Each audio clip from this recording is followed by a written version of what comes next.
An echo still rings through these halls. He leads it!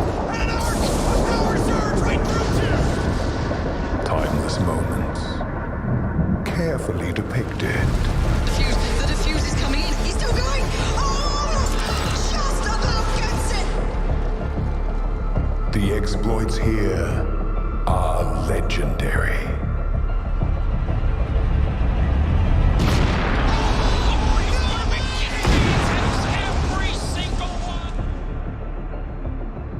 They must be preserved, for within every stone and each shard of glass lies our history.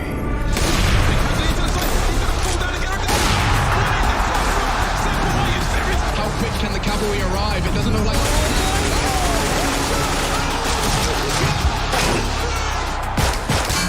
Just gonna take a single good burst. He reloads quick, he's on.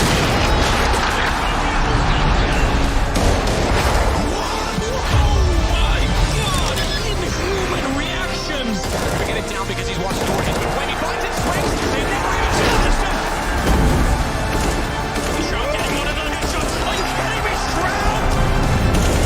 He's a one-man army.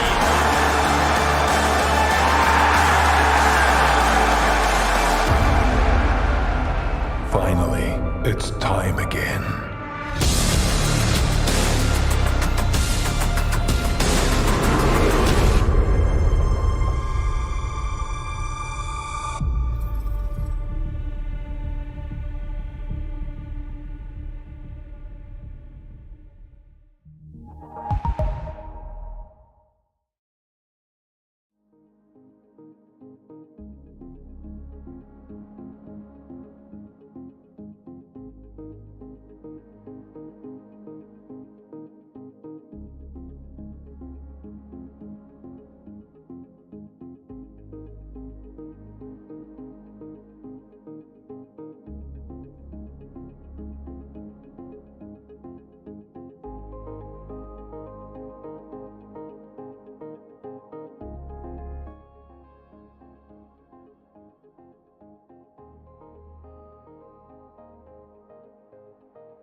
For, I think, dati siyang MIBR pero nakik siya kasi hindi ka gumana yung roster nila.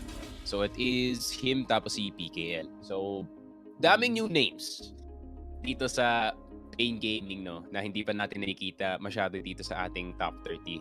So, ikaw, Ventus, Yep, and what do you think? ano rin, no, marami rin tayong teams na medyo bago rin pagdating din sa ating IEM. We have the Order Double O Nation and I think Tyloo, hindi ko sila masyadong napapansin recently.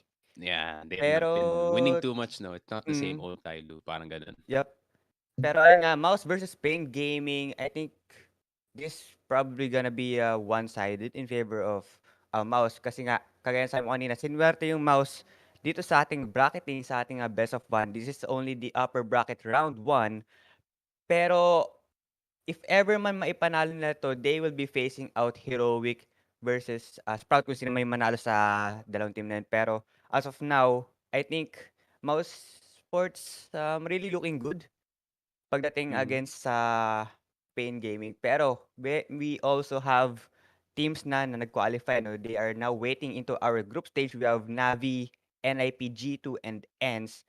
And sa group B naman, we have FaZe, Team Liquid, Cloud9, and Furia. Pero as of now, our map, it's gonna be um Nuke?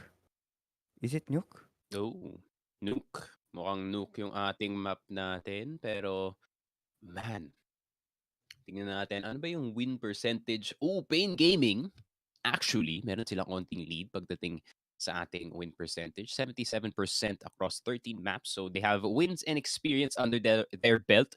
Yung naiisip ko lang doon sa 77% nila, ano yung quality ng matches na nakukuha nila pagdating nga doon sa Yep. 77%? Is it like tier 1 standard, or mostly nagpa-farm sila doon nga sa tier 2 scene? From what I see dito sa ating HLTV, yun nga, pag nakabunggo na sila ng team na kagaya nga ng Vitality dito sa ating recent history nila, they really don't have the best time pagdating nga Mm. sa ating Nuke side, losing 3-16 doon nga sa ating last tournament. Pero tignan natin, malay mo, di ba, Mouse, they've been looking a bit weak recently, no? Stronger for them. And I think They have that not been Pain, the best. despite Vigo's They've era not been the having an best team, at least on the board para sa Mouse. This is not the best Mouse iteration, no, to say the least. So tignan natin, malay mo, Pain Gaming might bring it home para dito sa Brazil. So that would be surprising. Pero nagsisimula na pala yung mapa natin. Yep, and we are heading into our pistol rounds. Look at this, the are going to rush towards this pistol air, pero JDC holding this may control air natin. And Torch, that's gonna be a good pick coming from this squeaky door. Pero no casualty yet is happening for the both side of our teams. Although Torzi gets tagged down to 5 HP and now the bomb is getting planted towards this B-side air natin. Kaso kala JDC with the push. Kaso kala tatlo yung nakabantay doon. And Torzi with the trade agad dito. And Nekis will be able to trade on Torzi with that headshot.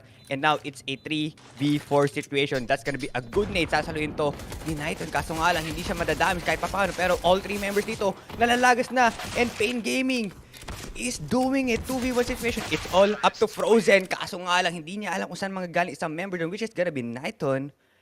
And with that, Pain will be able to take this round number 1. Man, it's such a classic Brazilian thing, no, to just have that one pistol round, especially pagdating sa B-side, to just rush all the way in B. And pag kumana talaga ang B-rush, especially pag nanggaling dito sa ramp, it is so hard to retake para dito sa Mouse kasi nga, wala na kayong access pagdating dito sa ramp, or rather, yung pag nag-push ka nga galing dito sa ramp with the retake, that's such a risky play to do so. So most of the members coming in here from the right side, pero Pain Gaming, great defense and great plant. Naku, napakabilis nga ng strat na yun. Nagulat yata yung Mouse.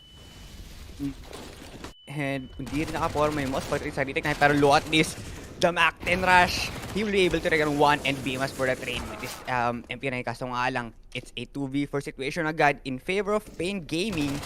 It's also Frozen JDC, and that's gonna be a good angle coming for PKL. And it's all up to Frozen again. With this Deagle, what can you do? 1v4 situation against the AKs and the SMGs of Pain. I think isave na lang niya to if ever, or pumitas man siya. Mapitas man lang siguro yung isang rifler. If ever, kaso nga lang naka-hold towards this ramp area. Eto si PKL. Tingnan natin kung may spatan nga ba niya to. PKL, huwag ka magkaamali ng pick. Kaso nga lang, the angle advantage from PKL. Nading pa siya dun. What? How is he live? Pero, okay. Okay, Pain Gaming. First 2 rounds, plus nag-force buy pa dito ang Mouse to try to see if they can counter itong kanilang really good buy early on. Unfortunately, yun nga, hindi nangyari para dito sa Mouse. So they are gonna be forced to eco dito sa ating round. Pero great start galing dito sa Pain Gaming, finding their way into the site really quickly. I think kailangan yatang isipin ng MOUZ kung paano nila pipigilan yung napakabilis ng push dito na Pain Gaming. Tignan mo naman si Big Zera is already trying to get an angle dito sa taas ng hut and molly agad galing sa side ng Pain Gaming.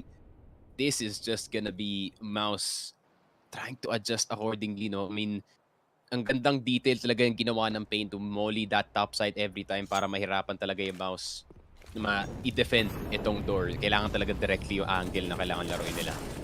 Yep, and Pain knows that walang pera ang ating MOUZ first, kaya they are going for the rush here, and JDC will build it on 1 kahit papano, pero it's now a 3v2 situation. Kahit papano nakaka-answer pa nga itong si Torzi, which is si Nekis. Pero now, 2 members ng Pain natin, lone HP, and now they're trying to rotate towards this B-ramp area natin. And I think wala tang bantay. B-site is free for a bomb plant. And Pain, they are just getting the momentum they needed as early as possible.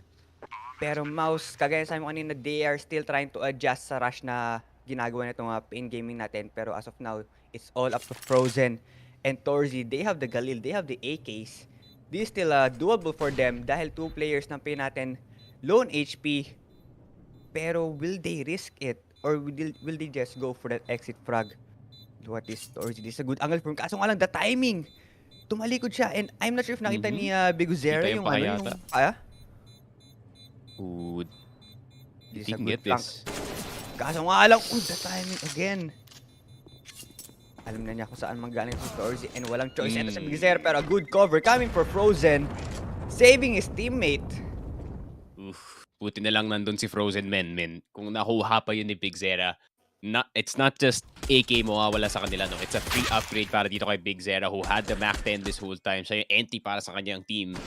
Torzi getting away by the skin of his teeth dito sa ating top hot side, or rather top ladder side. Pero Pain Gaming, 3-0 so far. Reminder lang dito sa MOUZ, ha? Guys, best of 1 to. So, one and done kayo. Or not really one and done since meron tayo lower bracket. Pero you really don't want to lose to Pain super early on dito sa ating bracket kasi, I mean, who wants to lose a best of 1, no, and wants to be put early on dito sa ating lower bracket knowing na you are playing for a spot dito sa IEM Cologne. Pero Pain so far, great job sa kanila. I think yung pinakamalaking problema dito ng MOUZ, no, is itong si Big Zera with the entries, man. Yeah, pero good flash and the pick for Frozen. He'll take on 1. Kaso nga lang, no trace is happening yet. Kaso nga lang, Big Zera will be able to get on Frozen through the smoke. That's a good spray coming for him. 4v4 situation tayo dito. And now, konting-konti na nakatawid towards the secret area yung players ng ating Pain Gaming. Pero full gun pa rin naman tayo for the side of Pain, and they are sitting on their 4K and 6K economy. 1 minute on the clock remaining. They have enough time to go for play, for picks, and go for that easy site entry kung may ma-pick off man lang sila. Pero look at this. They're trying to set up again towards this outside area. 3 players ng MOUZ natin still holding this ating A site area. And mukhang it's gonna be an A hit.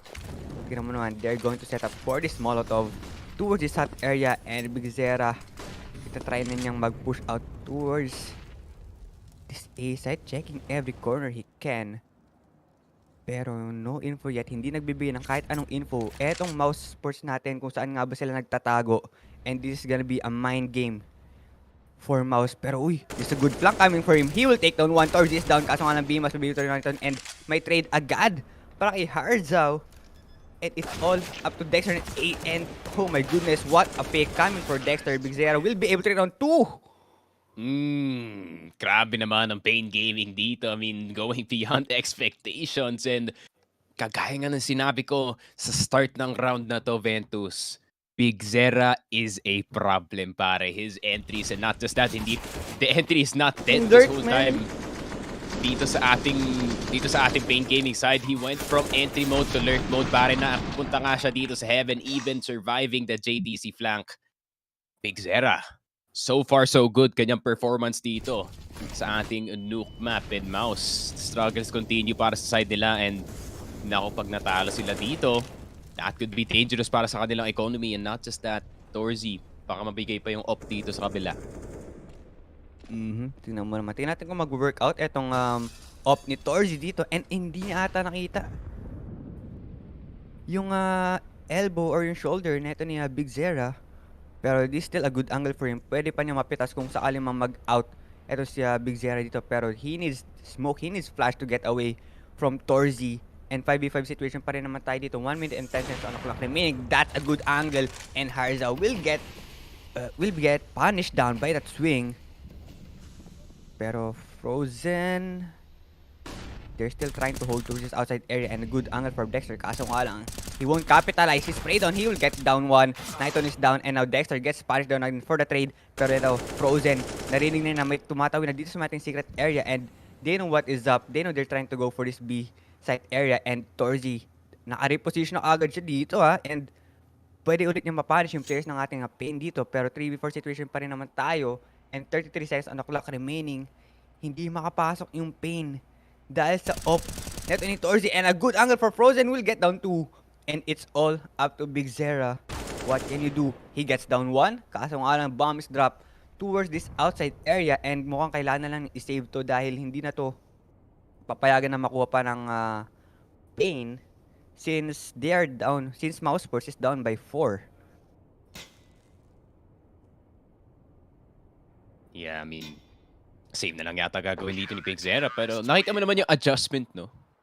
Dito ng MOUZ. Nakita nyo. I mean, outside, they put more people outside. Instead, hindi nga nila nilagay yung op dito sa outside. Instead, si Torzy, medyo, I would say, hindi ko naman masasabi na swerte si Torzy sa timing, no? Pero at the same time, if may A-rush na nangyari dito sa, dito sa ating site, then Torzy would have not have had the best time, pero swerte naman para dito sa MOUZ ay nag-opt-in sila para dito sa outside push, and para naman dito sa outside push, Dexter playing that one way, Frozen playing really far back, no? Just in case na may manggagaling na outside push, the classic Tiha push na tatalon ka galing silo, then tatalon ka sa taas ng hut, and then you go into the site. Meron pang extra insurance, no? Para dito kay Torzy with the likes of Frozen na naandito sa outside. Just making sure na protected itong offer nila, and at the same time, yun nga, nung namatay si Dexter doon, nagkaroon pa ng extra layer of defense just in case na babalik sila ng secret, which they did. And great play galing dito kay Frozen, and great adjustment galing dito sa MOUZ. Yep, great adjustment indeed. And MOUZ on the board. They now have their first round win against Pain. Pero look at this, Molotov will be out to the top area. Kaso nga lang, Dexter, good angle for him, will get down 1. And napalish na niya yung players ng ating Pain gaming dito. And it's all up to the 3 players ng Pain natin. A good spray coming in for Harzel. Kaso nga lang, walang tao doon sa ating right side area. And kailangan nilang mag-adjust ulit. Kailangan nilang mag-go for another rotation and go for the play for picks. Hindi nila kaya mag-go for a play for trade since they are short on manpower. Pero a good frag coming in agad dito sa ating MOUZ as early pa lang ng ating round number 6. And the patience. Tingnan mo naman, wala ulit nagbibigay sa kanila kahit anong info kung saan sila nag-hold. This is one of the good strategies na gawin dito sa ating nuke. Don't give any info kung saan kayo nag-hold ng angle. Yeah, I mean, it's not the favorite strategy Dexter, no? Knowing how aggressive he is as an IGL. Pero kailangan Kailangan talaga mag-play ng far back dito considering you're playing city side on nuke. And yun nga, medyo naging susceptible yung defense mo sa rushes for the past 4 rounds. Pero yun nga, nanalo na kayo ng isa with this exact strat. Just playing really, really far back na hindi masyado nagpapakita kung ano yung nasa kamay nyo. And MOUZ, I mean, great job. Galing sa kanila. But at the same time, Nekis and Big Zera, man, was that the time to go all or nothing dito sa site? I mean, walang tao doon sa right side ng door to support yung push at least, no? And yung Molotov dito sa top hut already ran out na nung papasok na kayo ng site. So, not the best decision making galing dito sa Pain Gaming, pero in-expect nila na gagana ulit to. I mean, walang flash man lang para ma-clear dito si Dexter na nanggagaling dito sa mga outside players. Yep, and that's a good off angle coming for Dexter. Will get that easy 2 frags. And 2-4 ating scoreline. MOUZ, konting-konting humahabol kahit papano. And Pain, medyo nahinto yung kanilang momentum dito. Pero look at this, Harzo, nakapag-drop mo na agad siya towards his fence, and this is gonna be the rush B play coming in for him, and he will clear this B site on his own. If he clears this one out, pwede na makuha itong B site air natin ng ganun-ganun lang. Pero tingnan mo naman, merong players na nagbabanti din sa ating ramp area. And Harzao, I'm not sure if alam niyo na may tao dito sa ating ramp. Uy, nakita niyo yung katawan dito. Kaso nga lang, he gets spotted down. JDC will be able to take him down. Pero with that 5v4 situation side dito, smoke will be out para makatawid kahit paano si JDC. Kaso nga lang, he gets pre-fired. And 4v5 situation pa rin. Somehow, JDC managed to get out alive with a 22 HP left. Yeah. I mean, bit too fast on the trigger, man. Si Hardzao, pare, manakuha na sana yung ramp player na yun. Not gonna lie. Dapat talaga, I mean, yung timing bigla ng Pain Gaming dito, no? I mean, Hardzao, he got a really good push dito sa may vents na area. Pero, nung nag-push na dito si Hardzao sa may ramp, nasan yung rest of Pain, man? Dapat, dapat sinabayan nyo pagdating dito sa timing. And especially, naka-pressure na dito si JDC, no? He was such in a killable spot na hindi pa yun na-execute ng Pain. That's a bad play galing sa kanila. Opo. Akala ko makapiras pa nga siya dito. Kaso nga lang, this good angle for Torzi will get down one. And now 3v4 situation tayo dito. Wala na silang oras. Kailangan nilang i-rush itong B-site natin. Kaso nga lang, na itong build ng Dexter. And Torzi somehow managed to get out alive and save this AWP. Oh my goodness, the angle from Frozen. What is that? Frozen will get that triple kill. Ish. Wag niyong kakalimutan si Frozen Benda. He is one of the best young talents dito sa ating scene for a reason. Pero great transition from that outside play. Galing sa kanya, papasok dito sa loob to support this B rush. Nag-focus na ng sobra dito yung bounce pagdating dito sa ramp. And I think nag-focus na sila nun, fully knowing na kaya naman ng mga MOUZ members na i-defend. Though, 22 HP on the one player. However, JDC was already dead at that point. And MOUZ, once again, I mean, great execution, great teamwork galing sa side nila. And Pain Gaming, another crucial mistake na nanggagaling sa kanila and will cause them to ego. And grabe rin kasi yung pag-delay niya JDC dun. Ooh, Torzi, a bit slow. So at least, Ooh, oh my goodness. Torzi, come on, man. Ooh. Torzi with a Farley cosplay. Very nice. Clean round for MOUZ. Medyo malamig pa si Torzi. Medyo malamig pa. I mean, it's been a month since we last played. I don't think yung MOUZ naglaro rin dun sa last tournament natin. So, Torzi a bit slow with the op. Pero, you know, he'll come around eventually. Pero Pain Gaming, I mean, nararamdaman na nila yung pain ng city side, pare. Oh, and look at this, MOUZ. Nakapag-alsa agad sila. 44 rating score, pero the rush play coming in. 1-for-1 trade agad ang nangyari dito. And Torzi will get on 1, will get down 2, and Nekis will be able to run Baymas. Pero 2v3 situation. Oh my goodness, Torzi holding this A site on his own in JDC for the backup. Yan ang Torzi na alam ko. That's the Torzi that I know. No longer in Fire League mode, pare. He is in his own zone dito sa MOUZ. With that A rush na naman galing dito sa Pain Gaming. I mean, the flashes were there. Yun nga, wala man lang Molotov dito sa top ng Hot once again, but I don't think it matters kasi nag-super play dito si Torzi in the backside. And an individual play galing dito sa MOUZ puts them in the lead dito sa ating game. And MOUZ, mukhang komportable din sila dito sa city side. And Pain Gaming, the opposite can be said para sa side nila. Mukhang di na talaga sila komportable dito sa ace side na nirarush nila ng paulit-ulit. Di na gumagana yung loads. Naka-adjust na dito yung MOUZ eh. Pero look at this. Broken by coming in for Pain. 4 Tech 9s, 1 Galil for Nikiz. Pero meron silang kahit papano utilities. They need to utilize their utilities well if they want to go for a bomb plant. Pero look at this, the good angle from JDC. He will be able to tag Nikiz down to 74 HP. Pero the backup agad for Torzi with his AWP. Kaso nga lang, pwede pa siyang mapunish dito. And Harzao will be able to read on Dexter with his Tech 9 4v5 situation. And the rush play coming in. That's gonna be the AWP. And 5v3 situation. Pwede pa nilang ma-turn around to. Pero tingnan mo naman, konti-konti na nalalagas yung players ng MOUZ dito. And Big Zera with his AWP will get on 1, will get down 2. And it's all up to JDC with this AK. What can you do? This is the eco round of Pain. and they somehow made it work, and JDC managed to take down 1. Kaso nga lang, 3 pang kailangan niyang patayin dito sa may ating A site, and this gonna be a hard retake for him. 1v3 situation, low on HP, although he have some kit, kaso nga lang, he gets 1. Nade. Winnable. That's gonna be the nade, kaso nga lang, it won't take him down. And oh my goodness, what is that? PKL, what did you do? And a good angle for Big Zera. Akala ko makaklatch pa niya. Ay. I mean, Big Zera with a huge performance dito sa ating round, even getting 2 with the AWP, and Hardzao getting some kills with the Tech 9 as well. Pain Gaming, tinaka pa nga ang MOUZ dito.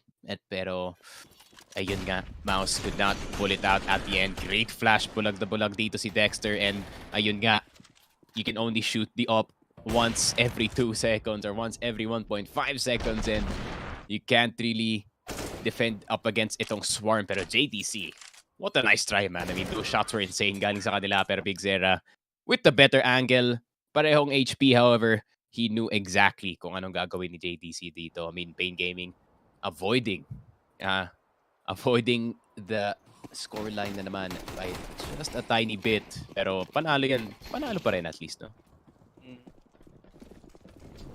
And full buy tayo for both teams. 5-5 ating scoreline, pero good positioning coming in for Frozen. Kaso nga lang narinig Sayang. na natag down siya na itong Molotov. Kaso nga lang Torzi will be able to trade on Big Zera. And oh my goodness, the pick from JDC will take on 1. And just like that, is a 3v5 situation. Now they're trying to go for this A-side push. And I think hawak pa rin naman ni PKL. And wala pa rin info yung ating MOUZ kung saan magpo-push out yung ating bomb holder. Pero as of this moment, marami silang narinig na footsteps towards this lobby area natin. Nade will be out. Utilities are being spent towards this ramp area natin. Pero JDC, the good hold from this guy. The ramp holder, kaso nga lang, Nekis will be able to bring him down. Pero now, B-site is open. Walang bantay sa ating B-site. Actually, nandito na pala si Dex. Nakapag-rotate na agad siya dito. Pero 3 players ng Pain will try to go for this B-site push. Tingnan natin kung ano ang magagawa ng 2 players ng MOUZ natin, kung kaya ba na ng defense or not. Pero konti ko na sila napag-out and Molotov out. Except for smash dito, and he gets third, and Nekis will be able to take him down. And na-turn around pa kanila into a 3v3. Bomb is getting planted towards B site, and the retake is on for MOUZ. Kailangan nilang i-delay to and go for the setup ng kanilang mga crossfires. Pero may info si Frozen na may tao sa may radio area natin. Pero that's gonna be the pop flash pick. This a good. What an angle. Will get 1. Kaso nga lang Torzi with a quick scope. And Nekis with a spray down. Naku po, hindi pa niya mag-take down. Ito si Torzi, joke lang. Hinabol niya. I mean, hunted down itong si Torzi. At the same time, Ventus, you were thinking what I was thinking, right? Dexter, nakita niya na, nakapasok na sila sa site. Nasa isip ko, okay, magre-retake na lang sila dito. Reserve your life, retake na lang tayo, and make sure na magagamit natin yung man advantage dito. Obviously, that didn't happen kasi si Dexter tried to make a Superman play dito sa my control room. If gumana yun, then huge para dito sa MOUZ, and if hindi, then it would have been a 3v3, a mano-a-mano situation. Pero PKL, man, what an angle, what a crossfire with this teammate dito sa my lower bomb site natin, and Pain Gaming, I mean, smart play after smart play galing sa side nila, and ngayon, nasa kanila na ulit yung lead dito sa T-side, and especially on Nuke, that is really important kung kayo yung Pain Gaming dito. Pero para sa MOUZ, nako, medyo nagiging reckless na sila dito pagdating sa kanilang play, ha? Nagpanggap na pinto kasi si PKL dun eh. Pero look at this.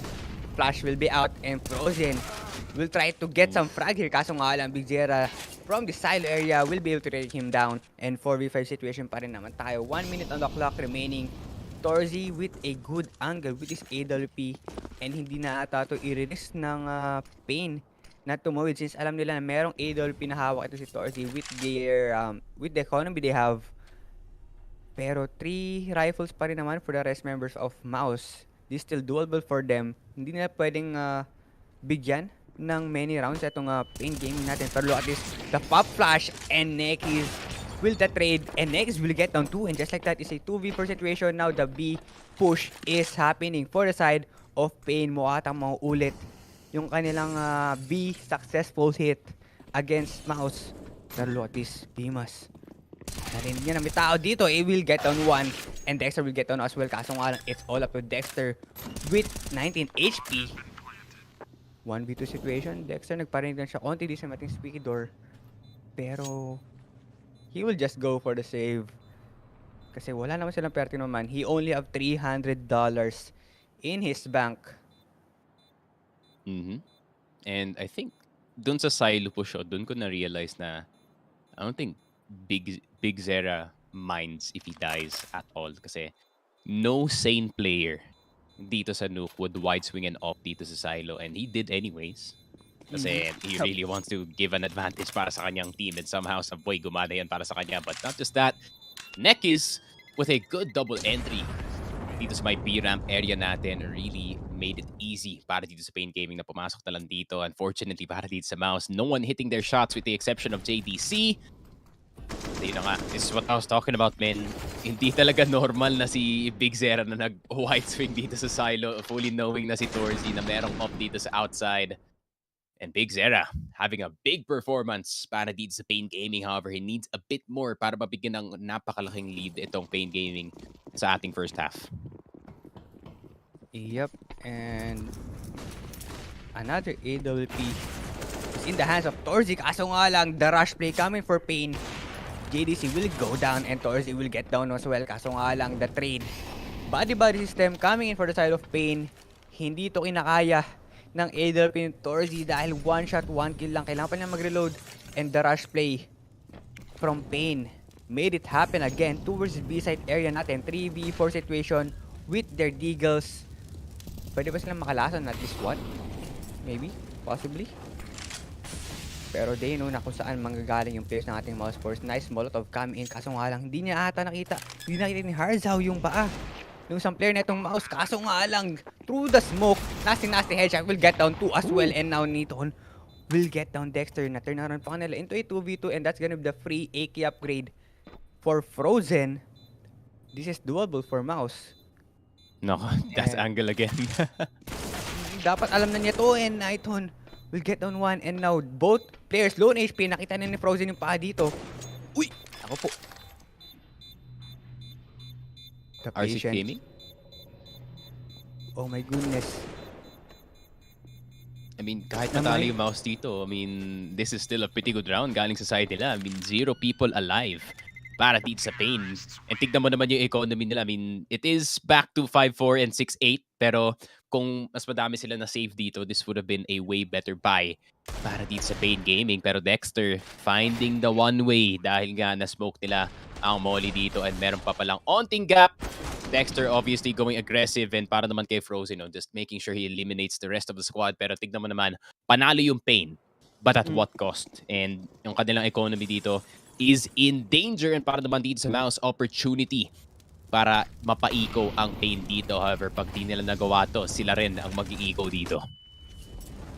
Yep, tama dyan. Pero both AWP is in the hands of our both teams, Niton and Torzy again. With their utilities, tingnan natin kung paano nila i-capitalize. Itong kanilang mga AWP, pero low at least Nekis nakapag-push out na agad siya. Papunta din sa mating heaven air natin, and narinig niya na masyado naging ito si Dexter. Pwede niya makot off guard si Dexter dito with that wide swing, and he will take him down. And 4v5 situation, a good play coming in for Nekis. Actually, kanina akala ko nga si Papi. Si Papi si Nekis. Woo! Yun lang. Simpik. Simpik talaga. I mean, Dexter is not happy dito kay Frozen na hindi nila communicate na nakakross na pala dito si Nekis. Pero Torzy, nako, forced off na naman dito, pare. Yep, and Bimas from behind will be around Niton, and 3v3 situation pa rin naman tayo kahit papaano. And another B plant. MOUZ, kailangan nilang mag-adjust sa paulit-ulit na ginagawa nating Pain in terms of their retake. Kasi tignan mo naman, grabe yung mga angas na hinawakan na itong Pain, and may info na agad si Big Zera kung saan yung isang player ng ating Pain dito. He gets 1, Torzy is down, he gets 2 as well. Nasi headshot, and Torzy gets tagged down to 1 HP. What can you do? one tap, one kill, and he gets one as well. Kaso nga lang, Hindi siya makakalis dito, madaptisan men. lang siya ng bala dito, men. Idolp will be out. Pebble, kahit ano, like a small rock, even a flash would kill itong si Torzi, pare. So, kailangan niya talaga umalis dito. He will survive the bomb blast. Never mind, he won't. Grabe. I mean, kaya talaga kalakas yung bomba dito sa CSGO. I mean, abot doon, Torzi dying and giving the up dito kay Big Zera. But Big Zera, man, this guy is really built different para dito sa Pain Gaming, being one of the two carries para sa kanyang team alongside itong si Nekiz. And so far, yung kanyang performance dito, siya talaga yung nagpapahirap sa defense dito ng MOUZ and Nekiz, man. I have no idea kung paano siya napunta doon without anyone knowing, without anyone wondering, or wala man lang nakarinig sa kanya na nakaabot doon ng heaven. That's actually impressive na nagulat pa nga si Dexter doon. Yep, and miscommunication for the side of MOUZ, costing them another round. 9-5 ang ating scoreline. And this is the last round of our first half. Kaso nga, that's gonna be the nade. And madadamage nila kahit papaano ng konti itong players ng ating Pain Gaming natin. Pero 5-man AKs is up for them. Look at this, all 4 members nakapag-push out na sila towards the secret area. And I'm not sure if may bantay dito. Walang tao dito sa ating visit area. They opted out to go for this A stack. And mukha atang it's gonna cost them another round if ever man mad-late sila ng pagdating ng retake or ma-caught off guard yung kanilang mga rotations dito. Pero look at this PKL now trying to push out towards this bench area natin. 3 players ng Pain natin. Medyo secured na nila yung B site radio room kahit papano. Pero info is there. They know what is up. They know it's gonna be another B hit. And Big Zera, look at this. Favorite niya yung angle din sa ating radio room natin. Kaso nga lang, through the smoke, Torzi will be able to know Nekiz. With that sound cue, alam niya na may tao doon na nagbabantay sa may ating rafters area. Pero look at this, Torzi again will try to go for a pre-fire. Pero all 4 players pala ng ating MOUZ will try to go for this ramp area. And this is a good hold coming for Nighton. With the backup for his teammate will get down one and Imperial will get down one. Tig-iisa yung kinukuha neto mga Pain players natin dito against MOUZ Sports and Frozen from behind. Will take down PKL and it's all up to Frozen. 1v3 situation and it's not gonna happen. Pain Gaming leading by 5 rounds during our first half. The right play, however, not the right execution para dito sa side ng MOUZ. I mean, 5v4, Torzi, nakuha niya na nga yung 1-man advantage doon. Pero yun nga, hindi pa rin nangyari para dito sa MOUZ. Great ramp hold para dito sa Pain Gaming, making sure na multiple people are actually watching yung angle na yun. So, multiple options, multiple kills rin ang lumabas para dito sa Pain Gaming. I mean, Pain Gaming, no, nakahabol lang onti dito yung MOUZ kahit papano. So, parang ni-remix nila onti yung kanilang push dito. Hindi lang yung A push na nakita natin kanina, no. I mean, they started pressuring itong outside. They started recognizing na merong onting weakness dito yung kanilang P-ramp push. If you really do play it right with the flashes and, you know, with the smokes, kung yun nga yung kayang i-exploit doon ng Pain Gaming, why not? Ulit-ulitin. I think merong tendency onti dito yung MOUZ, no, na mag-stack sa isang side ng map where yung Pain Gaming doon talaga yung main focus nila. So yun nga yung nangyari dito sa A. Too many people in A resulted in a B-ramp push. Too many people in B-ramp nag-result itong sa outside push, no. It took a bit para dito sa Pain Gaming na mag-adjust, pero yun nga, nakakuha sila ng adjustment. And yun nga, na-recognize nila yung weakness dito na MOUZ every round. And man, pag-usapan naman natin si Big Zera and si Nekiz, man, this 2-man combo para dito sa Pain Gaming. Either lurk or entry silang dalawa, no? And every time na may panalo dito yung Pain, it's literally because of their entries or their plays, pare. Yep, I think it all came down sa kanilang mga IGLs rin kahit paano, since I think MOUZ nagkakamali sila ng basa sa play na gagawin ng Pain natin every round.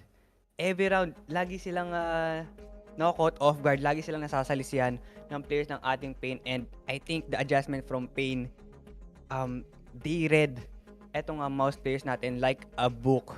And it cost them 10 straight rounds actually. in favor of Pain. Pero MOUZ, they have a long way to go since kita naman natin, Pain, they already broken into our double-digit scoreline. And medyo mape-pressure kahit paano yung ating MOUZ. Pero it will still all depend sa ating pistol round pagdating ng ating second half. Pero if Pain still gets this pistol round, this is a potential snowball momentum for them against MOUZ. Yeah, I'm impressed dito sa Pain. Not gonna lie, I think na nakikita ko na kung bakit na 77% win rate ang kanilang nuke dito. Not just that, no, the most interesting stat dito sa kanilang nuke, no, which is 61% ng rounds nila ay nanggagaling sa D side. That is not normal para dito sa nuke, especially kasi nga the bulk of your rounds should come from CT side. Pero ayun nga, Pain Gaming making sure that this CSGO game is not repetitive pagdating sa ating meta and really just kind of changing the game on it para dito sa nuke na, you know, you can play this map in a way na makakakuha ka talaga ng advantage dito sa T-side. And ayun nga, nakita natin ang first example dito sa ating map. And Pain Gaming, not gonna lie, I kinda want them to get in dito sa ating play-in tournament na kasi gusto ko pa makita kung paano gumagana yung nuke na to against other teams kagaya nga ng mga higher ranked teams natin dito sa ating IEM Cologne tournament. Pero MOUZ, sila naman ang nasa T-side dito, and Pain Gaming gonna be on CT side. Kaya ba nila tapusin ang game na to off of that stellar half? Tignan natin. Pero Lotis, no utilities, no smoke for the side of MOUZ. They're going for this dry pick. Kaso nga lang, Torzit will whiff his shots here, and Nighton will punish him down. Pero Frozen gets tagged down to 2 HP. Pero the Cobra God for his teammate, and Nighton holding this outside on his own. And medyo nahihirapan yung ating Pain this time around on their city side. Pero this is still doable for them dahil 2 players na lone HP na, and healthy pa naman yung players natin Pain. Pero it's gonna be the A side push, and Bimas will take down Zera, and Bimas will take down 2 as well. Kaso nga lang, the dual barreta for Harza. Tingnan natin yung mga players na siya dito. Will he able to take down Mizas? Yes, he will. And 3v2 situation.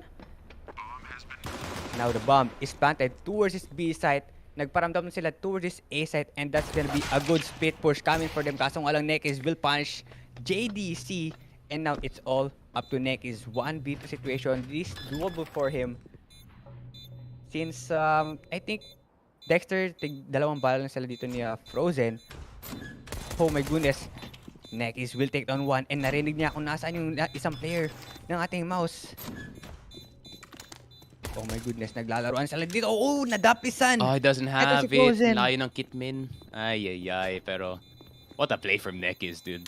What a play from Nekis. Baiting yung peak dito with the defuse. However, malamin eh. Ang layo ng Kit. The Kit was all the way dito sa ating either ace site dun sa may heaven or sa ramp area natin. Pero Bimas with some good shots on the Glock dito sa ating mapa. Pero Baus, medyo nag-miss doon sa outside play noonte, pero nung nakapasok na sila dito sa may vent area and got some pressure in dito sa A side and at the same time dito sa B, I mean, it was really easy para sa side nila nung yun nga, the pressure on Pain Gaming. Medyo all over the place na ang kanilang defense doon. However, a force by agad.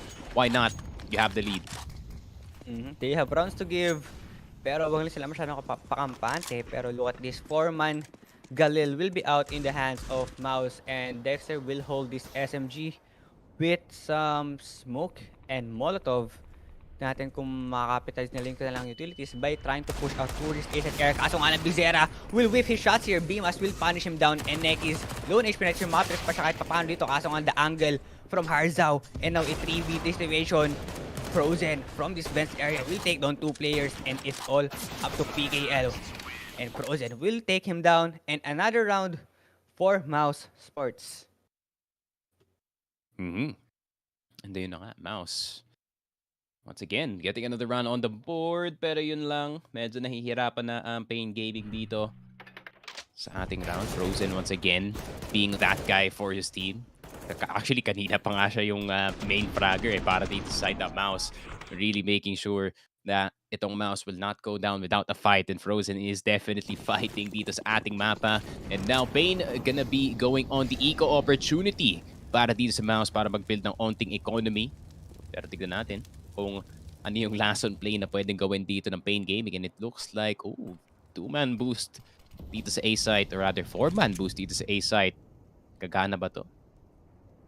Yep, and I think yung players ng Pain, dito masusubok yung two players nila, which is gonna be Harzao and PKL, since on their T side, meron silang entry fragger, meron silang lurker na nakakuha ng mga crucial frags. Pero on their city side, they need to win their duels. Harzao and PKL, they need to step up their aims, their frags, if they want to close out this map against MOUZ. Pero look at this, all players of MOUZ natin trying to play patiently. Patience game against Pain dahil alam na nila pwede sila malason with this P250s and the USPs na hawak na itong Pain natin. Pwede pa sila magkaroon ng free rifle upgrade if ever. Pero the 4-man stock from A site, it's gonna be a B free plant. And mukha atang gusto na nila mag-save dito. Yeah, I mean, kung makahanap pa nga sila ng isa dito, Bimas kind of stepping a bit dito sa by door. So I think meron na silang konting info kung saan manggagaling ang mga players dito. Frozen getting absolutely tagged dito sa outside with PKL on that USP. And 10-7, I mean, not much can be done para dito sa Pain Gaming. You have USPs, you have P250s up against full-on rifles dito. So might as well just go for the save.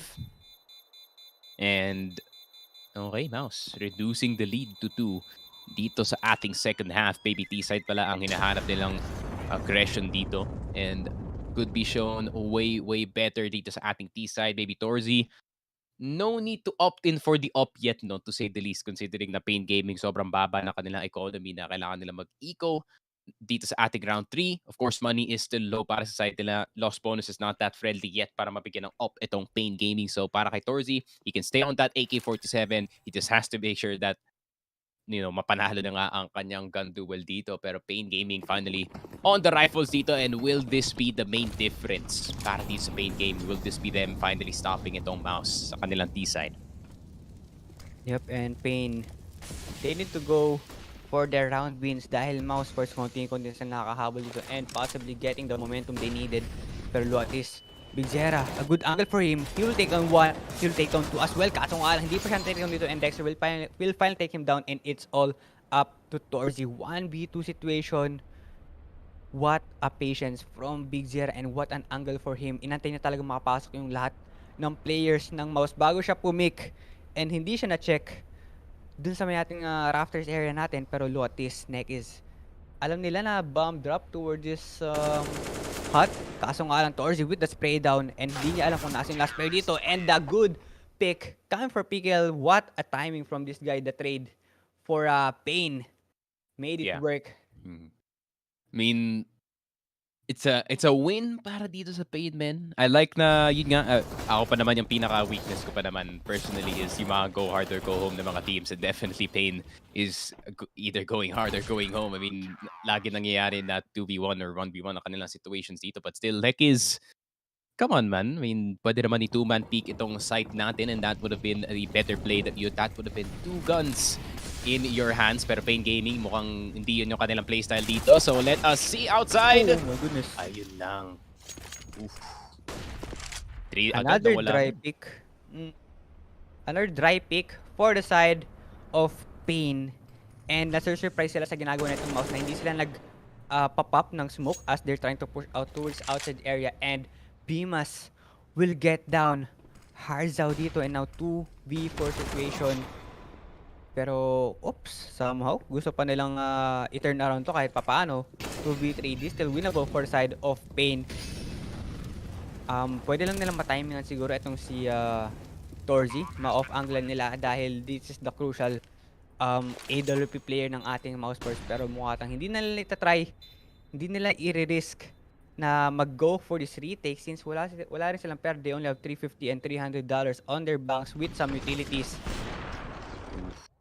I mean, ito yung hinahanap ng Pain din. This is the round na in-expect nila na, at least makakuha sila ng turnaround, and at least na mabawasan ang economy dito ng MOUZ when it comes to the second half. Unfortunately, I mean, MOUZ playing their enemy's game dito sa outside. They're really just rushing entirely and making sure na yun nga, may constant pressure galing sa side nila na nararamdaman ng Pain Gaming, especially itong Heaven side. And grabe naman, 11-9, Pain Gaming, 2 na naman ng pagitan ng dalawang teams natin. However, MOUZ definitely capable of really shortening the lead a lot more. I mean, tignan mo naman yung buy dito ng Pain Gaming. It's 2 M4s and the rest USPs lang pare. So, in terms of firepower, Pain Gaming, medyo nagkukulang kayo dito. Yep, pero here comes the utilities. Smoke will be out, flashes will be out as well, and Molotov sa ngayon pa ng AWP natin. Torzi again will be able to hit on Big Zera. Favorite niyang i-pick yung angle na yun towards this heaven area, pero look at this 4v5 situation. Nakahold na ng angle dito si Nighton with this Deagle, and he gets down 1. Kaso nga lang na-trade agad para kay JDC, and now 3v4 situation. Continuous na pag-push out towards this secret area natin, and the patience from JDC. Alam niya na meron pang tao dito which is gonna be PKL and Nekis. Good angle for him, kaso nga lang Dexter will punish him down, and it's all up to Hardzao. 1v4 situation. And mukha tang pwede siyang iswarm na lang dito sa ating A-set air natin. Pero wala pa siyang info kung nasaan nga ba siya dito. And now, the info is there. B-site is open. They know na they can go for this B-site plant. And Hardzao, mukha tang i-hunt pa nga siya. And Bimas will not be able to make Hardzao a save. That's pretty brave galing dito sa side ng MOUZ to go for full clear play talaga up against itong Pain Gaming members na ito. Nakuha naman ang isa with the 5-7. I'm surprised that it actually got the headshot, no? One-shot headshot from that far. Pero yun na nga, Pain Gaming, I mean, they're feeling the pressure slowly dito sa MOUZ pagdating sa kanilang T-side, and Pain Gaming maybe have to do the same, no? Nang ginawa ng MOUZ doon sa last half natin, nung rush sila ng rush, maybe play a bit more far back. Pero, oh my God, Nekis getting red pare. Parang hindi niya na tayo nakuha yung memo na sinabi ko na you should play a bit more far back. Pero Nekis, gusto niya yatang labanan nitong MOUZ very early on and hindi nag-pay off para sa kanya. Yep, and with that 4v5 situation, medyo nakapag-push out na nga dito si Torzi towards this B-ramp air natin, and meron 2 players ng ating Pain na nagbabantay dito for this. They'll try to go to contest this B-side take, pero no rotation yet is happening for the side of Pain, since hindi pa naman nila alam kung saan nga ba talaga magpo-push out. Pwede pa silang makakuha ng lurk, or pwede pa silang malason. Pero look at these 3 players na ng MOUZ have the control towards this B-side area. Pero Hardzao, pwede siya makapag-punish kung meron naman magta-try na mag-overcommit, overpush towards this squid door, and 43 seconds on the clock remaining. Marami pang oras yung ating MOUZ. They can take their time to set up their crossfires, kaso nga lang PKL, nagparamdam na nga siya na meron tao dito and need para sirahan yung ating doublers dito. And Hardzao, they know kung saan nga ba yung isang player dito ng Pain, pero look at this, hindi na nila itatry, hindi na nila i-contest etong retake na to. They'll try to go for that exit frag, and kaso nga lang silang na-exit fragan neto ni Frozen, holding this outside area natin, and meron pang tao which is gonna be Hardzao.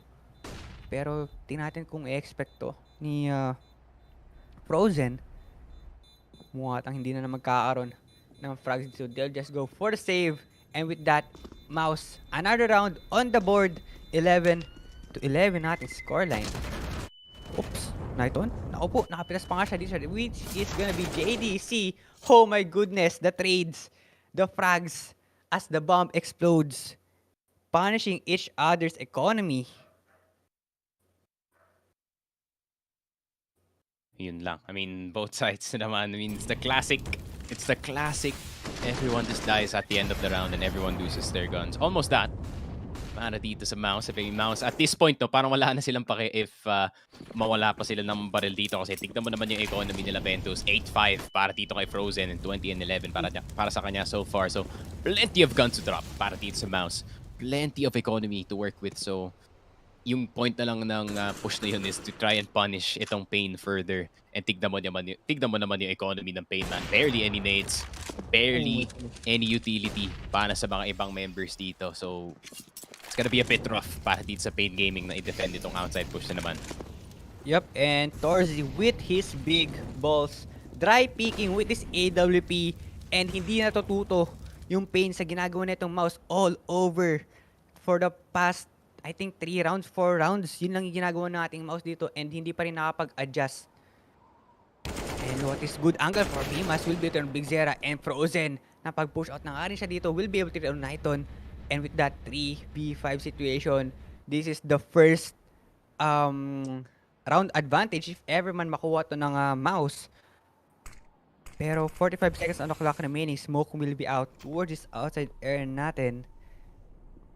They will try to go for his A-side push, and PKL matatamin pa nga shot dito, and now Harza will be able to round JDC and Nekis.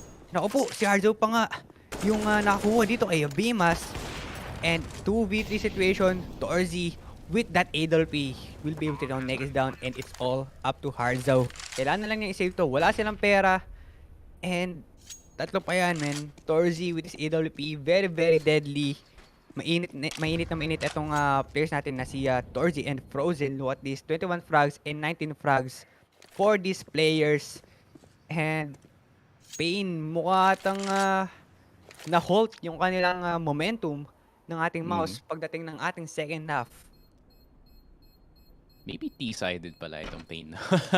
Yun naisip ko, baka may rason talaga na 65% ang kanilang win share dito sa ating T-side, and maybe it is na, you know, it's a bit hard para sa kanila to play the CT side. Pero Dexter na naman going for the hunt, and MOUZ, they get the lead back dito sa ating game, and they are now 1 point ahead up against itong Pain Gaming. Hearts out trying to make the play happen dito. However, grabe naman talaga ang offense dito ng MOUZ. Parang pinibigay, kagaya nga na sinabi ko kanina, they're giving Pain their own medicine dito sa ating site, and it seems like Pain hindi nga sila maka-adjust ng maayos once again. And it's not just that, no, the lack of nades dahil nga dun sa hunting na ginawa ng MOUZ in that past round really is hurting itong Pain Gaming. And tignan mo naman, in terms of economy, MP9 all over the place. And Deagle, speed to 50, not the best buy para pigilan itong push ng MOUZ. And MOUZ, opportunity para maging 2 points ahead dito sa ating game. And Pain, they can't go for this long-range duels since they only have the Deagles, they only have the MP9s. And kailangan nila magtago and just wait for MOUZ to entry and go for this short close-range battles para kahit papaano magkaroon sila ng chance na maipanalo itong round na to and turn it into a all 12 if ever. Kaso nga lang, here comes the utilities, here comes the smokes being popped towards this outside air. I think first time ko lang nakita to na ginawa ng MOUZ since alam nila na pwede silang malason ng mga SMGs on their close range. Pero Frozen, naispatan niya na may tao din sa mating secret stairs air natin. Pero this is a good angle for Big Zera. Tingnan natin umapit nga ba siya ng isa, kaso ko lang he gets spotted down and he's low on HP, and Bimas will push him down, and Hardzao with the trade agad dito. Kaso ko lang the whiff spray, JDC will take him down, and Dexter from behind will be able to PK, and it's all up to Nekis. What can you do? 1v4 situation, you only have the Deagle. Pwede siyang pumitas, pwede siyang lumaso ng isa. Since meron naman siyang 2k on his banks, mabay siya ng rifle for the next round if ever. Kaso, this mating holding pa rin siya, this mating IV area. Lot is a good game is coming in for Torzy. Huwag lang magkakamali na pumik etong si Nekis. And wala rin kasi talagang magagawa yung Pain dito sa round since it's their eco round. Yeah, I mean, if they had rifles doon sa A side, definitely that would have worked yung kanilang defense dito. Pero unfortunately, wala nga silang mga baril, and MOUZ getting a free ticket towards site. And it only costed one member na si Bimas, pero si Bimas, he could just buy up another AK-47 considering yung kanilang economy dito is in such a good place. 13k para dito kay Frozen. And Pain Gaming, mukhang ever since na nag-turn yung half natin, nawalan na sila ng gas dito. And MOUZ, and it seems like they just want to close out itong game natin. And this is what I was talking about, Noventus. Dexter is not really known para sa kanyang passiveness, no? He is known for the opposite rather. Gusto niya talaga mag-call ng mga aggressive na plays, and gusto niya talaga maging aggressive himself. So, pagdating dito sa kanyang T-side, ayun nga, tinurn up na ni Dexter yung aggression. Sabi niya sa kanyang team, sige guys, kayo na bahala kung anong play na gusto niyong gawin dito. And Frozen and Torzy was just let loose dito sa ating map. And MOUZ, I mean, meron silang solution, no, doon sa fast plays dito ng Pain Gaming. However, para naman sa Pain Gaming, I'm gonna say the opposite, man. Wala silang solution dito sa fast play ng MOUZ. And what is the spray for MOUZ? Kaso nga lang PKL will be able to take down Frozen. And finally, nagkaroon sila ng first frag after a few rounds agad dito sa ating against Pain. Ay, actually against MOUZ pala, pero look at this. All players ng ating Pain natin on their gun round. Merong 2 flashes itong si PKL and 1 molotov. Kaso nga lang na waste na niya. Nagamit na niya yung kanyang smoke. 4v5 situation pa rin naman tayo kahit papano, and 1 minute and 9 seconds on the clock remaining. Kaso nga lang, Nighton gets spotted down. The timing, hindi niya na-expect na may magpupush out na players dito, and PKL nakabantay siya dito sa ating, oh my goodness, will get that triple kill, and it's all up to Bimas. Hala ko that's gonna be a good round for MOUZ since nakapitas na kagad sila eh. Pero hindi nila na-expect, nandito pa si PKL. And PKL just punishing the 3 players ng ating MOUZ dito, and may info sila. Uy, nakita ni PKL kung nasaan yung last player, which is gonna be a Bimas. And Big Zera will be able to take him down. Yep. I mean, wala naman masyado magagawa ang MOUZ doon at that point. PKL with a great 4K dito sa labas. I mean, it was a good attempt galing dito sa MOUZ with a fast play, pero si Frozen, yun nga, getting caught super early on, and Dexter, of course, wanting to play aggressive dito sa ating smoke. Unfortunately, medyo late na yung info dito, no? Nakapasok na si Torzy dito sa smoke. He was already in the middle of everything. And ayun na nga, Pain Gaming. In onting lifeline pa para sa side nila, no? I mean, 13-12, 1 point na lang yung lead. Pain Gaming, meron pa silang buy dito. However, if they do lose, not the best news para sa side nila. And MOUZ, wala na silang op. However, hindi naman nila kailangan ng op dito sa T-side especially. Hindi naman sila kumukuha ng mga long-range battles masyado. Yep, and Pain somehow stop the bleeding na ginagawa nitong MOUZ natin. Kaso nga lang, Harzo gets spotted down towards the top hat natin, and PKL for the backup will be able to take down JDC.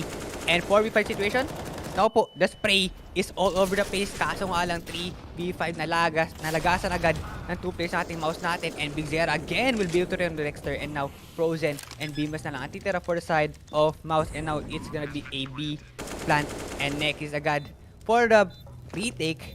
We'll try to gain control towards this B ramp air natin. Kaso nga lang, alam nila na may tao dito sa ating ramp air natin. Pero pwede siguro makapag-flank etong si Frozen since may info siya na merong tao dito sa ating ramp area natin. Pero Neck is holding that angle, and just like that, another round for Pain. 13 all ang ating scoreline. Hindi sila pumapayag na kunin ito ng MOUZ. Finally, nakapag-adjust kahit papaano. Yan na nga. I mean, 13-13. Akala ko talaga na making MOUZ all the way na to, no? Dito sa ating game. And mukhang, konting technical difficulties yata. Merong na-unplug na mouse or merong na-unplug the keyboard. So we are gonna, mag-aantay lang tayo ng onti dito. However, Pain. I mean, yun nga, the slow adjustment galing sa side nila took them ilang rounds pa to? 5 rounds. Bago nila ma-figure out itong offense ng MOUZ, no? But nonetheless, meron silang onting leeway to do so, and ngayon 13-13 na. And nako, in terms of the economy, MOUZ meron silang onting advantage dito, 12k para kay Frozen. So napakadami pang economy in terms of the T side para dito sa MOUZ. So dami pang AKs na pwede pang i-drop dito. However, para dito sa Pain Gaming, no, the next 2 rounds are gonna be so crucial para sa side nila. Hindi sila pwede matalo dito kasi, ayun nga, pag natalo sila sa round na to, they lose the op, pero pwede pa silang bubuli ng op dito sa ating next round. However, if they lose that round, wala na. Game over na para dito sa Pain Gaming. So, medyo urgent na ang mga panalo dito ng Pain Gaming, and that urgency can cause them either to choke or yun nga, baka pagdating nga dun sa clutch moment, magpe-perform sila dito. And it's so important, no, para mag-perform para dito kay Big Zera and kay Nekis, who's, medyo cold si Nekis dito sa ating second half, no? Mhm. So, kailangan niya mag-heat up ng onti dito. Pero Big Zera, same old, 23 and 14 dito sa ating game. And PKL, great ace galing sa side niya. Actually, bring him from the pot frag to the fourth frag dito sa ating game. Now 12 and 19. And Mouse, I mean, Frozen Torsi, man. The two-man combo para sa side nila. Grabe talaga yung performance ng dalawa na yun. That two of the young players dito sa ating Mouse side. Pero 13-13, tignan natin, Pain Gaming. You are gonna need to win itong next two rounds natin or else it is gonna be big trouble para sa side nyo. If they lose these 2 rounds, Pain, they will have to go for that eco or force by siguro pagdating ng ating last round ng ating possible last round ng ating map. Pero look at this. PKL, wala siyang maispatan dito kaso nga lang Frozen. Nakatawid na siya towards this garage area natin and I think alam to ni PKL na merong isa na magta-try na maglason pero Dexter, hindi sila kino-contest ng players ng Pain dito and it's gonna be a free secret push and it's all up to Nekis to hold this on his own. Pero 3 players ng ating Pain, I think they're trying to go for this A site hold pa rin kahit paano. Pero Nekis, he gets spotted down kaso nga lang Dexter will go down as well. 4v5 situation, this is looking bad for the side of MOUZ. 54 seconds on the clock remaining. Pero the lurk from Frozen, pwede siyang makapitas dito ng isa which is gonna be Big Zera and that's gonna be a very very big frag coming in for Frozen. And now with that, 4v4 na tinara pa nila kahit papano and Hardzao will be able to beam us.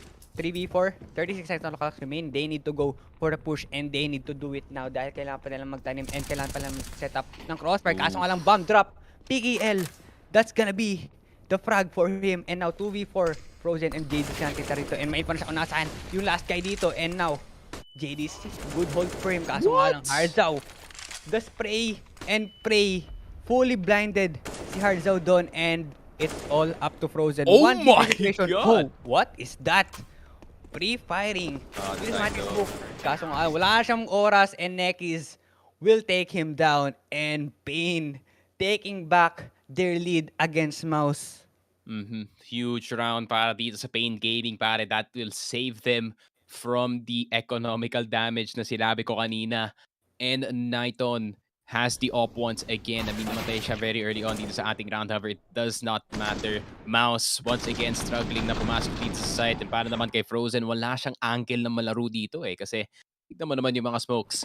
All in the favor of the Pain Gaming side. And Pain Gaming, 2 rounds na lang ang kailangan nyo para maipanalo itong nuke. And just a reminder, it is a best of 1. So, 1 and done.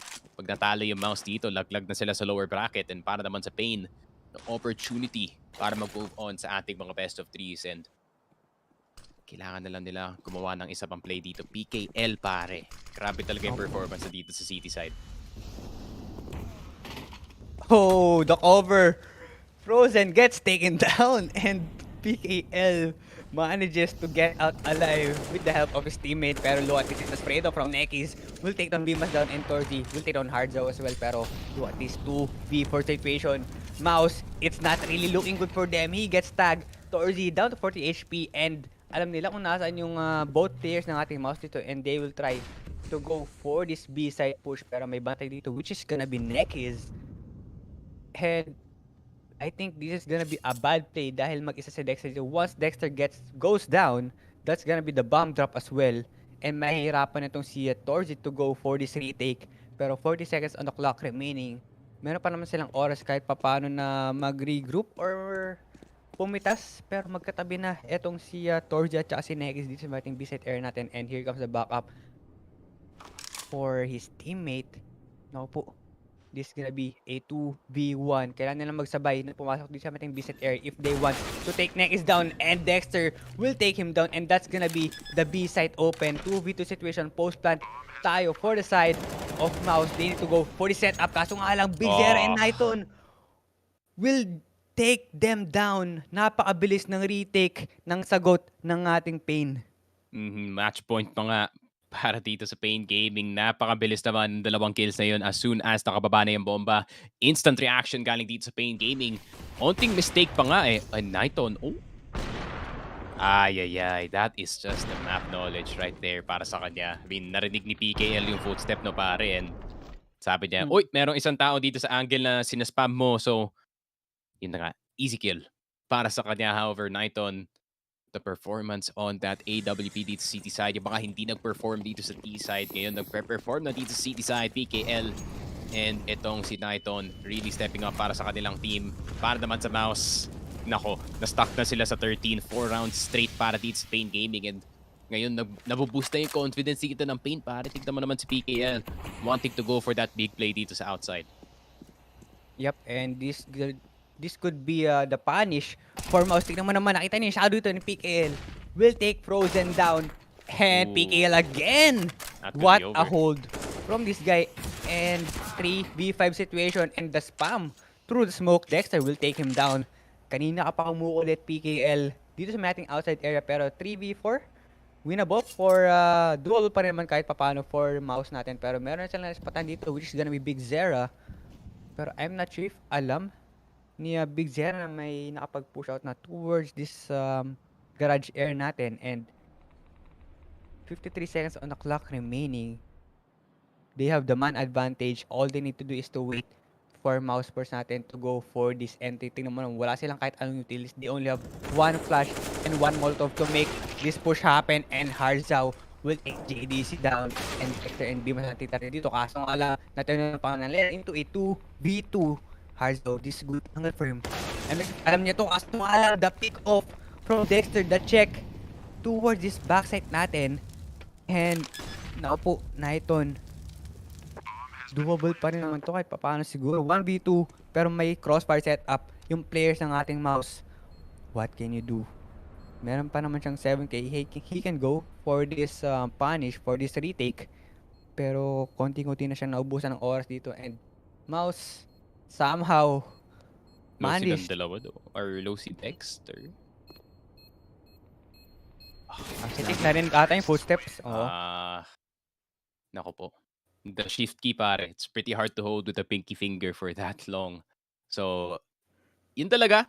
I mean, I really thought na magandang play na to para sa side na Pain Gaming considering na nag-adjust na si Harzao dito sa side. However, making a bit too much noise. So, in-expect na ng MOUZ na makakapasok sila, or rather, meron pang isa dito sa side and pretty easy kill to say the least.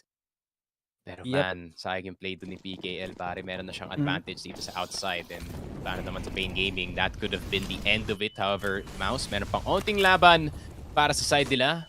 Up advantage still para sa side ng Pain Gaming. However, meron ng MP9 dito si Harzao, no? So, in terms of firepower, siguro kung hindi nag-close range itong si Harzao, no? Medyo lugi siya dito. Pero, in terms of gunsmith, halos pantay na lang rin yung Pain Gaming at MOUZ dito.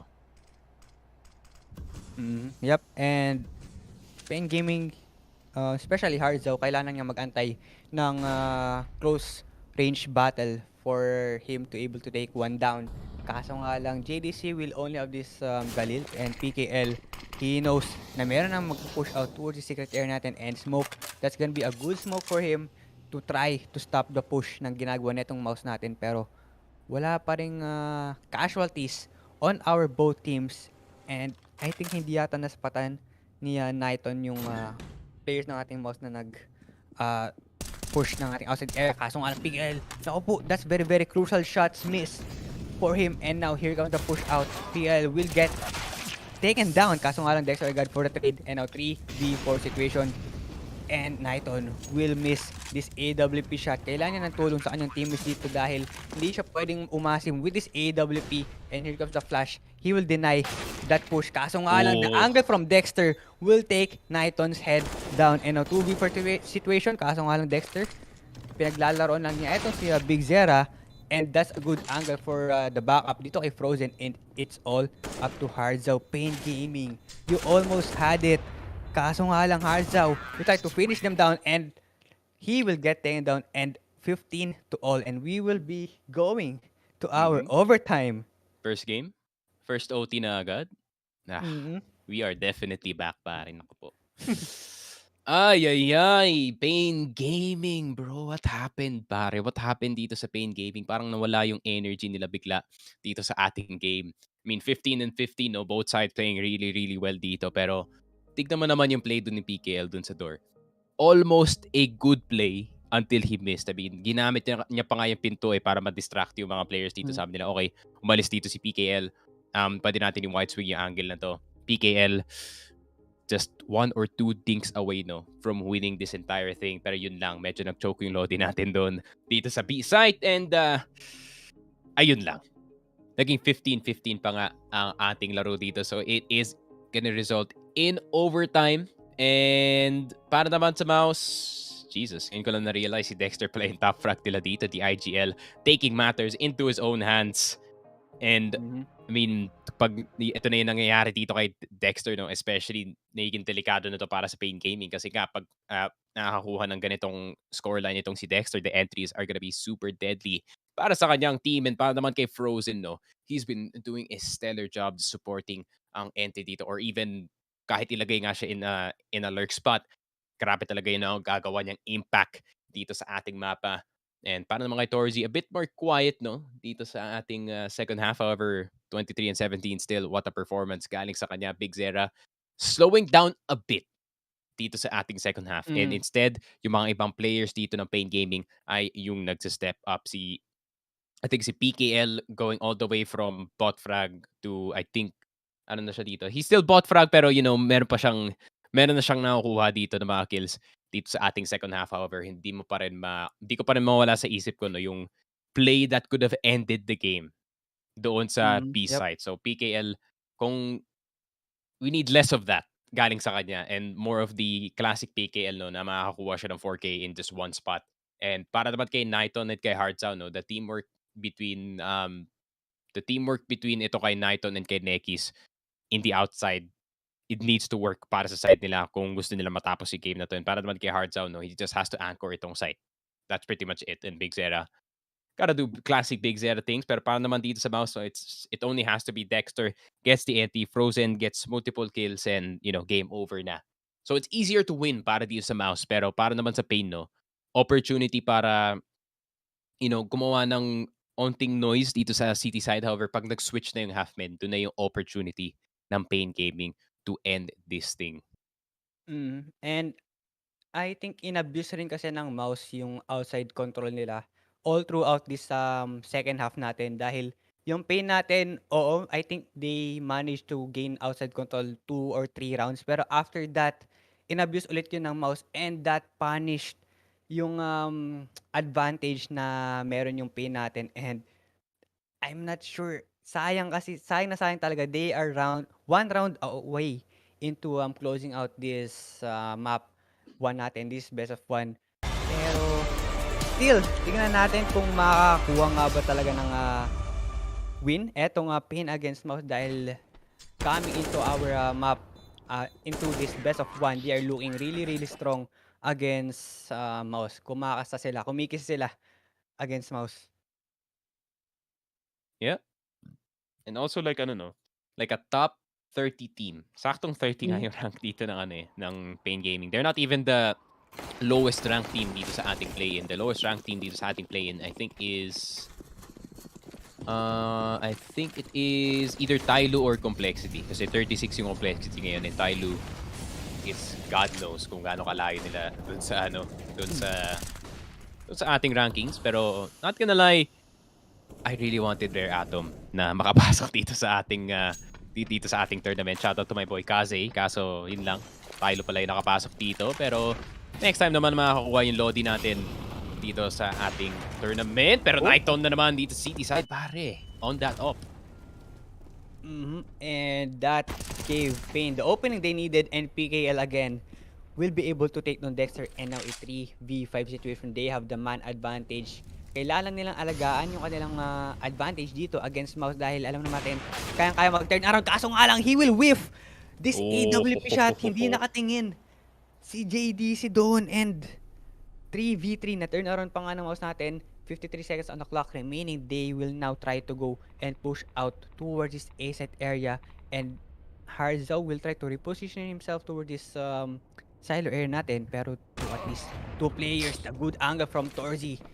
Pain, man advantage 5v3. What are you doing? And now the bomb is getting canned towards A-side air natin, and Torzi, a good angle for this guy. That's gonna be the free AWP from this AK, and it's all up to Nekis. 1v3, not really looking good with this AWP ni Torzi. I think para kay, para kay Pain especially, I think yung goal nila dito sa half na to is really just to get 1 or 2 rounds and tapusin nila nga dito sa kanilang T-side. And man, the weaknesses talaga are continuing para dito sa Pain Gaming. Hindi nila ma-prevent itong burst pagdating nga dito sa site. I mean, Hardzow, you can try as much as you can, pare, kaso yun nga, that's the second time na hindi gumana ang kanyang anchoring dito sa A site. He might need a bit of help from his teammates nga dito, pero ayun nga, 16 and 15. Once again, MOUZ in the lead dito. PKL getting some key kills dito sa start ng round. However, yun lang eh. That one miss from Nighton, pare, that could have changed everything dito sa sa ating first round. Yup, and Pain, medyo nararamdaman na nila yung pain na ginagawa ng MOUZ sa kanila.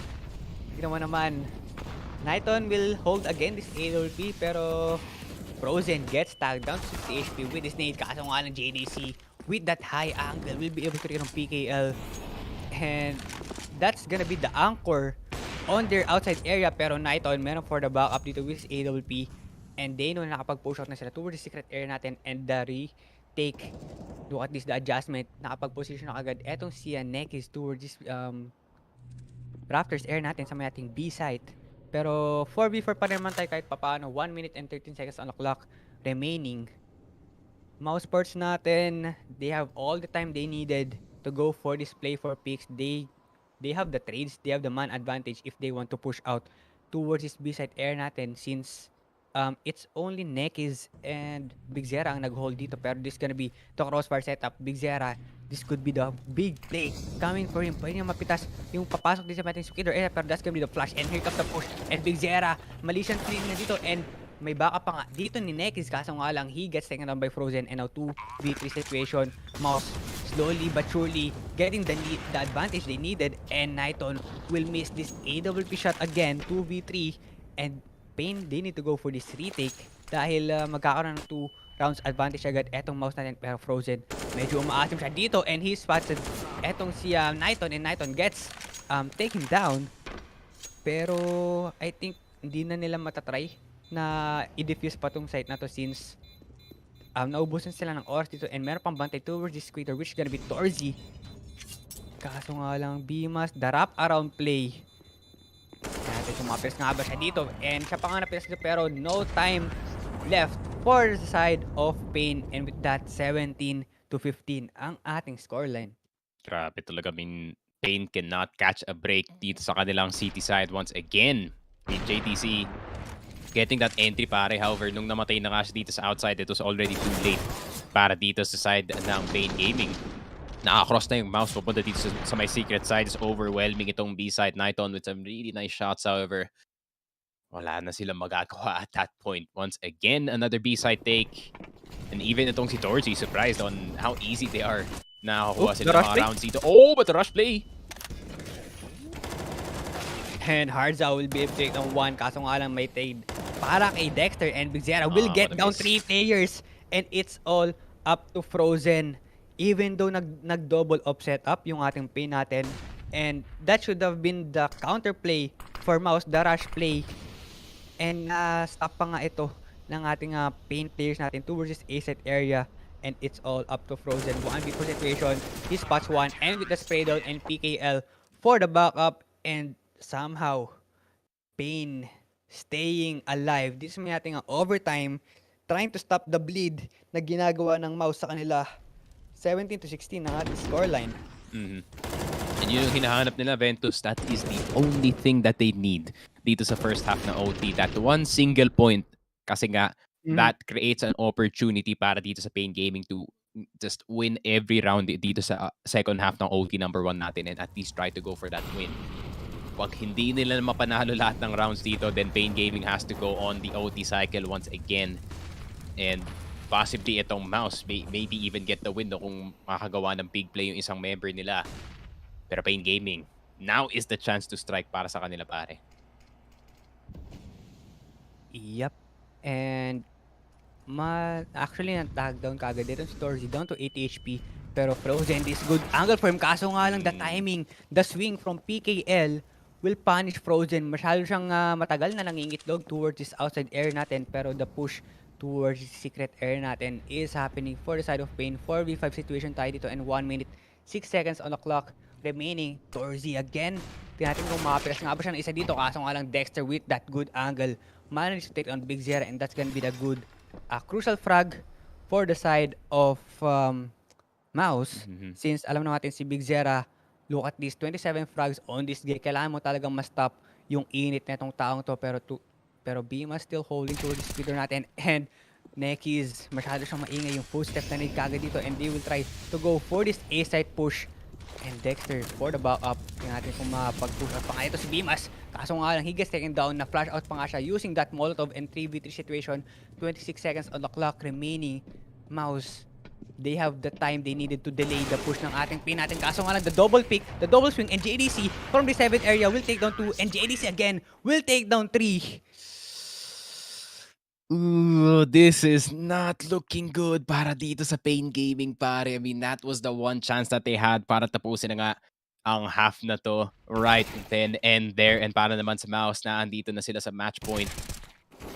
Naku po, this could be doom para dito sa side ng Pain Gaming. I mean, MOUZ once again with a great adjustment, pero not just that, the man who has not been performing too much dito sa ating game, JDC. Napakagandang play galing dito sa by Heaven's side, supporting ang kanyang teammate na si Dexter dito sa side, or rather trading him out. And Frozen, ay na nga, nilipat na siya dito sa outside. They need more firepower dito sa labas, and yun na nga, Big Zera is down. That's the big fish. Yep, and Nighton whiffing the crucial shots with his AWP. Kanina pa siya nag-whiff, I think, 4 straight rounds na hindi nagko-connect yung kanyang mga off shots dito, and hindi pa rin siya natututo.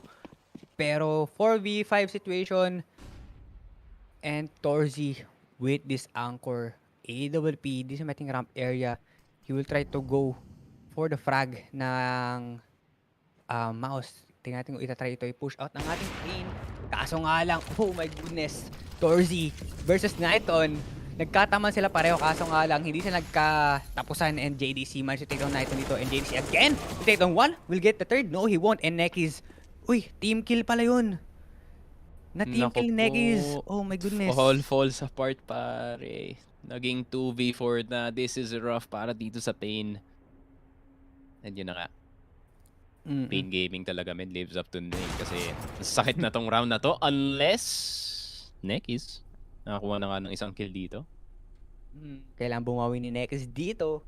Pero 24 seconds on the clock remaining. Wala na silang oras to go for the rotate, dahil tingnan mo naman 3-man stack ang ginawa ng MOUZ towards this A site. Magkakamali pa nga ata ng desisyon yung Pain natin na bumalik towards this A site. Pero the patience, 9 seconds. Naku po, Dexter, good angle for him, and he gets 2. And just like that, MOUZ will win our OT and our map number 1. And Pain, GG, well played. Sayang, 1 round away sana sila eh. Oh, I mean, 1 round away, man. I mean, kung napanalo nga nila lahat ng rounds dito sa OT on the T side, that could have been everything para sa side nila. However, MOUZ with the slow play and the fast play at the same time, no? I mean, it starts slow, then it goes out fast. Then, yun na nga, hindi na naka-adjust yung Pain Gaming dito sa kanilang city side, and MOUZ with a great comeback dito sa kanilang T side, saying dito sa Pain Gaming we can also play that aggressive T side as well, and Pain Gaming hindi na nakahanap ng solusyon dito, and MOUZ closing it out at the end of it. And itong si Dexter, no, he's probably looking dito kay Bimas at kay JDC like, guys, nag-roster change tayo para kumuha ng fraggers, pero I had to drop 30 para mapanalo yung game na to. Pero Dexter, man, what a performance from the IGL ng MOUZ. Yun talaga yung the classic Dexter move. Kung hindi na kaya ng mga fraggers para sa kanyang team, siya na mismo ang mag-frag para dito sa MOUZ and 30 and 26 para sa kanya. However, para dito sa Pain Gaming, laglag sila dito sa ating lower bracket. So, Big Zera, Nekis, and the boys, tignan natin kung kaya pa nila makabawi galing dito sa ating lower bracket. Ang kalaban nila possibly is either Heroic or Sprout, I think. Heroic or Sprout. So, both teams, may bagong change sa roster dito ng Heroic, which is si sino yun ulit? I think it's ano ba? Si Jabi ba yun? Jabi ba yun? Oh, Ayun, I think si Jabi. pinalit kay Refresh. Grabe si Jabi. 1.52 rating dito sa HLTV. So, wala na si Refresh. Unfortunate. One of my favorite players kasi sobrang aggro niya for no reason at all. Pero Sprout, ayun na nga. Meron na tayong results pala. Sprout ang mga kalaban dito ng Pain Gaming dito sa ating lower bracket. Other results as well dito sa ating screen. It is gonna be Team Spirit winning it out despite the absence of some Young and itong si Dexter. So, mga kalaban nila possibly is 0-0 Nation. It's either Brazil or Denmark. So, Astralis trying to see if they can get something going. No? Hindi pa rin nagpapalit ang kanilang roster. So, your boy, ang favorite nating player na si Farlig ay naandun pa rin sa Astralis. So, tignan natin, will this be them moving on dito sa ating bracket or is it gonna be them going down? Pero next game natin is gonna be Outsiders versus Imperial. So, guys, don't go anywhere when we come back. More IEM Cologne action coming at you. So, see you in a bit.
was a longer one than we expected. Stressful for you guys. Tell me about that.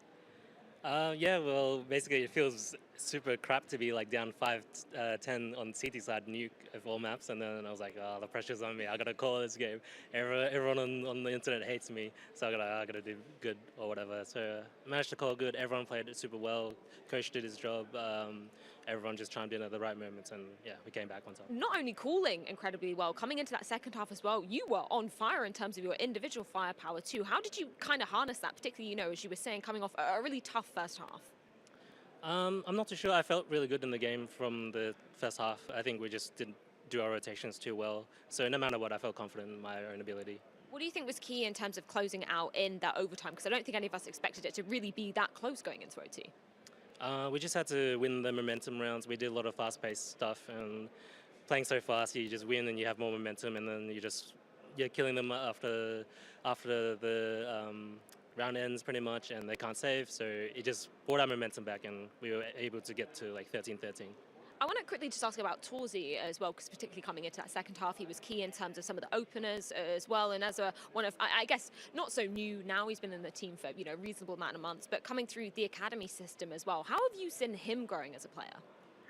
He's been great. He's always trying to learn stuff from our sports psychologist, Ole. So he's always like putting in new things, different sleeping patterns, different ways to eat, different ways. So he's always keen to work on himself, and it really shows. Well, Pain are one thing. Now you're going to be facing up against Heroic. I'm really excited to see this, as Yabi's going to be taken to the server for the first time on the A stream at least. How are you viewing them as opponents? Because I imagine it's probably quite a different preparation than what you did for Pain. Yeah, we probably don't have too much time to prep for them. They're very, obviously you have a new player, so everything could be different for Lono, but they're very talented lineup, very difficult to play against. So I think it's all about us and how calm we can approach the game. Well, Dexter, thank you so much for your words. Best of luck going up against the Danes. Thank you. Thank you so much. Thank you.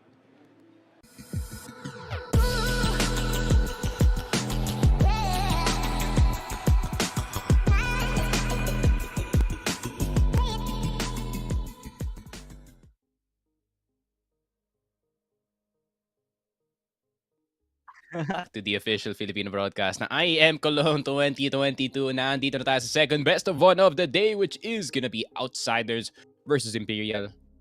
Russia versus Brazil. Naman this time, Outsiders, of course.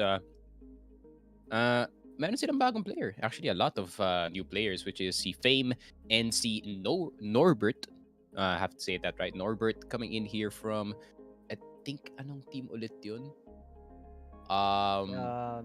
K23?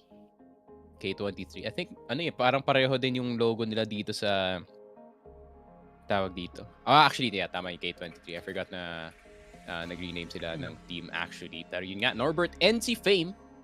I think Norbert, ayun nga, nakita ko na yung teams. Formerly K23, formerly Simon. Yun yung mas naalala ko. And formerly of Winstrike nung, you know, the old Mumich roster way back when. Pero tignan natin kung epektibo ba itong si Norbert, 21 years of age. So bagay siya dito sa Outsiders, no? The younger side of itong Russian CS natin. So tignan natin. Malay mo, maging effective pala yung roster change dito ng ating Outsiders. Pero Imperial, of course, the same old people, the same Brazilian legends na nakita natin in the last major. Not the best performance galing sa side nila.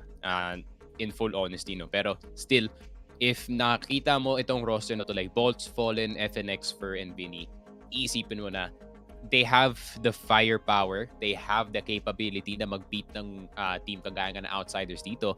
It's just that mag-show up pa sila today. Kasi yun talaga yung nagiging problema dito ng Imperial. Merong talagang araw na hindi nag-show up ang kahit anong player dito. Fallen, of course, siya talaga yung nag-lead ng charge almost, I wouldn't say almost all of the time, no? Pero, meron talagang times na Imperial, they just explode. Wala na talaga magagawa. And speaking of kanina, no, Rare Atom, yung pala yung nakatalo sa kanila, Outsiders.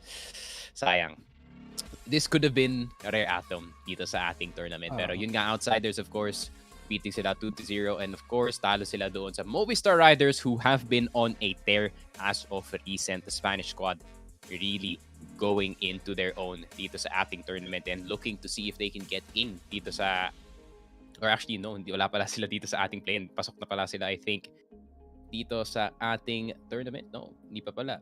Movistar Riders and MIBR ang magiging match pamaya as well. I think kasabay yata yung match dito. So, maybe updates from time to time. Pero, yun nga, focus na lang tayo dito sa ating Outsiders and Imperial. Ikaw, Ventus, what do you see dito sa ating match?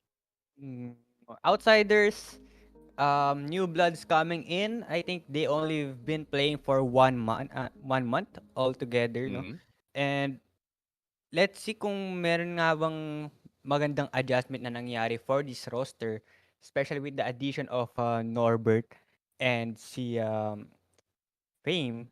Actually, si ano pala, si Buster. Actually, ay, Norbert and Fame pala, no, yung dumagdag. Tapos si Buster yung na-bench. And, tawag dito, Si tingnan natin kung outsider yung ano, yung maganda ba yung naging epekto ng kanilang roster changes. Pero Imperial, alam naman natin kung gaano kalakas itong Brazilian squad natin, spearheaded by the one and only Fallen. And this is the map, our map. It's gonna be Inferno. Pero look at this. We are heading to our knife. Tingnan natin kung sino nga ba ang mag-start sa city side and sa ating T side. Pero wala ata tayong wala yata. Judge na lang natin sa screens. mm Sino kaya? natin. Ako, Tondo Gaming Imperial. talaga, men. Tondo Gaming. Nagpapakaramdaman pa rin sila dito. I mean, sides are so important dito sa map na to. Like, you Yep. have to take the knife round seriously, man. And ayun na nga. Right click. Yun lang. Come on, Fer. You gotta do better than that, man. Natalo pa. Natalo pa nga ang tropa natin sa Imperial. So, I think it is gonna be itong outsiders probably choosing city side. 100% pipiliin nila city side unless they're trying to play the long con, no? Dito sa ating game. Then, honestly. Yeah. siguro kung long con, no, pipiliin ng outsiders itong T side. Pero more likely than not, city side talaga yung gusto simulan. Of course, yung playstyle kasi ni Mr. James dito. Of course, Mr. James time is back in business. He likes that passiveness, man. Gusto niya talaga mag-hold lang ng angle dito and hold that angle for the entire round. So, we will expect a lot, or at least a good defense, no, galing dito sa side ng outsiders. So, maybe they can get a huge lead dito sa ating first half. However, gaya nga na sinabi mo, Fame, Norbert, of course, Norbert replacing itong si Buster, Fame replacing itong si Yakindar, who is now a free agent. And I'm surprised wala pang nakaka-pick up sa kanya, or maybe meron pang onting contract woes na hindi pa, ina-unsign yata, or hindi pa yata, nakaka-cancel yung kanyang kontrata, and maybe the buyout's a bit too big. So people are still waiting para sa kanya dito. Pero yun na nga, outsiders gonna start on CT side, then Imperial, D side sila dito. Let's see what the Brazilian squad can do. And it's gonna be a 4-man stack for the side of outsiders towards this A side. Tignan mo naman, may crossfire setup kagad sila towards this mid-air natin, and it's all up to Kicker to defend this banana area on his own. Since it's only the pistol round, pwede naman siyang makapitas dito with this USP on these long-range battles. Pero look at this, Fleet and Fame trying to go aggressive towards this mid-air natin. Kaso nga lang, they will get spotted by Fer towards this towards air natin. And may baka pa nga dito na Fallen. That's gonna pop flash and bolts. Managed to take down Fleet. And konting-konting napapunish yung players ng outside dito. Kaso nga lang, the trades is happening dito. And that's gonna be the entry frag for this banana air natin. And now, Vinny will be able to take control towards this cons area natin. And alam niya na maraming tao dito. And will good angle for him. Will get down 1, will get down 2. And just like that, it's all up to James. What can you do? 1v4 situation. Although Vinny is low on HP, down to 20 HP. Pero Molotov will be out to try and delay the push out netong James for this possible retake. And I think isave na lang niya yung kanyang armor dito. And that's potentially the round for outsiders kung napitas sana nila yung yung 2 players ng Imperial dito sa ating mid-air natin. Kaso nga lang sila pa yung punish by that pop flash. And with that, Imperial will get the first round of our best of 1 series against outsiders. Kickert, no? With a classic mistake. Yun nga, magpupush ka nga dito sa banana area, no? Fully knowing na nagpo-fight na yung Imperial dito sa mid. Pero Vinny, with the big brain play, of course, just having his team covered dito sa may banana area, just playing the card the whole time. And wala, men. B-side was already free at that point. Nakita ng Imperial na merong 4 dito sa mid. So, tinakbo na lang nila ang banana area dito. And, grabe naman. Imperial with a great first round dito sa kanilang D-side. And Vinny with these 3 frags, tingnan mo na, meron siya kagad siyang AK, full armor, 1 smoke, and 1 nade. Pero 3-man stack will be out for outsiders towards this B-side area natin. And double nade, kaso nga lang walang mapapunish down towards this sandbag area natin. And James with this scouting natin kung makapitas nga ba siya ng isa dito, pero that's gonna be the pop flash. And may backup pa nga dito na kicker, kaso nga lang that's gonna be the swing. And he will take down 1 and may trade agad parang i-fallen. Pero 4v4 situation pa rin naman tayo kahit papano. And Eagles is out for the 3 players ng ating outsiders.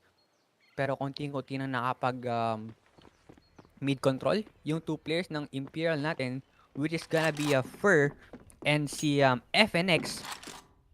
And James trying to jump pick towards his library area, and I think narinig ito ni Fur since masyadong maingay, pero binigay nila yung B-side and hindi ito alam ng ating Imperial, kaso nga lang the spray down and fleet managed to take down Fur, and that's gonna be the whiff with this Galil shot.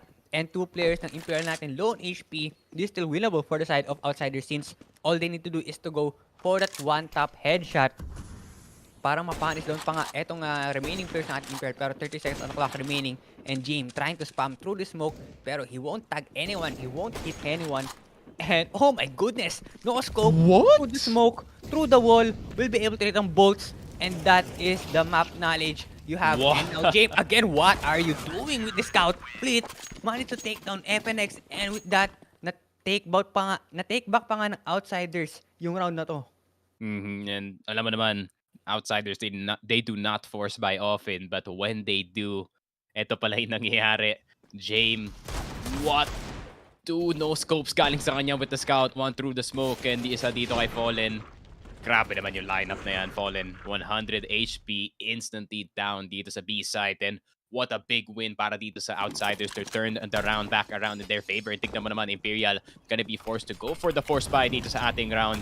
However, yung kanilang force buy dito is only pistols, tapos armor lang, men. I mean, they really want to turn this round back in their favor ulit. Kaso tignan mo naman yung mga baril ng outsiders dito. AK-47 para kay Flit and a Galil para kay James. They are ready para dito sa Imperial unless makakuha ng entry dito si Vinny. Looks like it's gonna be a 5-man A rush. They will now try to go for the setup. Kailangan nilang i-capitalize ng mabuti itong kanilang mga utilities, pero that's gonna be the nade, and 2 players half HP down. It's gonna be Vinny and FNX. Pero nonetheless, 5v5 pa rin man tayo kahit paano, pero that's gonna be a pop flash. Pero Great oh flash. my goodness, the swing. Kaso nga lang, Flit, handang-handa siya sa pag-push out. Will take down 2 players and Fallen with the takedown para kay-kicker. And 2v4 situation, wala nang magagawa yung players ng Imperial dito with their guns. Dahil long range battle, luging-lugi talaga sila dito unless they can hit these nasty headshots and fame from behind. Hindi raid dun si Fallen, kaso nga lang, pwede po siya makapitas dito ng isa. Huwag niyang magmamaas masyado sa James. Kaso nga, it's gonna be a 1v3 and bomb drop pa nga towards this A-short area natin. And for, I think, just do it, man. And for aim from behind. Outsiders, Yeah. leading I by mean, 1. Yun talaga yung dilemma, men, no? After ng force buy, you really have to think kung magpa 5-man force buy kayo ulit just to counter itong last force buy.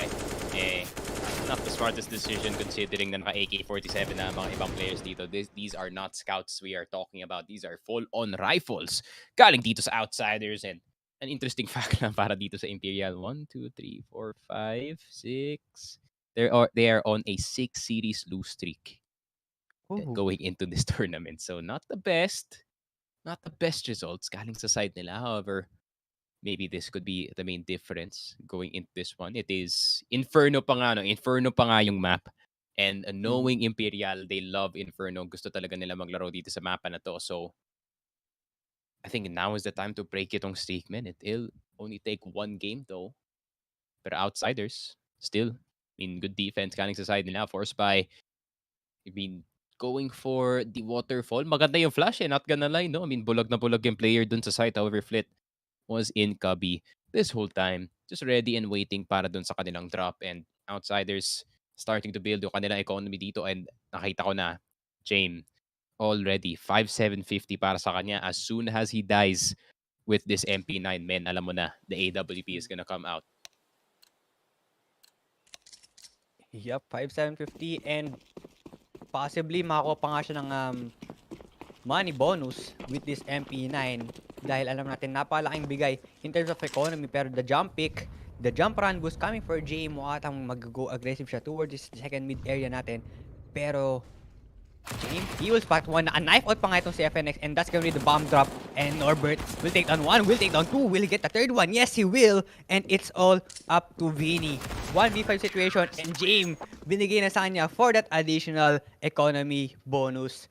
And another clean round for the side of Outsiders, although that's gonna be the eco round for Imperial, pero tinatin kung anong magagawa nila on their full gun round, especially with James will have this AWP. Nako, yung biggest factor talaga no, every time na maglalaro ka ng Outsiders is how will you take out itong off ni James? Kasi James is gonna try to see if he can baby this off as much as he can. Pero from time to time, nagka-aggress na rin to itong si James. So, they have to be careful. Speaking of aggression, walang tao sa mid. So, James, nagpunta siya dito sa second mid to try to get a pick. However, I mean, Bai is looking healthy na para dito sa side ng Imperial. However, pag natalo sila dito, nako, pangit talaga. Vinny! Oh! Woo! Tostado si Kuya mo, Vinny, by that Molotov. And now 4v5 tayo dito, and they are trying to gain control towards this banana air natin, pero hindi ito binibigay ng ating Outsiders. Now they're trying to pressure ng players ng ating Imperial, and continue pa nga sila na push back towards their spawn ramp area, pero no backup yet for the side of Imperial. Two setup pa rin ang kanilang ginagawa dito. They will try to go for that pick-offs, pero tingnan natin kung si Fallen, mapipitas pa nga siya. Makapitas nga ba siya ng isa dito by this aggressive pick, and James medyo hindi tumama yung kanyang AWP shot. Pero 4v5, 48 seconds on the clock remaining. Bomb is in the hands of Bolts with this AK. Wag lang siya maiipit dito dahil tingnan mo naman 3 players na Imperial natin now trying to push out towards this area natin, pero split. This is a good crossbar setup for the side of Outsiders, and that's gonna be the info. Isimo ko na lang yung arches, that's gonna be the pop flash and fall. Hindi siya nakatingin sa kanya likod, kaso nga lang, siya pa yung nakapitas dito kay Kickert. That should have been the frag for Outsiders, kaso nga lang, na-turn pa nila into a 3v3, and that's gonna be the bomb drop from behind. Pero Fallen, the run and gun, will be able to take down Norbert, and James through the smoke will take down Fert. Nako, ang layo ng bomba, pare. Versus James, and wala na nga siyang oras dito. He will just go for that Same time. frag, kaso nga lang nagtago na si James Oh, man. Alam mo na, we know James, dude. We've been casting this game for quite a while, and you know James is not gonna go for that 1v1 as soon as nakita niya yung oras. He's like, okay, 1v1 na lang, wala nang oras. Okay, tatago ko na yung op-min. Kailangan ko na i-save to. Ako, alam mo naman, there is no better relationship dito sa laro na to than James and his op. So, hindi talaga maghihiwalay yan anytime soon. Pero Fallen, great attempt galing sa kanya. I mean, great entry. I mean, even with the late check turn around doon, nakuha niya pa nga isang player doon sa may copy. Pero Outsiders, once again, man, really effective ang kanilang play so far. And James 6-0. And, uy, Kickert, parang gusto nang uminit dito sa banana area. And the punish from Jane from behind just did not do the round win sana for the side of Imperial, pero look at this, Molotov will be out. Samahan pa ng mga flash towards this A short area, pero they won't spot anyone, and Fame gets tagged down to his HP by Fur, and he needs to back away. Pero meron pa namang player na nag-hold dito sa ating banana area, which is gonna be James. Kaya niyang i-anchor tong banana area on his own with his AWP, pero mukha atang isa-swarm siya. Meron bang utilities? Actually, they are short on utilities. They only have one flash for Imperial, and that's gonna be the one frag James needed. Fallen gets taken down. That's gonna be the IGL for you. And 4v5 situation, 51 seconds on the clock remaining. The rotation is happening for Kicker to help James defend this B site. Dahil, tingnan mo naman, 3 players na sa kanila ang nagtatry na mag-push out towards this scar area. Pero James, another good angle for this guy. Wala na silang utilities. They will just go for this dry pick, and it's gonna be looking bad for the side of Imperial. James will get his second frag, will get a third one. Yes, he will get the fourth one. Kaso nga lang, Kickert for the backup. Although he is tagged down for HP, and it's all up to Fur. Oh my goodness, one tap headshot. Nasty headshot. Robert gets taken down. Norbert rather. Pero Fur, masasave pa nga niya ata itong Emperor if ever mapitas pa niya itong player na si Fame. Tingnan natin i-hunt down pa nga siya dito. No, they won't hunt him down. And another round, another clean round for Outsiders. Grabe talaga, man. It's the classic, it's the classic Outsider City side. If you do not kill James, then what are you doing, my friend? Pero James na naman with the AWP, dude. Grabe talaga. That's his signature thing dito sa ating game. And Imperial, man. Grabe talaga. I mean, it's so hard para sa side nila, no? Para lang makapasok dito sa side when there is James on the other side. Just parang shooting practice na lang siya dito. 9-0 so far. His passiveness really makes it hard para dito sa Imperial, no? Para hanapin itong si James and at least try to dismantle yung kanilang defense. And hindi lang yun, the other players are playing around him perfectly as well. I mean, Fame 5-2 so far despite being the youngest player in terms of yung in terms of the roster length. Kasama niya si Norbert dito, but mukhang komportable na yung tropa natin dito. Yup, Fame. We're 19 years old. Doing the job for the side of Outsiders. Tingnan mo naman, 5 frags on this guy. Second frag siya in terms of the rest players ng ating Outsiders. Pero first gets taken tag down for the HP. Pero Fame again will be able to return Vini for V5 situation titles. Hindi makapasok yung Imperial natin. Kaso nga lang the backup from Kikert. Hindi nakapasok yung ating Imperial and Fallen. Matitake down pa nga yung kanyang teammate dito, which is gonna be Fur. Pero 3v4 nonetheless. 40 seconds on the clock remaining. Fallen. Ang ganda sana ng angle niya dun. Kaso nga lang James for the backup from this library area. And Norbert, good pick for him. And now they know what is up. They know kung nasan yung last player ng Imperial nito. And it's gonna be FNX trying to push out towards this arch area. Pero the flank checked by Fame. And they know kung saan nga ba talaga magpupush out si FNX. Pero the jump pick from James. Maubusan na nga siya ng oras. And I'm not sure if mapipitas pa ito si FNX. Kaso nga lang, he gets taken down. Etong si Fame. Pero save na lang. 6-1 ang ating scoreline, and Outsiders really looking good on their city side. And Imperial mo atang hindi sila ready sa kanilang matchup against Outsiders. Jesus, man. Grabe talaga yung defense ng Outsiders. Once again, great teamwork dito sa dalawang... Kaya pala nagtaka ako, bakit tatlo lang yung kills on the board? Then yung pala, I forgot. I wasn't looking at the kill feed. TK pala ang nangyari dito. I mean, everything is falling apart para dito sa Imperial, man, para sa kanilang T-side. And para naman sa Outsiders, no, it's getting easier and easier. Kasi parang as the rounds commence, parang pagtuloy-tuloy yung rounds natin dito, tapos di nag-timeout yung Imperial, which they do now. Mawalan talaga sila ng parang momento, parang maiinis pa nga yung ibang tao dito sa Imperial. And alam mo naman, your boy FNX, kind of susceptible to tilt, pare. And, you know, baka matoxican pa yung teammates bigla, but maybe that's just old FNX. Pero losing this hard, pare, no? Losing this much, kung kayo yung Imperial dito, really gets to your head. Yep. And grabe talaga Imperial, they need to get out of their own heads, pare, kasi Outsiders, pre, pag tuloy-tuloy pa to galing sa side nila, may hihirapan talaga itong Imperial, kasi Outsiders, they really know how to snowball a lead very easily, especially itong si James. 10-0 so far dito sa ating game. And ayun na nga, Happy New Year, pare. Grabe. Another team kill coming in for the side of Imperial. I'm not sure anong ginagawa ng players ng Hawak Imperial yata ni Bolts yung nade, tapos na-nade siya Ay. Oh no, Ventus. What is this, man? It's just snowball for the side of Outsiders. Somebody take down James. 0 deaths on this guy. Pero he gets spotted down dito sa ating boiler area, and alam nila kung saan magtry na magpo-push out etong players ng ating Imperial. Pero bomb is dropped towards this spawn ramp area. And FNX mo atang gusto na lang niyang pumitas dito kahit papano, and he gets spotted dito kay Flit. Pero 56 seconds on the clock remaining. Kailangan nilang kunin yung bomba, and it's all the way back into their spawn. And wala na silang magagawa dito. Kikert, mukha atang pwede niyang asimin etong pag-push out sa may ating smoke ng arch area natin, since hindi naman nakatingin yung dalawang players dito ng ating Imperial. That's gonna be an easy 2K sana sa kanya. Pero look at this. The patience from outsiders. They are not going for it, for the overpush, overcommit, the discipline from this team. Hindi sila nagbibigay ng info kung saan silang tatago dito. And meron na spatan towards the side area natin. Pero Fur will try to push out. Fleet will get one. And Norbert will take down Fur.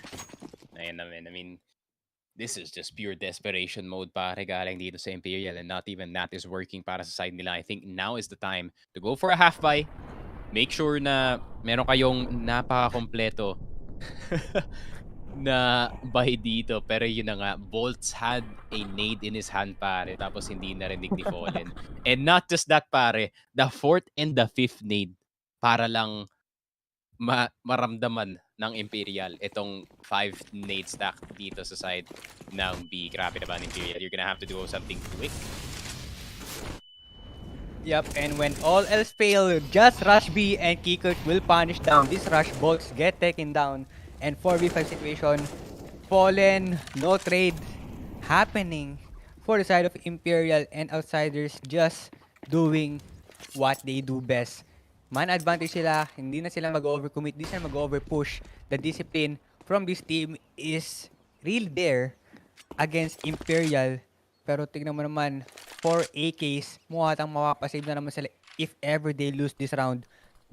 And konti-konti na sinasandwich yung map control na itong Imperial dahil 4 players stacked towards beside area. Meron silang crossfire setup pero Fleet will take down Fur and Kikert for the backup. Kaso nga lang, magpupush out pa nga sa dito and Fleet the timing. Nakapasok siya dito sa ating boiler area natin, and that's gonna be the nade.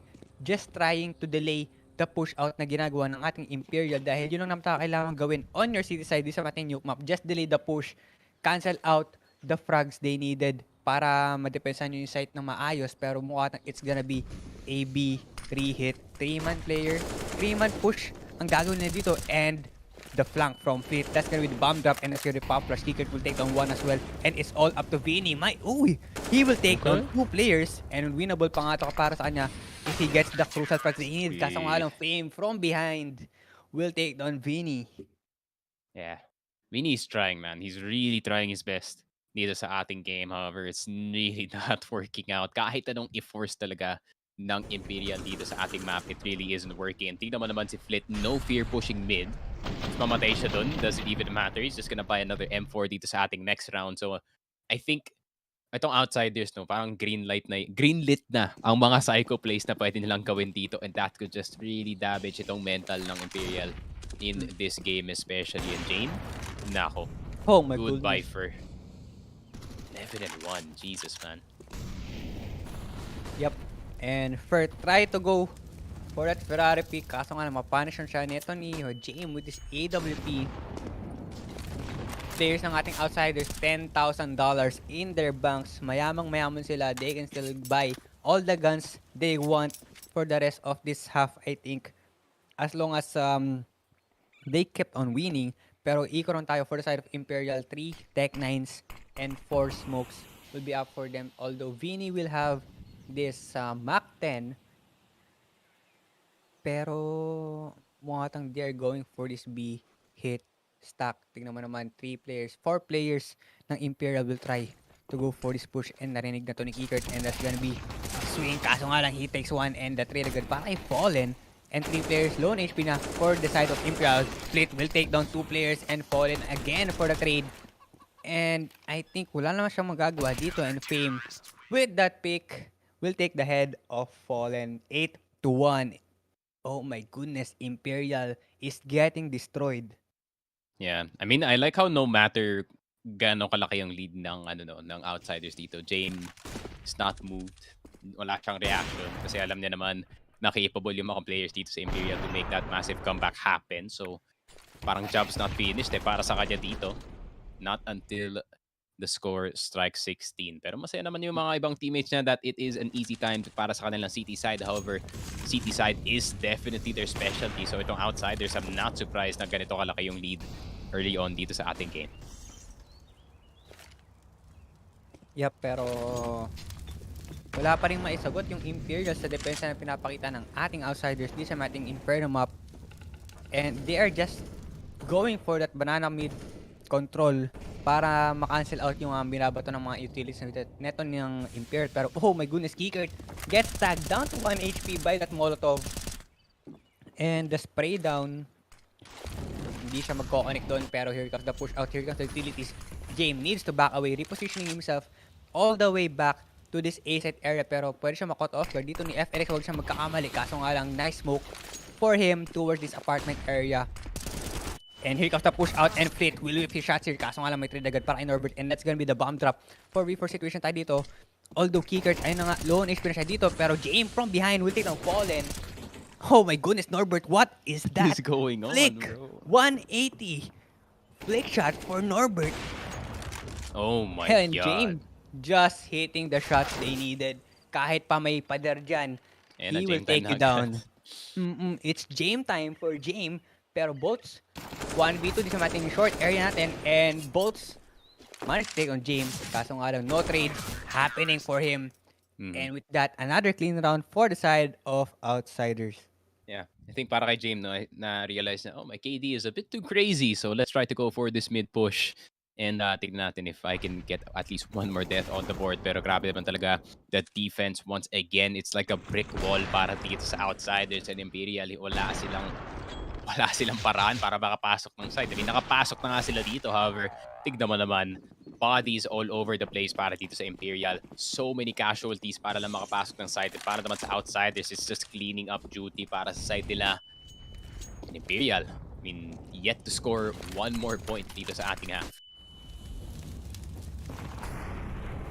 Yep, and Vinny, narinig niya may tumatalon-talon towards this banana area natin, pero uy, nakita niya, si Kickert, narinig niya the sound cue of the footsteps, and mapapunish doon pa nga eto si Kickert, and that's gonna be the free rifle upgrade for Imperial. Pero Fur, nakapag-push out na siya towards this arch area, hindi yata to alam ni James, and there you have it, Fur. Very, very nice push from this guy, 3v5. This is the round they needed. Kailangan nila i-capitalize yung ano dito, kaso nga lang Fame just not having it. And Norbert again, very, very insane new players coming for the side of Outsiders. Tignan mo naman na turnaround pa nila from a 3v5 down a 2v3. It's all up to FNX and Fur. Pero I'm not sure if alam ni Fame, and there you have it, FNX will be able to run Fame.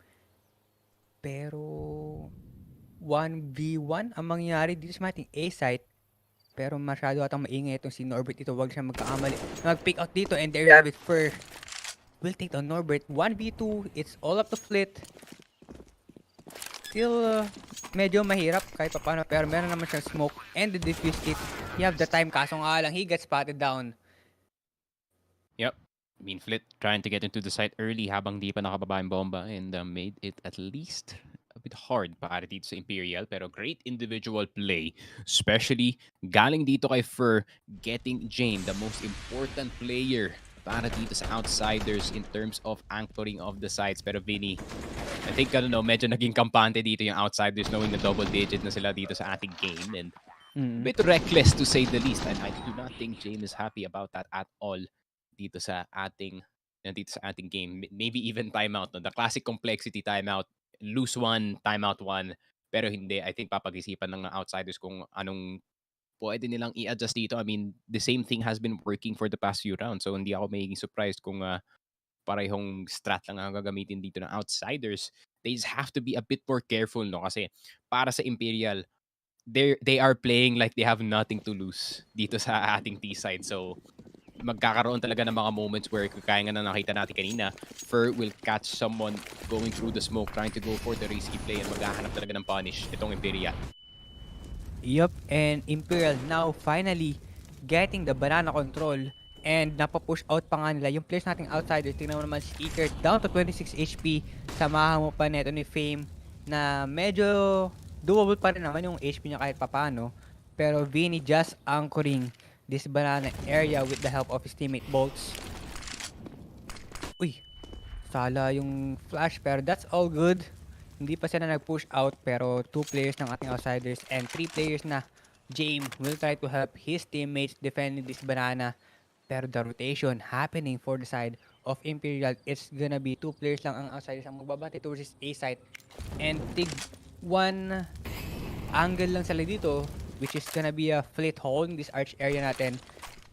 Pero alam niya na maraming tao dito, pero that's gonna be the pop flash. Kaso nga lang, bulag na bulag siya, and that's gonna be the frag for Fleet. 4v5 situation, it's gonna be a hit, and alam na to ng ating outsiders. Here comes the rotation. Kaso nga lang, Norbert will try to land his shots here. It's not gonna connect, and FNX for the backup. And with the 3v5 situation tayo dito, and the bomb is getting planted towards this A site. And mukha tang mapapasive na lang ating outsiders. Masyado silang nakakampante sa kanilang lead dahil 2 straight rounds na silang medyo nawala sa laro.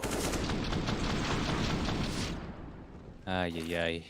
Pero yun na nga, I mean, defense a bit lackluster dito sa A site, no? I think, yun na nga, medyo natatapa na yung outsiders dito. However, 2 digits is still 2 digits in terms of the score. Pero Imperial, nakakahabol na sila kahit papano. At least, they'll try to mitigate as much damage as possible dito sa kanilang first half. Kasi yung first part ng first half na to was quite a disaster para sa side nila.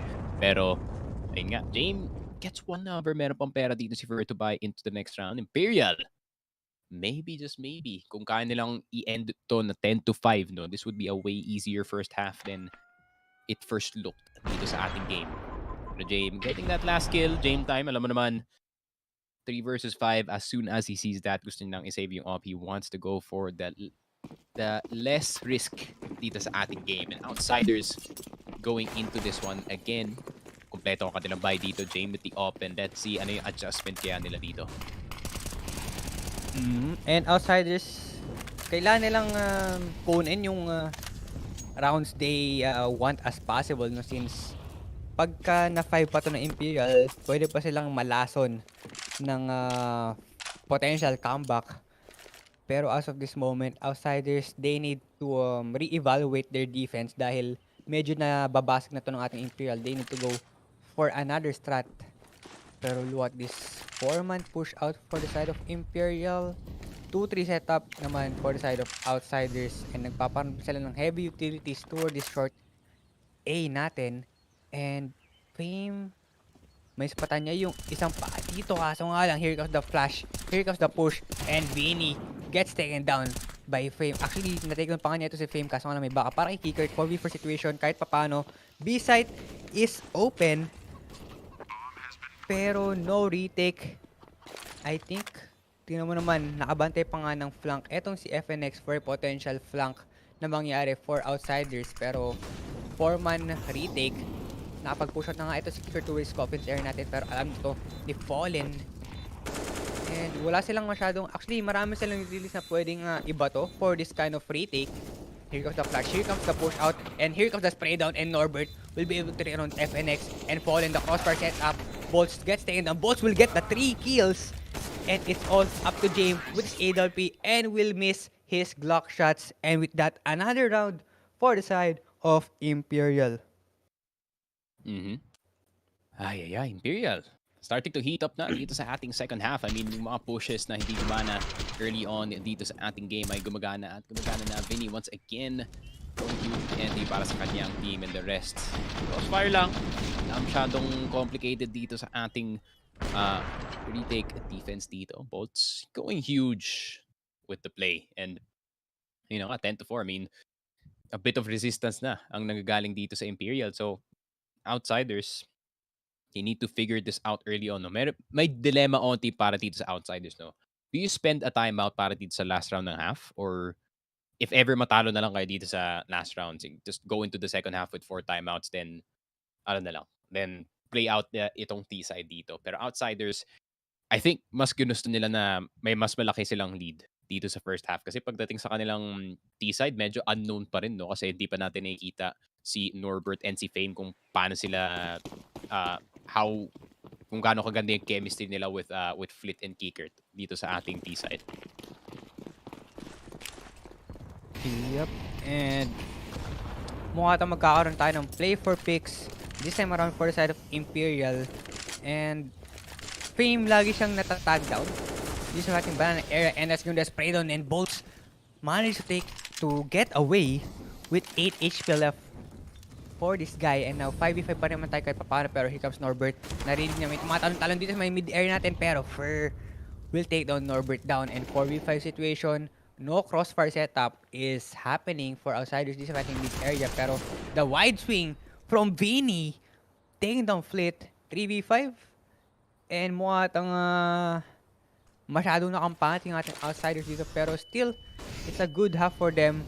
10 rounds on their city side, and kailangan nilang basagin siguro yung depensa ng Imperial pagdating ng ating second half.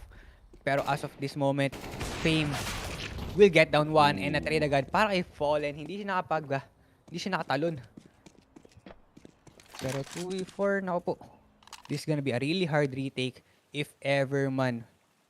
Dahil meron pa silang lurker which is gonna be FNX. Pwede pa nga siya makalasan dito. And Kicker, what? The spray down through the smoke. Managed to take down Vinny. And na-turn na rin pa nila into a 2v3. Pero No way. Kicker again. Hello? Grabe. What I mean, is Imperial doing? the repositioning galing dito kay Kicker. Oh, yun lang. Pero nakita yung bomba. Fame can do something. Abangan lang niya yung entry dito. Kaso nga lang, for winning that aim duel against Fame. Grabe talaga yung Imperial, no? I mean, bigyan mo lang sila ng onting momentum. Just one round worth of momentum. And tuloy-tuloy pa nga ang kanilang pagkapanalo dito. I mean, first half was a disaster. I mean, despite na panalo sila dito sa pistol round, itong highlight thing nga galing dito kay James, really just set things off para dito sa Outsiders, and tuloy-tuloy ang kanilang defense for almost 10 rounds straight. I mean, may mga attempts nga from some of the players here dito ng Imperial, kagaya nga ni Fallen with the entries, and grabe talaga. Wala lang talagang gumagana para dito sa Imperial. However, when they got 10-2, nako po, parang naramdaman na nila kung ano yung weakness dito ng ating Outsider team. However, ang laki ng lead eh. So, kailangan pa yata maglaban ng onti dito ang Imperial para makabalik dito sa ating game. And tignan mo naman si James dun. I do not think he is happy dun sa half na yun. Kasi in-expect na talaga na this could have ended in 13-2 or 14-1 even kung nilaro nila na maayos yung half na to and they did not choke that one round. And para naman sa Outsiders, kagaya nga sinabi ko, they're not the best T-side team kasi nga yung pinaka-main star player nila, itong si James, is not really known para sa kanyang T-side. So, the 4 players dito ng Outsiders, Kickert, Norbert, Fame, grabe. Kailangan talaga nila mag-step up dito lahat ng riflers para sa side ng Outsiders. Para naman si Imperial to, I mean, Fallen with op, nako men. Yun talaga yung pinakamalaking problema dito ng ng Outsiders. How do they cool down or how do they not give momentum para dito kay Fallen sa kanyang AWP? Kasi pag nabigyan lang yan ng onting kills itong si Fallen, men, mabilis talaga yan mag-heat up. And especially itong si Vinny, actually, the big surprise para dito sa Imperial leading the charge para sa kanyang team. And grabe naman. I mean, James, 16-5. Only dying 5 times dito sa ating first half. He was on fire dun sa streak nila dito, men. And Imperial, tingnan natin kung magkakaroon nga ba sila ng possible comeback. Pero this is Outsiders we're talking about. On their T side, they know also how to play this Inferno map. Pero I think meron silang comfortable lead kahit papaano, no? They are leading by 5 rounds. Pero agad sabi mo, they could have taken this 14-1 or 13-2. And I think medyo nakampante lang sila sa winning streak na nangyayari sa kanila pagdating sa ating first half. Pero Imperial still a long way to go. If they win this pistol round, pwede pa sila makakuha ng momentum against Outsiders. Pero as long as nag-iinit etong si James with his AWP, medyo mahirapan rin silang ma-pick off etong players ng ating Outsiders.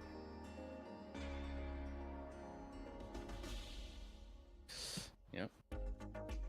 I'm trying to think, no, ano kaya pwedeng gawin ng Outsiders dito, especially dito sa first round. Kasi pag nakuha nila yung pistol round, then matik na yun, their chances of winning the next 2 rounds is pretty high. So possibly 12-5 man pwede nila maging start dito. However, yun nga, Imperial, kagaya nga na nakita natin kanina, bigyan nila lang sila ng isang round and all figured out para sa side nila. So, para dito sa outsiders, no, they need to go into this half winning and keep winning talaga kasi pag nabigyan ng isang panalo itong Imperial, nako, delikado talaga ang outsiders dito. However, tignan natin. Uy, rush B. Tamang split Rush lang. banana push. Kaso nga lang, mapapunish ng pa nga itong si Vinny down to 12 pero it's gonna be a 1v2 against James. Naku po, James whiffing his shots here. It's not gonna connect. Kaso nga lang, hindi siya ma-take down dito and with the help of his teammate Kikert, managed to take down Vinny and just like that, oh my goodness, bolts. Long range headshot from this guy and James somehow manages to make it out alive and fallen. Meron silang info na isang player ng ating Imperial na holding this ating mid area pero it's gonna be a 4v2. It's gonna be a hard retake if ever man may tanim ng outsiders yung kanilang bomba dito. Kaso nga lang Fallen gets dinked down to 9 HP. This is looking bad for the side of Imperial dahil outsiders konting-konti na siniswarm etong A-site area natin. Pero Flit, naku po, hindi siya ready do sa angle ni Fallen towards A-site and now 3v2 and FNX mapapabalik pa nga siya towards this apartment area natin pero they know na B-site is now open, B-site is clear and Norbert will try to go for the cut off rotation and there you have it. FNX gets taken down and it's all up to Fallen.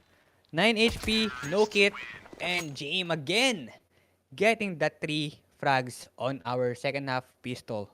Yeah. Wala pa naman yung op ni James, so no point of playing James time just yet. Wala pa. So he can go as aggressive as he can, kind of baiting yung mga players dito ng Imperial. Pero at the same time, Imperial, man, is the right play para mag-aggressive dito sa may car area natin. Parang hindi naman eh. So, I mean, you only got 1 kill. Tatlo yung namatay para sa side nyo. So, I really don't think that was worth it. And para naman sa outsiders, no, the first part of their plan already complete. Nakuha na nila yung pistol round. Now they have to just keep on winning dito. Hindi talaga pwede mabigyan ng isang round itong Imperial. And Scout will be in the hands of Fallen. Meanwhile, SMG, for FNX, yan natin kung makapitalize nga ba niya itong kanilang buy. Pero outsiders as of this moment now leading by 6 rounds and it's gonna be a 3-man stack towards this B site pero no push yet is happening towards this banana air natin dahil yung players nating outsiders will try to lurk up.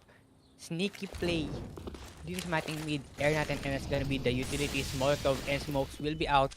Para sa ating A-shot air, it's gonna be the A push and Fallen needs to reposition himself. What a headshot with the scout. Fallen gets Norbert down and meron silang man advantage kahit papaano and Vini will opt out to go for this close range battle with the CZ. Tingnan natin kung mapiplas nga ba niya si Kikert dito. Kaso nga lang, Kikert handang-handa ata siya sa kanyang pag-wide swing dito. Kaso nga lang, Vini medyo nag-whiff yung kanyang shots dito. Kikert down to 16 HP and 4v4 situation kahit papaano and they know na Fallen na goal shot sa may ating site. Dito sa may ating site and ako po, the run and gun spray for FNX, it's not gonna do it. And now 4v3 bomb is getting planted towards this A side area natin pero that's gonna be the nade and bolts. Matatagdan lang siya ng konting-konti lang pero in terms of man advantage lamang pa rin naman ng ating outsiders. Pero kailangan nila mag-set up ng magandang crossfire dito and James holding this A short dahil alam niya na meron nagbabantay towards this arch area natin. And kinuha lang yung SMG at itinakbo nito ni Fer and they'll just go for the save and another round for the side of outsiders. They are 3 rounds away into closing out this best of 1 series against Imperial. Part 2 ng plan, men. Kompleto na. Ayan na. 12 and 5 para dito sa outsiders. And not just that, no. Good news para sa side nila.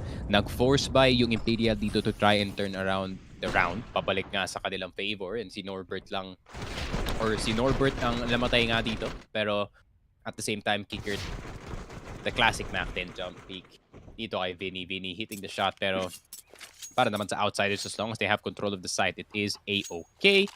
And FNX, nako, if he was 2 seconds earlier, no, itong si FNX, he would have gotten itong Galil at least ni Kikert dito. However, a bit too slow on the pace para sa kanya.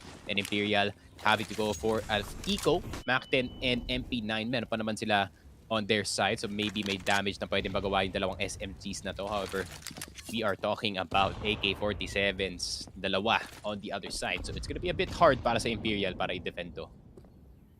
Pero tingnan mo naman, 4 players ng ating outsiders now trying to push out this dito sa may nag-B-side air natin, and the spray down is not gonna connect, and for the run and gun spray, hindi siya makakapitas ng kahit isa man lang, although na-punish daw nila yung mga buhay netong outsiders natin. They are low on HP, especially Kicker down to 4 HP, and James will try to hold this potential push na gagawin itong Imperial natin, pero no rotation yet is happening na, dahil alam naman ni Fleet na kung may magpo-push out towards mid-air natin, which is gonna be FNX and Vinny, pero kailangan nilang manalo dito sa mga long range battle dahil hindi sila pwedeng mag-go for this close range, kasi tingnan mo naman FNX handang-handa siya sa pag-push out dito and nagpaparamdam lang etong si Vinny for the bait dito kay FNX, and will get down one, and Vinny will get down one as well. Kaso nga lang may trade agad para kay Fame, and Fallen with the speed to 15, nasty headshot from this guy, and now the bomb is planted towards his A side. 2v3 situation, retake tayo dito, and James will position himself towards his apartment area, and it's all up to Fleet. I think mag-set up na sila ng crossfire towards this short, kaso nga lang meron magpo-push out towards his library area, which is gonna be bolts. Kailangan ng magandang synergy ng pag-retake ng Imperial natin. If not, they could go punish down this matching side air natin. Kaso nga lang, that's gonna be the push. It's all up to James. 1v3 situation. He knows where he is. Kaso nga lang, James will get down 2. And a 1v1 with a great one. Fallen versus The James. classic James. Oh my goodness. Alam niyo, wala nang oras. And tinakbo na lang niya itong si Fallen. Nako. That's worth it, man. 100%. Pero Yup. deja vu min para kay Fallen. 1v1 na naman para kay James. Pero si James nakatago lang dito sa corner. The classic James move once again. Grabe naman talaga si James dito. However, eco round to para sa side ng Imperial. So, if we are talking eco standards, no, good round yan para sa side ng Imperial. Pero yung scoreline kasi medyo delikado na yung Imperial dito. So, they need to start collecting points on the board para sa side nila.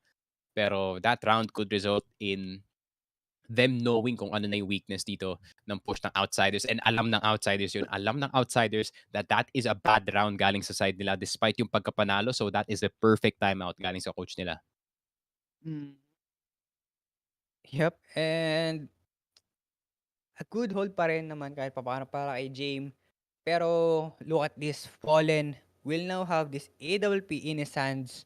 Tingnan natin kung makakapitalize nila to coming into our next round, round number 19, and outsiders 3 rounds away to closing out this best of 1. And our Imperial medyo malayo-layo pa yung kanilang kailangang habulin nito. They only have 5 rounds all throughout this matchup.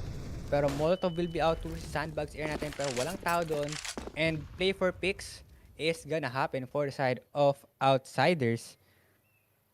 The discipline from Imperial, tingnan mo naman, hindi siya nag-overcommit, hindi siya nag-overpush dahil they are respecting the dual capacity netong outsiders natin, and they're just gonna throw some utilities towards the banana area, pero they won't tag anyone. No info yet is being given by outsiders kung saan nila gusto mag-push. Tamang bato-bato lang sila ng utilities, pero 3 players ang nag-hold towards the second mid area, and 1 minute on the clock remaining. Pero it's gonna be a 2v2 if ever i-push out to neto nila Kickert sa may ating B-side. Isang smoke na lang meron dito sa B, pare. They only have the one smoke, pero that's gonna be the indicate for this push. Kaso nga lang, Fur will whiff his shots here and bolts as well, pero somehow he managed to take down Fame.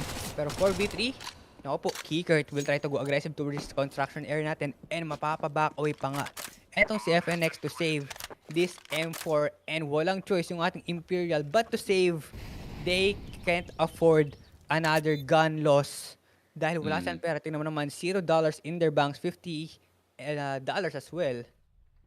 Grabe talaga, men. Kakaiba talaga yung slow play ng outsiders. Parang kita mo naman dun sa start ng push na yun, 90. Yun lang yung nabawasan dito para sa side ng outsiders at the start of that push. Si Norbert lang with that 10 HP, baka may ligaw na bala lang na napunta doon sa wall bang, and somehow, some way, he got it down. Pero grabe talaga yung pagka-draw out ng kanilang utility, no, para dito sa Imperial. And that ended up itong B-side ng Imperial only having one smoke to stop this entire 5-man push.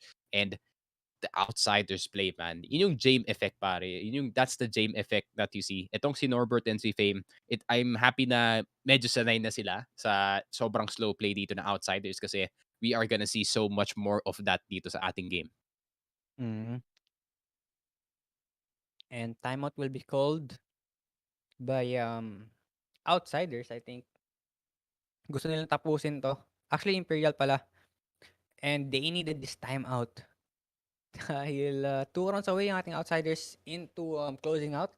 Pero Imperial, I'm really not sure what can they do against the T side ng ating outsiders. Wala silang may sagot sa mga slow plays.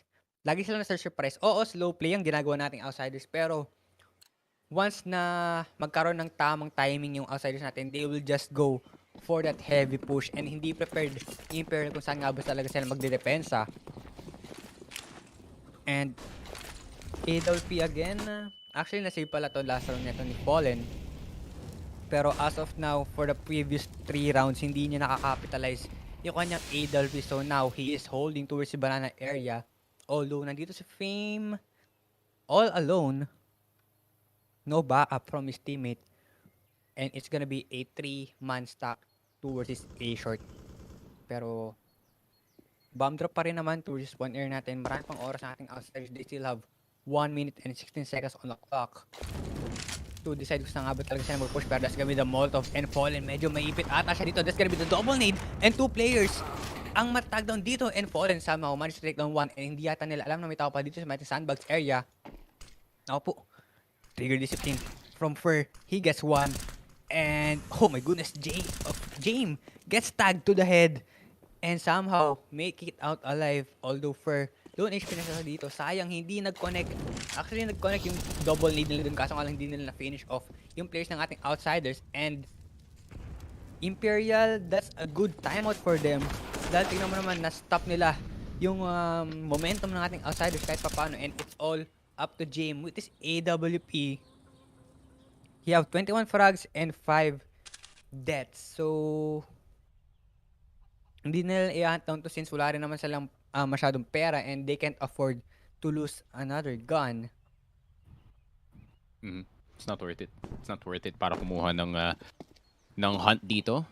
More so for the AWP, considering na Jame is literally just gonna sit in this corner and maghahanap na lang siya ng paraan para kumuha pa ng frags dito, but most likely than not, he is just trying to save itong AWP, which can save the round para dito sa outsiders. However, para dito sa Imperial, no, great reaction galing sa kanila, despite na double nade nga dito si Fallen, na kuha pa nga niya itong si Kickert. I think para sa outsiders, no, one more nade would have been very useful dito sa side ng outsiders, and that could have cleared itong double stack dito ng Imperial, pero hindi nila alam na double up pala ang Imperial side. So attention is gone galing dito sa sandbags, and they got more than what they wanted galing dito sa B side. Pero outsiders just gonna go for the full buy, I guess, dito sa ating round. Pero Fallen, you're gonna have to be careful. Si Kickert is right next to you.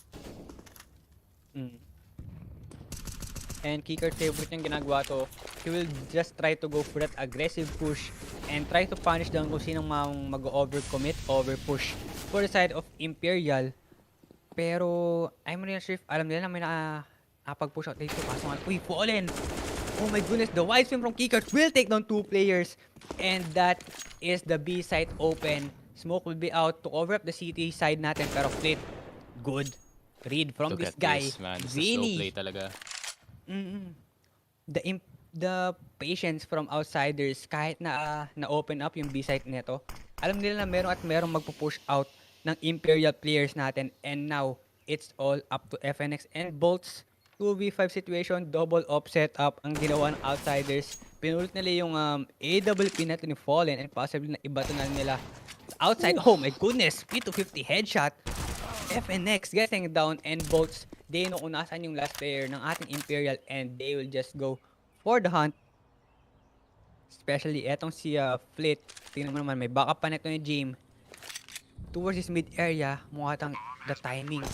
Pero siyang matimingan dito ni Jame, and with that, Jame will take down the last player ng ating Imperial, and match point for the side of Outsiders. Mhm. Grabe talaga. I mean, sobrang countered ng Outsiders. Yung parang yung style ng Outsiders, no? Kina-counter yung style dito ng Imperial. Yung Imperial, they want to have that early advantage. They want to go aggressive. They want to get that first peak para pagdating ng later stages ng ating round, they would have the advantage. Pero para naman sa Outsiders, they're the complete opposite, no? They're gonna sit back as much as they can and mapapaisip talaga yung Imperial, saan ba talaga magagaling ang mga players na to? We're gonna need this part, this part, this part. Pero hindi pala alam ng Imperial, wala na silang nades. Para naman sa Outsiders, they're like, okay, magbaburst na lang kami sa isang side ng site. And then, easy Bugatti namin para sa side nila. I mean, Outsiders, grabe talaga. And Flit, not stopping anytime soon dito sa apartments, pare. Yep, and outside, oh my goodness, Fallen will miss that crucial frag using this AWP, and now the flash fully blinded yung both players natin dito sa ating banana area. Sayang kung hindi nabulag etong si Flit dito. Pwede nyo matikto natin si Fallen, kaso nga ng Fallen with that nasty pick will be able to get on fame.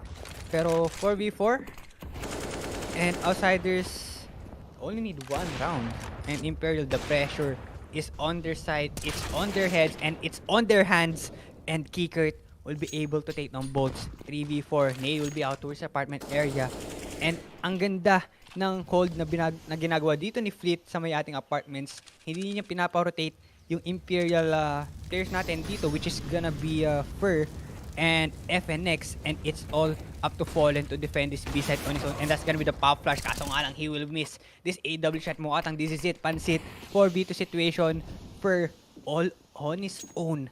Now trying to go for this retake from this construction area, and FNX medyo nadala kasi siya na meron nagpa-flank from this mid area, kaya medyo napatagal yung kanyang pag-rotate towards his B side, pero aantayin na lang ni Fur dahil this gonna be really hard retake for the side of Imperial. Pero konting-konti silang naubusan ng oras, and wala pa nga silang kit dito, and it's all up to Fur. It's Jame time, will get that second frag, and with that, Outsiders will win against Imperial. And dire-diretso na nga ang Outsiders dito, man. Just like I said, it feels like yung playstyle dito ng Outsiders really just directly counters itong Imperial, and I think Imperial not really having the best draw in terms of the opponents dito, and Outsiders showing why they're still one of the best in the biz pagdating dito sa kanilang city side. And ayun na nga, they move on dito sa ating best of threes, which is gonna go on later, so guys, stay tuned lang kayo. So, Big versus Outsiders. Makikita natin mamaya. Big, of course, natalo nila ang order dito. Pero ito, Ventus, ito yung pinaka-surprising. 0-0 Nation beating Astralis, pare. Yun talaga. 0-0 Nation, sina Coldzera. Coldzera pala. So, ito pala yun. No Coldzera, no major, pare. Yun yung ano. Yun pala yung tunay na no major na nakikita natin. So, congrats to 0-0 Nation. Astralis, of course. One-sided 6-6. They're choking again. They're choking Astralis, guys. All I'm saying is you're one roster change away from winning or having a new era, pare. So, yun lang yung masasabi ko sa kanila. Device free agent. Pero, ayun na nga. Congrats to 0-0 Nation. May kalaban nila yung Spirit. So, in terms of the lower bracket matchups na makikita natin mamaya, it is gonna be Sprout and Pain, Complexity and Astralis, Order and Imperial. Tignan natin kung kaya pa ba ng Imperial na makahang on dito sa ating first part of the best of one, or first part ng ating event, which is yung play-in. And next is gonna be MIBR versus Movistar Riders dito sa ating stream. So definitely hype for that for a really good reason, kasi Movistar Riders, of course, have been on fire as of recent, no? Parang na-ascend na nila yung tier 2 scene, and diretso na sila dito sa tier 1, like number 14 na. This Spanish team has just been impressing me time and time again every time na pumapasok sila sa tournament. Pero speaking of impressive, no, MIBR, itong roster na to, they have been doing some damage as well for the past few tournaments. So I'm excited to see kung ano kaya nilang i-offer dito sa ating play-in tournament. Pero guys, we are gonna take a short break, and when we come back, the final best of one of the day and of the play-in ay magaganap in just a short while. So guys, don't go anywhere. When we come back, more CSGO action coming at you. See you in a bit.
And ayun, hello and welcome back to the official Filipino broadcast ng IEM Cologne 2022 Play-in Tournament. Ako nga pala si Sneaky Frog, kasama ko si Ventus, and the third and last best of 3 of the day is upon us. And ang ating game, it is gonna be MIBR versus Movistar Riders, the Spaniards versus the Brazilians dito sa ating tournament. And grabe, I mean, kagaya nga na sinabi namin kanina bago kami mag-break, I mean, Movistar Riders has just been impressing us time and time again dito sa ating EU scene, going out of Spain. I mean, grabe talaga ang kanilang impact dito sa ating tournament, even beating itong last team natin that just won the Inferno game, yung Outsiders 2-1, and going undefeated dito sa ating qualifier para dito sa ating play-in. So, Movistar Riders so far on fire dito sa ating tournament. 4-win streak even galing sa side nila, beating MIBR even dun sa isang tournament which was, I think, 1 week ago yata, or no, this was actually dun din sa qualifier. I think MIBR second place yata sila dun sa group maybe dito ng Movistar Riders. And yeah, so far so good para sa side nila. I mean, MIBR, yeah, talo sila sa Rare Atom. Yes, at least meron tayo panalo. One win for us. And yeah, talo sila sa Movistar Riders. So yung head-to-head nila, 3-0. Hindi pa nananalo yung Movistar Riders, or hindi pa nananalo yung MIBR tol against Movistar Riders. Ano masasabi mo dun, Ventus? Yep, and I think one of the best maps na itong Movistar Riders na nakas ko and nakita ko is yung ancient map. Pero we'll see kung ano nga ba yung map na lalaroin nila dito sa ating best of 1. Pero looking at the roster of MIBR, will this be another outsider-like roster change na nag-work out in their favor, especially with Woody is now out of MIBR, replaced by Bernzan. And I'm really not sure if, actually hindi ko pa kasi nakita kung paano nag-fit in etong si Bernzan pagdating sa MIBR players natin.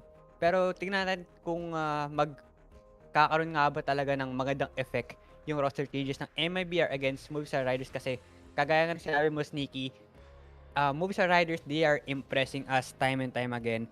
Even though we are expecting them to lose, they are somehow managing to win the matches that nilalaro nila, no? And I think as long as it's not an ancient map, I think MIBR will have a chance against Movistar Riders.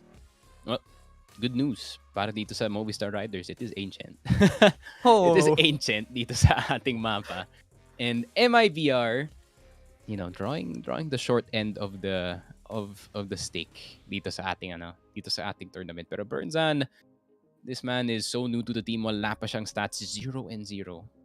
Literally dito sa ating team. And tignan natin, I mean, Bernzan, from what I've seen from his short stint dito sa MIBR, okay naman siya. I mean, hindi siya yung sobrang pangit na rookie pagdating sa team. He actually contributes din pagdating sa pagdating sa mga games din, and especially knowing na galing siya dun sa MIBR Academy. So sanay na siya dito sa sistema ng made in Brazil basically.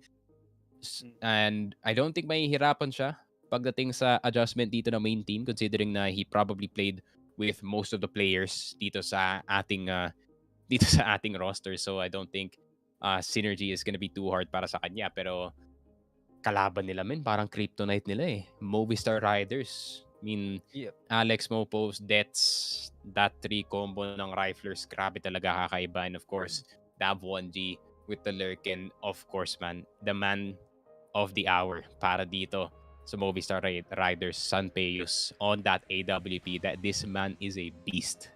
Grabe talaga. Yep, and ang concern ko lang sa Movistar Riders, which is si Dav 1G, he have times na medyo nagcho-choke siya, na even though nako-commit niya yung sprays niya, pero natatalo pa rin siya sa mga eco rounds. I mean, nalalason pa siya ng mga deagle shots using by that whiff sprays na ginagawa niya. Pero hopefully this time around, medyo na-fix yung parang parang kryptonite niya yun, na pagka 1v1 clutch time medyo nag-choke siya. Pero ayun nga, Yun lang yung concern ko sa Movistar, and I think they should be good against MIBR and this ancient map. And I'm really not sure kung sino ba mag-start ng city. If it's Movistar Riders, pwede na silang kumuha ng advantage as much as possible. Dahil MIBR, ayun nga, hindi kagaya sa mo si Burns hindi siya yung rookie na bad na mapasama sa roster changes ng MIBR. Pero iba rin kasi, kagaya sa mo, kryptonite nila yung Movistar Riders and this is their map na talagang lagi nilang nilalaro and gamay na gamay nila kung paano lalaruin. Yeah, and definitely tong si Berzan, he's no far league, man. He is no far league, so he really has that really big impact para dito sa team. Pero let's talk about Movistar Riders pa. I mean, for the past few tournaments, even dun sa major actually, they have been overperforming our expectations. I mean, nagkakaroon talaga ng moments where, yun nga, Movistar Riders, they really just break down entirely pagdating sa mga mas malakas na teams. Pero when we are talking about yung top 10 and below, Movistar Riders easily kaya nilang talunin yung mga teams na yun on a good day. So I'm really expecting them na ma-sweep aside lang nila yung MIBR dito. But at the same time, MIBR, full of surprises sila dito. So maybe, just maybe, kaya nilang i-edge out yung game na to. Pero at the same time, it's ancient, man.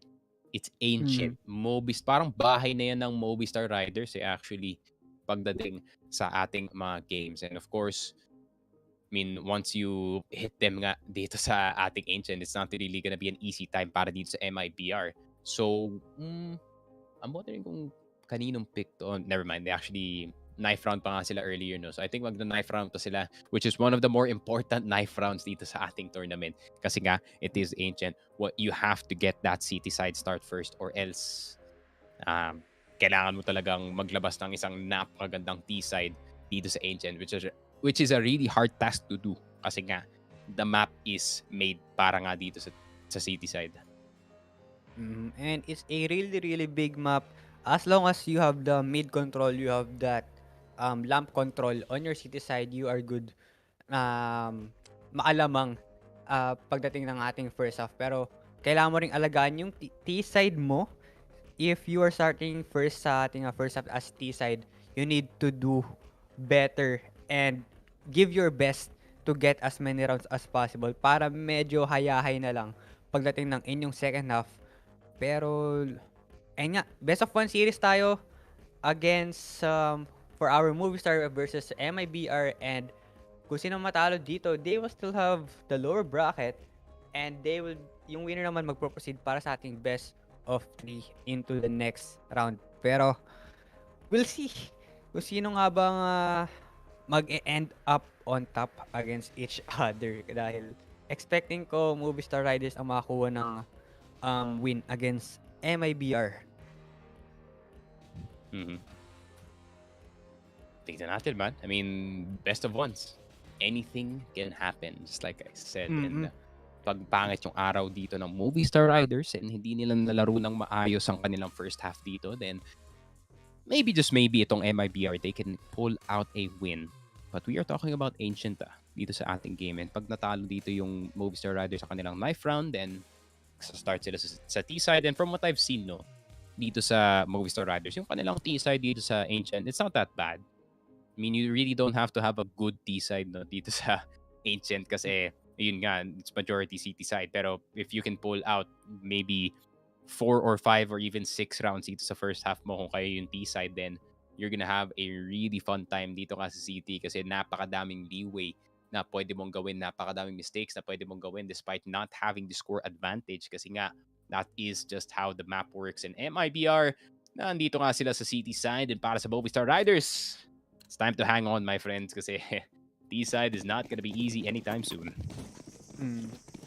And utility-wise, they have 2 smokes and 2 Molotov for side of Movistar Riders. Pero look at this dual Barretta in the hands of Cello and Turtle. Now po, here comes the massacre. Cello will get down 2 players and Dav 1G manages to take down for the trade Cello. Pero that is a bad trade for them, and Mopos gets linked to the head. Kaso nga ang Turtle will get down 2 players, and it's all up to Dav 1G. Kailangan niya ma-plant etong bomba to go for that additional economy.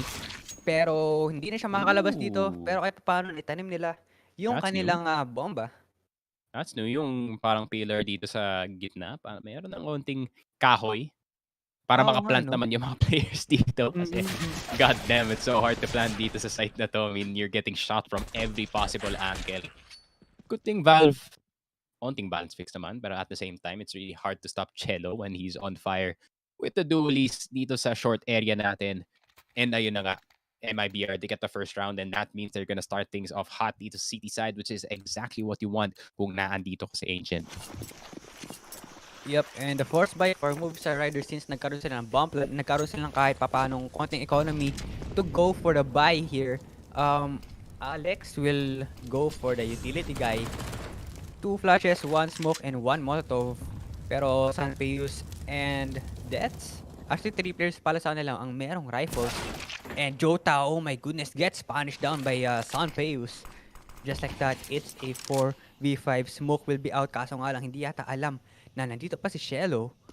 And he will guard that rifle para hindi makuha na itong Movistar Riders. Kaso nga lang, oh, the spray down. Naku po, nakatakas pa nga ito si Mopos. Kaso nga lang, hindi niya alam na nagpupush out na sa likod nila.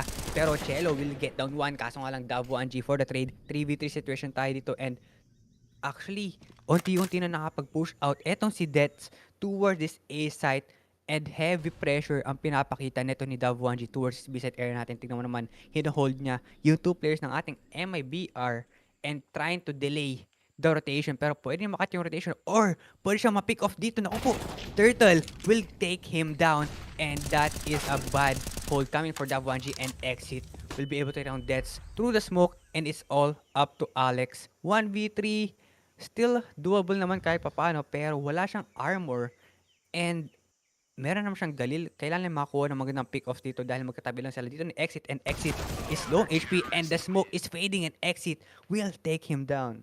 Yeah, we are gonna have plenty of those rounds, Ventus. Alam mo na yan. You know, he's so close. Yung napakalapit na, pero Ancient is just being Ancient once again. At the same time, good push galing dito kay Turtle, no, galing papuntang mid-side. Knowing it is a 3v3, they went for the risky play, which is pushing all the way dito sa B short. And it worked out. Actually, mid-changes na ulit. Wala na yung box dun sa gilid. So there's not much covering itong mid-push ni na Turtle, no? If ever may player kaya nga ni Dav 1G dito sa mid, kung walang molly dyan, look at how open itong B-short na holy schmoly. And Jota, nako po, with the mid-push. Yep, medyo nawala nga yung box dun. Pero MIBR, they have the man advantage as of this moment. Jota will be able to run Sanpeus. And bomb drop towards his double door air natin. And meron lamang Deagle. Etong si Dav 1G. And what can they do against full rifle? Turtle with the spray down. Managed to take down Deaths. And medyo cold start ang ating Movistar Riders. A clean 3-0 agad for the side of MIBR. Pero tingnan natin kung makakalasan pa ba itong si Dav 1G. Pero I don't think so. Dahil merong body system na ginagawa etong MIBR. And with that, 3-0 against Movistar Riders. And ayun na nga. I mean, 3-0. So far, so good para dito sa MIBR. Not much can be done para sa side ng Movistar Riders kasi nga, Ancient baby. That's just how it works. And Sanpeus though with the AWP, so maybe makakuha na sila ng maybe some mid control if ever mapasok kanila si Sanpeus dito sa mid bago pa mamoli ng MIBR itong position niya, which is a bit too late. Pero at least meron ng panglaban dito yung MRS. Pero tignan mo naman si Turtle, pumasok na nga! And getting down 2, si Sanpeus pa yung namatay, Ventus. Oh my goodness, that is gonna be the AWP down for the side of Movistar Riders. Pero a good rush coming in for Turtle, taking down 2 players, and Bernzan magistrate on Mopos, and this is going bad for the side of Movistar. Since this is their gun round, they should have been able to get 1 round against MIBR on their gun round. Kaso nga lang, the punish from Turtle is just there. Walang maisagot yung Movistar Riders natin sa ginagawang depensa ng ating MIBR. Meanwhile, Bernzan, this a good angle for him. This a good hold. Meanwhile, that's tamang abang lang kung meron pang mag-overcommit, overpush for side ng ating MIBR. Pero bomb drop towards his low area natin. Oh my goodness, the good pick coming in. And it's all up to Dets. 1v4 situation. Pwede siya makapitas ng isa. And there you have it. Bernzan gets taken down. And hindi niya ata alam na meron pang isa towards this ramp area natin. And that's gonna be the smoke. Jota will try to push out. Pero 28 seconds on the clock remaining. I'm not sure if nakita na ni Jota yung bomba. Ayun, nakita na nga niya. Yeah. I think mas importante kay Jota, no, kaysa yung bomba dito is the op. Ayaw talaga niya ipasave dito si Dets kasi pag nakakuha pa ng op dito si Sanpeos, that's bad news. Pero Jota is gonna go down and uy, di pa rin kinuha ni Dets yung op. Dapat kinuha niya yan. Oof. Feeling ko 5 rifles na lang sila sa next round or something. Yep. And pwede pa nga mapunish itong si Exit. Kaso nga lang, Layo. masyado na paaga yung spray down niya. Layo pa ng nade.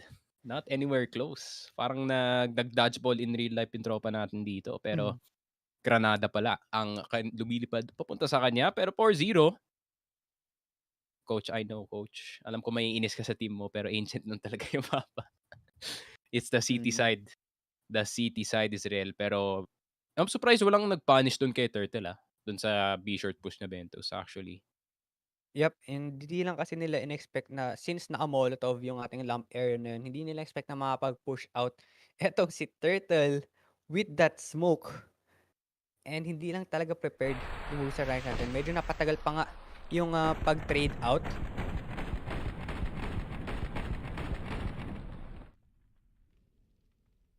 Hirap talaga. Hirap talaga pag ganyan, men. I mean, what can you do kung kayo yung Movistar doon? Ako, yung buy pa nila. I mean, they're on eco, pero si Dets, meron siyang AK. So, baka pilitin nila yung A-site. Pero dapat makuha nila yung first pick dito eh. And it's all up to Bernzan to defend this A-site on his own. And they can go for the rush. Siguro i-bait na lang ni Dets yung kanyang teammates. I think si Davwanji can go for this entry with this Tech 9. Pero look at this. 2 players na ng MIBR na rotating towards this donut area. Dahil alam nila na magsa-set up na sila towards this A-side. Pero shake of the push, shake of the flash. And Bernzan will miss this AW shot. And Jota will be. Kaso nga lang, naupo, that's gonna be the AWP Mopos. Punishes down. Etong si Bernzan. And 4v5 situation, that's gonna be the free AWP upgrade. Kaso nga lang, Turtle 2. The spray will be able to run Sanpeus. 4v4. No bomb plant yet is happening. And that is good angle for him. Nakita niya nga yung budget ng Turtle. And that's gonna be Turtle down. And now 3v4. That's going to flash. Kaso nga lang, wala nang utilities ang ating MIBR to go for this retake. Although they have 2 kits, pero it's not, is it gonna be enough against the AWP na hawak nito ni Mopos? They don't have flash, they don't have any smoke to cover up the angle na ino-hold ng ating Movistar Riders players.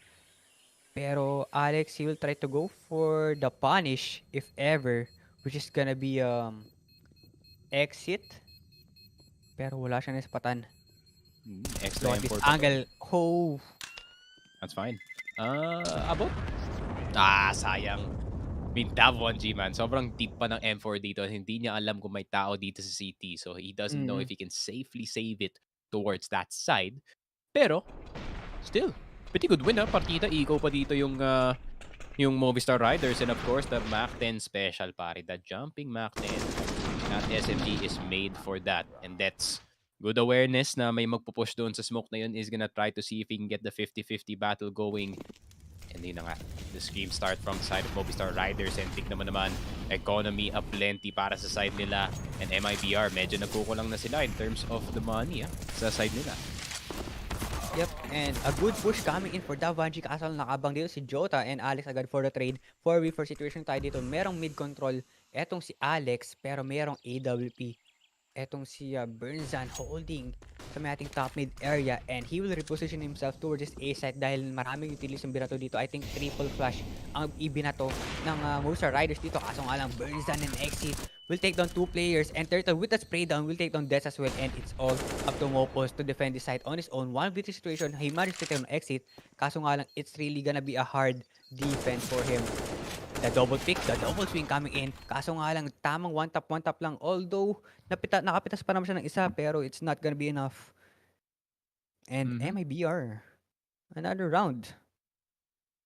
Naalala pa lang nila na ancient pala yung mapa na to. So the city side does have the advantage, pero at the same time, Movistar Riders, they could have played that a bit better, no? Kung mas pinilisan nila siguro onte yung pagpasok dito sa site. Mopos, good attempt galing sa kanya. However, a bit too much to deal with in terms of the numbers dito sa kanilang city side. Pero 5-1, Movistar Riders, they need at least 2 or 3 more points dito sa ating scoreboard.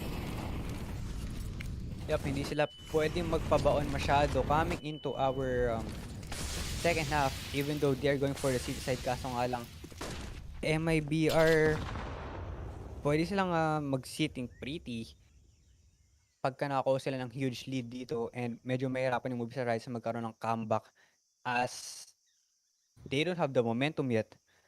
Tapos nakakatakot maglaro ng team na has nothing to lose kasi sobrang laki ng lead nila. So, lahat ng unexpected play, gagawin talaga ng MIBR para lang mapanalo yung T-side, pare.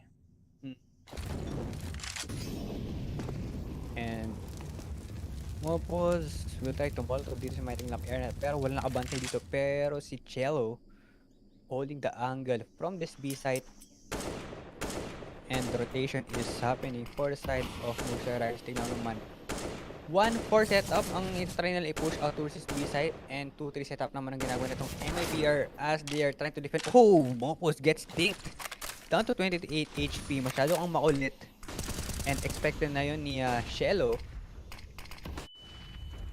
Medyo napahinto si Mopos dun. hindi na siya nag-tap dun eh. Kaso nga lang, look at this. Deaths will be able to get Jota through the wall, and Sanpeus with his AWP. Tingnan natin kung makakapitas nga ba siya ng isa. Pero the rotation is happening for the side of Movistar Riders. 2 players na ng MIBR nakapag-rotate towards his A set, pero it's gonna be a 4v2 situation if everyone. Kaso nga lang, Exit will take down one, and he won't get the second one. Pero 3v2 situation, a good angle coming for Bernzan. Pero Sanpeus may bawi agad siya dito. 1v2 and Bob is planted. Kaso nga lang, hindi nila alam kung saan manggagaling etong si Sanpeus.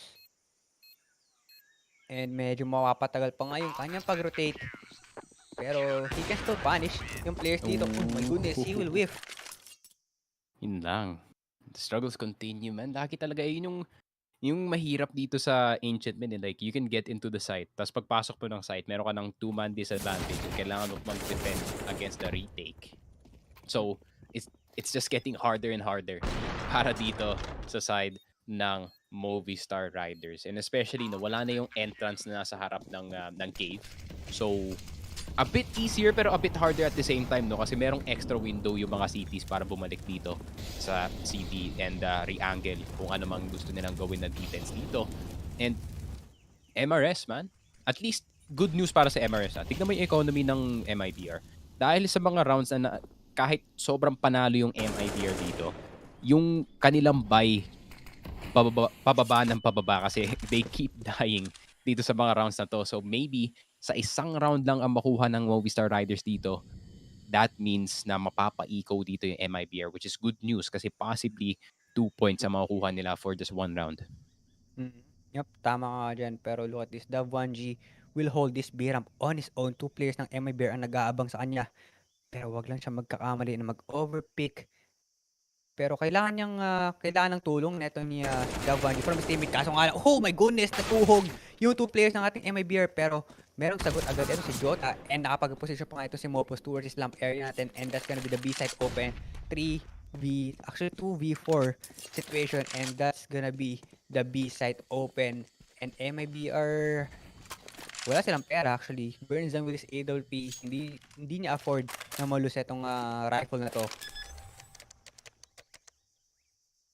Actually, Sanpius, pwede siyang pumitas dito. Pwede niyang ma-caught off guard. Etong si Burnzan. Parang na-recognize na nila yung pattern no, ng MIBR na yun nga, makakakuha sila ng pick, then after nila kumuha ng pick, then they're gonna start to aggress sa ibang side ng mapa. And really, really well played galing dito kay Dav1G na mag-antay lang sa harap ng A-ramp. I mean, medyo risky yung angle niya dun, no? Kasi considering na nagpo-push si Turtle dun sa B-short constantly. Pero, ayun nga, with the right place at the right time, yung play na ginawa dito ni Dav1G and B-site ang nakuha nila dito. And Movistar, it's not just this round ang pwede nila makuha nila dito. Tignan mo naman ang economy ng MIBR. Sobrang low kasi nga namamatay sila ng paulit-ulit for the past few rounds despite sa pagkapanalo, and that means ang kanilang loss bonus is gonna be low, kanilang win bonus is gonna be low as well. And tignan mo naman, 1-8 para kay Jota, 1-4 para kay Cello, 1-4 para kay Turtle. And yung only weapons lang nila meron dito is itong si Exit with that M4 and Burnzan with that AWP. Ibig sabihin nito, Burnzan and Exit has to commit some of their economy para, you know, mas maging healthy man lang yung buy dito ng MIBR. I think magpo-force buy yata si Cello. Yeah, magpo-force buy yata si Cello. And then, medyo broken yung buy. Pero, magfi-fingers crossed na lang sila, guys. Come on, City Side Ancient, please work para sa amin. Then, pag gumana yun, good news. Pag hindi, bad news, kailangan pa nila mag-eco ulit. Naku po. Opportunity to para sa Movistar Riders para kumuha ng napakadaming points.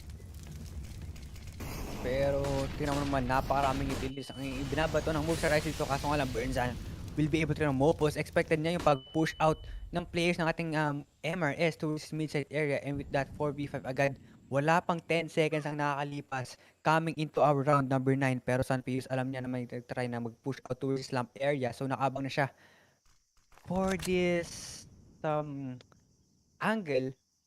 Pero meron siyang 2 players na nagbabatay sa may lamp area nito. And that's, I think, he'll try to go for the lurk.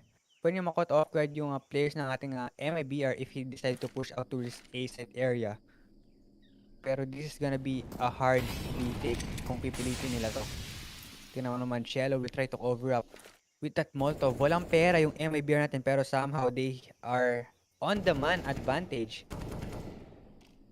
2 triple AKs coming in for the side of MRS and a good patience coming in for the side of MIBR. Hindi sila pwedeng mag-overcommit, hindi sila mag-overpush dahil pwede itong ma-turn around agad ng MRS.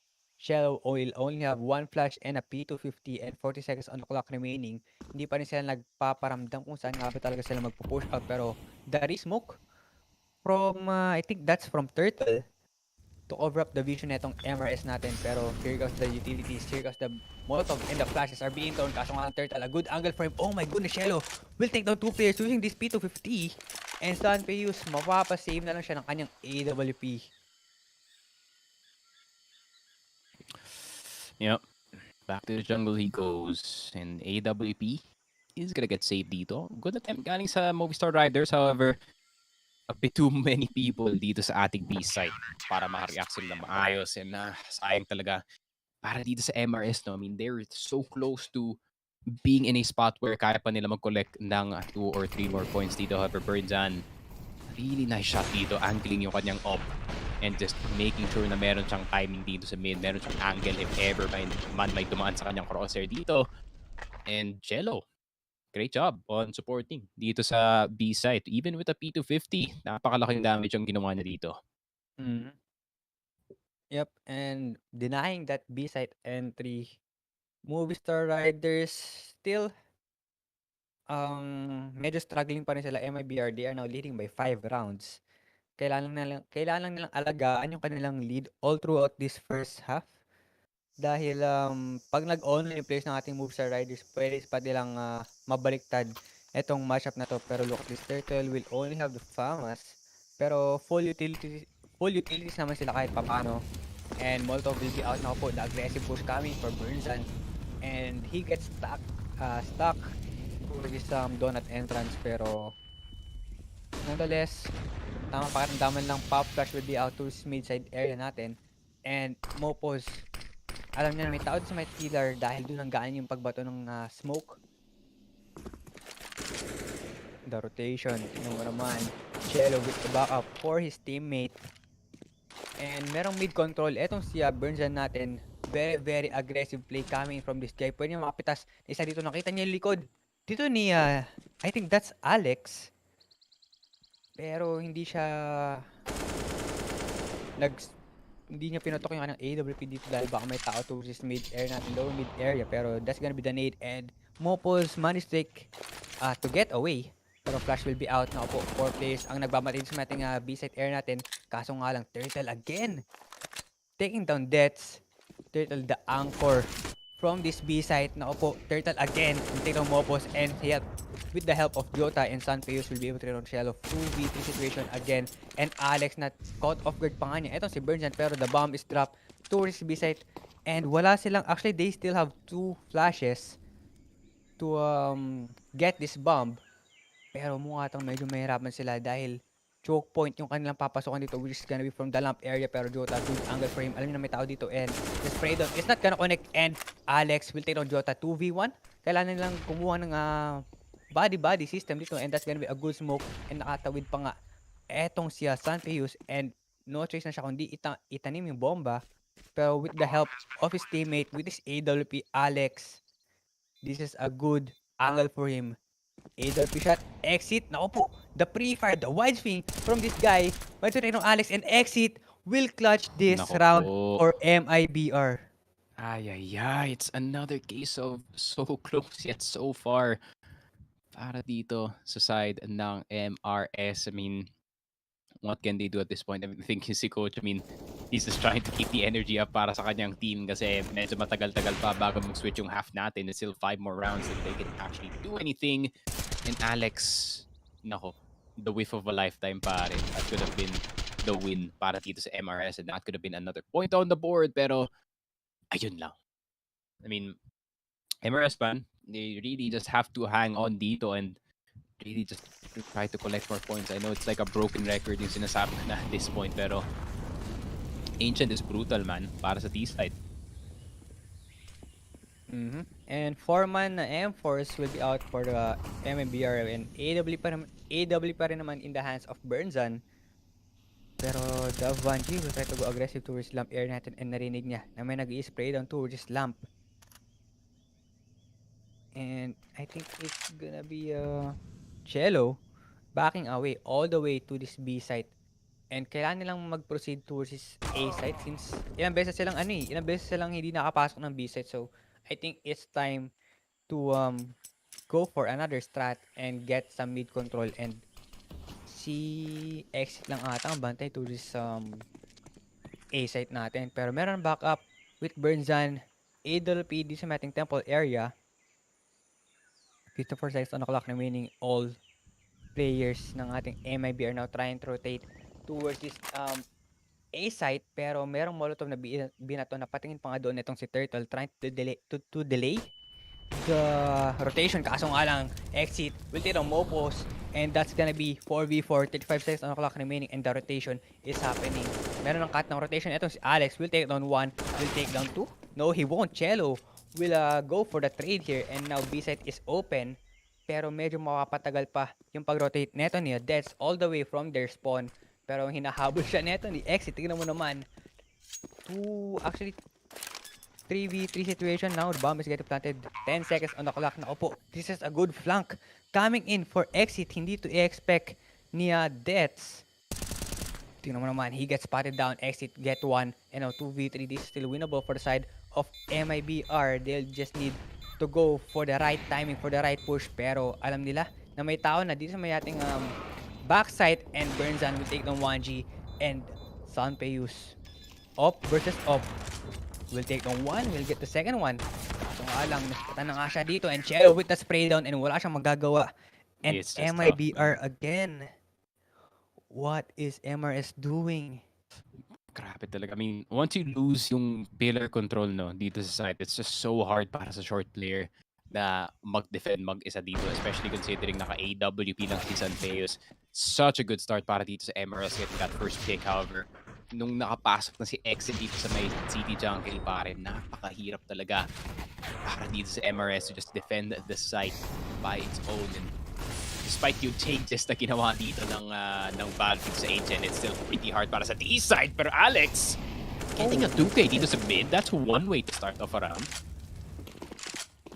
And that is a good frag coming. Kaso nga lang, Burns may sagot ka siya dito. And Mopos again, nanlalamig ata si Mopos dito sa ating first half. Pero somehow, MIBR, they can still win this one if they can play it well. Pero 3 players na ng ating MRS now trying to rotate, trying to enter towards A set, and A set is now open. This could be a bad read for the MIBR dahil 3 players na kanila ang nagbabantay towards B set. And meron tang tao dito which is gonna be si Dav1G to try to cut the rotation and possibly punish yung players ng ating MIBR. Pero, uy, good angle. Ayan. Nakuha yung timing dito. Dav1G will get one and Cello agad for the trade. Pero still, a good round for MRS. Yeah, Pwede pa nilang... that's pretty worth para sa MRS, no? Not gonna lie. I mean, full loss bonus na sila. Dav1G, fully knowing that, nag-hunting na lang siya dito. So, nabawasan pa ka ng isa yung baril dito ng MIBR. Possible full eco incoming dito sa next round natin. I mean, how much money? Yeah, medyo rough. Siguro mga FAMAS, MP9, Deagle siguro yung mapapadrop dito sa MIBR. Which means, you know, possibly malulod na naman ang kanilang economy dito. Possible another opportunity para dito sa MRS para kumuha ng more than one round result ng win. Pero Alex, napagod namin. Napagod na sabi na ayoko na mag-ancient. Tara, push ko na lang tong mid. Getting a 2K. Going through the smokes, 2v2K mode. And Movistar, another point on the board. Kailangan na lang nila ng dalawa dito. Then okay na to para sa side nila. Yep, and possibly they can still push this one to a 9-6. Kaso nga lang Turtle again rushing towards his temple area natin. And the rush push samahan pa neto ni Shelo and the spray down and Mopos will punish down itong si Turtle and Dav1G nakapasok na kasi sa ating side and that's gonna be a good flash. Kaso nga lang napatagal yung kanyang pag-frag dito kay Burnzan and just like that mahirapan sila makapasok dito. Burnzan missing his shots here and the spray down from Sanpeus will be able to take down Burnzan and Jota agad for a 3v3 situation tayo dito. And they have the control all the way from this backside area natin. Oh my goodness, Shelo through the wall. Hello? Shelo agad? Hindi pa siya nagpapatinag dito and now na-turn around pa nila into a 1v2. It's all up to Dets. Ang layo ng crosshair niya. Oo nga, in-expect niya na sobrang deep pa dito sa city yung si Exit. Pero si Exit, at the right place, at the right time in this one. Pero, no, I'm kind of worried para dito sa MRS. Pero at the same time, it is Ancient and all they have to do is hang on dito. And yun na nga, Burnzan, the classic. Pag dalawa nag-push with the op and nag-pick ka, yun lang. Yung gitna pa nga yun na tamaan mo. It happens from time to time, pero you know, at least na panalo naman ng MIBR ang around na to thanks to that A short play or rather that B short play with the wall bang galing dito kay Cello, stabilizing itong round para dito sa MIBR and they are now back in business dito sa ating first half in round 14. Naku, full rush na naman.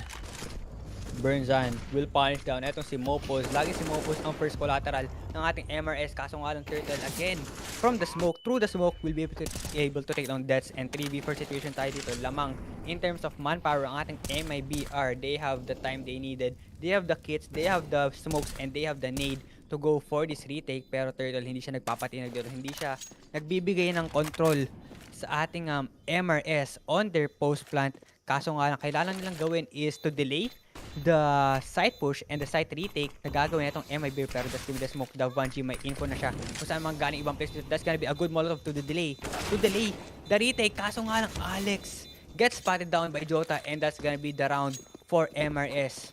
Kahit pa paano buhay pa ang ating MRS pero expensive round, very very expensive round. 10-4. 10-4. I mean, 11-4, not too bad, not gonna lie, kung kayo yung MRS. Pero MIBR, I mean, mission complete na nga yata para sa side nila. And 10-4, big lead para dito sa MIBR. Pero is it big enough to prevent itong Movistar Riders from getting too many points. Pero gusto ko yung intent na Movistar Riders dun sa round na yun, no? Push them back as much as you can para ma-delay sila sa pag-push pabalik ng side with your smokes, with your flashes. Pero it really comes to a point na nagiging free na to para sa MIBR. Pero Cello, bomb drop agad, pare. Turtle just doing his thing all over again. All throughout these rounds natin, nakita naman natin kung paano siya mag-rush play, kung paano siya mag-aggressive push towards this B-ramp air natin and sa may ating lamps. And MRS, hindi lagi sila prepared sa mga aggressive push na ginagawa nito ni Turtle, and with that 4v5 situation tayo. And wala silang info kung saan yung ibang players ng ating MRS, pero at least they have the bomb control and they know na isa lang pwedeng puntahan ng players ng ating MRS. Pero Popos, nako po, will whiff and exit, will be able to take him down with that M4 A1S advantage. And alam naman kasi natin pag nag-spray yung M4 na yan, very very on point. Unlike the AK, although AK has very very good firepower potential, pero M4 talaga, M4 supremacy. Easy headshots agad, pero look at this, Burnsan will be able to do this as well. And now it's all up to Alex. 1v5. 4-man crossfire, He man. I tried. mean, what can you do? He tried. He tried. Pero yeah, I mean, Ancient. First 15 rounds, going as expected. 11-4 para dito sa MIBR, who is not too shabby as well dito sa mapa na to, having pretty high win rate as well, pretty comparable nga dito, no, sa dito sa Movistar Riders with 7%. Sila nga yung nag-lead ng 7% dito. However, dito sa MRS, no, they're still very capable of making a entire comeback dito sa ating game. This pistol round is gonna be so important para sa side nila. But still, MIBR, I mean, good half ang na-produce nila dito. Pero I think kung CPH yung kalaban dito ng ng Movistar Riders, the old CPH, hindi yung the new CPH, yung CPH with yung kompleto pa lahat without Javi leaving yet. I think mga 13 or 14-1 ang possible scoreline dito. Pero MIBR, serviceable ang City half. Pero nakita naman natin kung gaano ka-aggressive ang MIBR dito. And sa City pa lang pinapakita na nila to. So, iisipin na dito na Movistar Riders, okay, they're gonna try to see if they can just go full on man mode dito sa mga size natin. And kung gagana ba yun. If gagana yun, then uulit-ulitin nila yun kasi nga napakalaki ng lead nila. They can afford to make mistakes dito sa second half. And para naman dito sa Movistar Riders, they really need to play itong City side. Di naman perfectly, no? Pero sobrang onti ng leeway nila when it comes to mistakes dito sa ating second half. Yep, and 11-4, they only need 5 more rounds. So, kaya na sabi mo, minimal room for errors ang dapat mangyari for the side ng ating Movistar Riders. Pero, look at this. What? 32? Legit ba? Nagulat ako 32 para kay Alex. Scripted. Pero, ayun na nga. Look at the frag distribution for the side of MIBR. Very, very well balanced. For the side ng Movistar Riders, medyo single digits. I think single digits sila sa lahat. And kailangan nilang may panalo itong pistol round, and they need to gain the momentum and the mid and lamp control if they want to stop the bleeding na ginagawa sa kanila ng MIBR. Pero puso lang siguro for the Movistar Riders dahil nakita ko na silang mag-comeback dito sa ancient map against strong teams. And let's see kung mare-replicate nila yun. And looking at their composure, mukhang hindi naman sila tilted coming in to our second half. Slight lang. Kasi yung mga ibang rounds kasi sobrang ganun na eh. Especially yung 1v2 ni Exit pa rin talaga. Kung ako yung MRS, I would be tilted. Pero at the same time, it's T-side. So, happens. Ganun talaga. So, tignan natin. Malay mo, I mean, MRS, City side nila, napakaganda. goal nila, put Sanpeos on the op as fast as possible and have him control either mid or itong B site. And pag hindi nila nagawa yun, then it's gonna be a rough time dito sa lower bracket natin. Yep. And coming into our map changes, napansin ko na mas napo-push out, mas tinitake yung B site with that additional coverage from that box unlike the A site since medyo na-open nga yung donut area doon. Parang may entirely new angle no, na pwedeng daruin ng mga cities dito sa mid. Like for example, pag na-clear mo tong outside ng B site, meron ka ng opportunity para maglaro ng mid galing sa B short. It's like, interesting changes lang, yun na masasabi ko to say the least. Pero look at this, walang control yung ating MRS dito sa ating B site area and it's gonna be the B site push and Sunpeus will manage to take on one. Birzan is down pero Smoke will be out para sa ating backside area and mapapa-push out pa nga sila dito and Dav1G managed to take on Dota and with that 3v5 situation, bomb is planted and the retake is on for the side of MRS. Wala silang kahit anong utilities kaso nga lang the man advantage. Mopos will get down 2 headshots agad and it's all up to exit. What can you do against the 5 players dito? Oh my goodness. Headshot. Kaso, the 3-man pick for the side of MRS will take him down. Grabe, I mean, that's such a genius play galing dito sa MRS. They knew na B-site rush ang mangyayari dito sa MIBR. Ang ginawa nila, the strat that will damage them the least, which is just to go for the retake dito sa B-site and Sanpeos with the perfect play and Mopos. Nako, nag-2-2 mode pare, nag-through the smoke play, looking for those kills. Mopos getting that 2.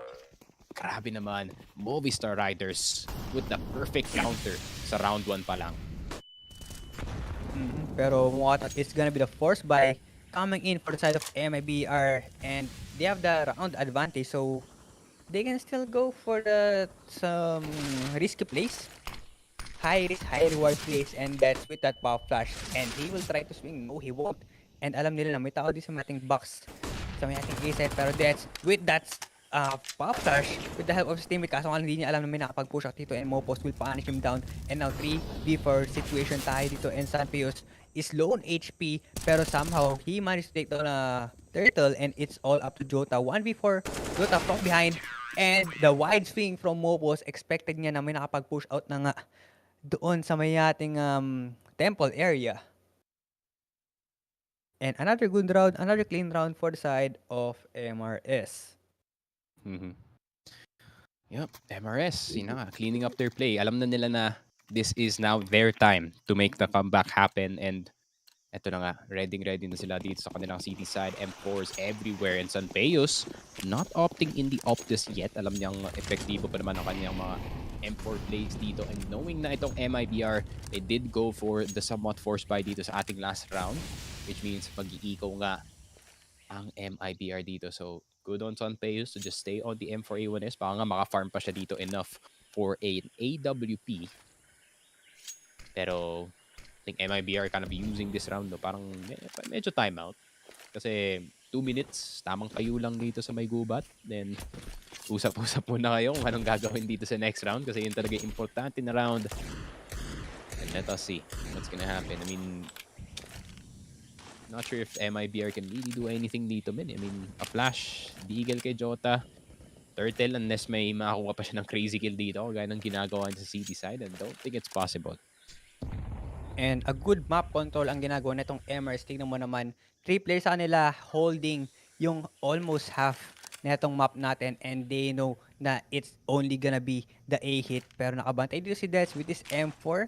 They only have 1 flash. They need to make this work and nagparamdam pa nga dito si Shelo and the Molotov trying to delay the push ng ating MIBR pero no overcommitment, no overpush coming in for the side of MRS. Tamang bantay lang sila dito sa ating mid area and sa may ating lamp in case na merong mag-try na mag-rotate dito and Dets with that spray will be able to Shelo and that's gonna be the pop flash. Dets will take down 2 as well and sa mamo pa neto ni Mopos with the 2 frags and exit and turtle na nakatitira for the side of MIBR kaso nga lang drill pa nga siya dito and muntikan pa nga etong si Mopos and kailangan nilang tulong na kanilang teammate dito kundi mapipitas pa sila and that's gonna be the AK and Dav1G will take down the 2 remaining players ng MIBR. Ay. I mean, it's pretty easy to say the least. Wala namang masyadong magagawa ang locks up against the M4A1S. So, okay. 7-11 para dito sa side ng Movistar Riders. Slowly but surely nakaka-build na sila ng economy dito. No op just yet. So, di pa naman kailangan masyado considering naka-AK lang ang lahat ng MIBR members dito. I don't think si Burnson mag-opt into the AWP considering yung kanilang playstyle dito sa T-side is to try to get control aggressively, especially dito sa mid. Pero great flash patay dito si Dab1G. Hindi yun in-expect ni Davanji kaso lang may backup. Dito si Mopos from this slump area natin, from this top mid area, and now 3v4 situation. Lamang sila in terms of manpower and marami pang oras ng ating MIBR to go for that rotation. Pero nag-aabang lang etong si Dets towards this A site. Actually nakapag-reposition na siya towards this default box natin, pero the boost coming in. He gets spotted down, he gets dinked to the head, and now down to 63 HP. Pero in terms of manpower, lamang pa rin naman sila kahit papaano. Pero here comes the Molotov, here comes the utilities na ibinabato ng ating MIBR just to enter the site. And Burnson, what a pick, the Ferrari pick. He will take down Sanpeus, pero 3v3 situation. And actually both players natin, low HP, which is gonna be si Mopos and si Burnson. Pero, oh my goodness, the rush play from Mopos. Sayang, hindi niya na-deny yung bomb plant. Pero may backup kagad dito kay Burnson and Alex from behind. Mas ng Burnson. And now, it's all up to exit. And Dets will take him down. And eto na, ang bawi ng api. Movistar Riders, another round win for them. And mukhang mapapaiko again yung ating MIBR. Pero feeling ko, feeling ko kasalanan talaga exit yan, not gonna lie. I mean, this mid push galing kay Mopos was really good, pero yun nga, nakakuha na sila ng control dito sa site. I think habang nagpa-plant man lang si Turtle dito, he could have been covered dito sa site. No? But at the same time, walang tao dito sa A main to cover itong backside ni exit. So, I think less than favorable positioning nagpatalo dito sa MIBR. But at the same time, some good shots galing dito kay Alex and kay Dets and kay Mopos. And Movistar Riders back on track dito sa kanilang comeback. And the loss bonus somehow did it. And that's, even though he's fully blind, they will take down 2. Oh my goodness, what a play coming from this guy. And now, lamang ulit sila in terms of manpower. And i-hold lang nila yung advantage nila na ito. And they are not trying to go for this B side push. Dahil gustong-gusto talaga nila tinitake itong mid control. Kaso nga lang, hindi nila nagagawa. Dets and Dav1G just doing their mid control things. Pero 3 AKs, actually 3 flashes. Meron pa naman ang ating MIBR to go for this push. And ang nagbabatay lang din sa ating aces, which is gonna be Sanpeus. And he can get punished down dito kung hindi pa-flash. Naku po, walang flash na ibinato yung ating MIBR. And I think di nila in-expect na merong isa na naka-hold ng AWP sa ating A site, and now they are going for this rotation. Pero merong mid control etong si Mopos. So they still have enough time to go for the hold dahil lamang naman sila in terms of manpower. 2v5 situation, 27 seconds on the clock remaining, and mukha atang mapapasave na lang yung players ng MIBR. Kaso nga lang, MRS players, look at this, they will go for the hunt. They know na wala silang pera. And Chelo with the spray down. Oh my goodness, Alex will take him down. And it's all up to Dota to save this AK. And Smoke will be out. And they know kung nasan nga ba siya dito. Oh my goodness, the spray down from Alex. Munti pa niya matake down si Jota. Pero wala sa info kung nasan siya dito. Pero he somehow managed to take down 1. Pero it's not gonna be enough. That's still gonna be the AK drop for the side of MIBR. And then, this is exactly what we expected, no? Galing dito sa MRS, going into this ancient map. Just pure domination galing dito sa team side pa lang. And that's, of course, activating dito sa mid. Grabe naman, Exit and Turtle did not know what hit them. And I think wala pang pera dito si Jota, no? That's why they were waiting until the very last second para makapush sila dito sa spawn ng kalaban. And then yun nga, 11-9. Really, really nice galing dito sa side ng MRS. And suddenly, itong MIBR stopped in their tracks, pare. 5 rounds straight para dito sa MRS, and mapapaiko pa dito yung MIBR. And this is looking bad for sa MIBR. 2 rounds away into tying this up. 11 to 11, pero Tech9s and CZ will be up for the side of MIBR. They have 4 flashes, 2 smokes, and 1 molotov to capitalize. I think kailangan nilang mag-rush dito if they want to go for this possibly bomb plant, pero nakahold na ng angle dito may Alex, and that's gonna be the pop flash for you, and Alex not hitting any sprays. And konti na nga sila pinag-push out dito, and Cello with the CC and Sanpeus will take down Cello, kaso nga lang meron pa tao dito, and Sanpeus will whiff with that flash, and now 3v4 situation. Somehow MIBR manages to take 2 members and make this into a man advantage, pero no bomb plant.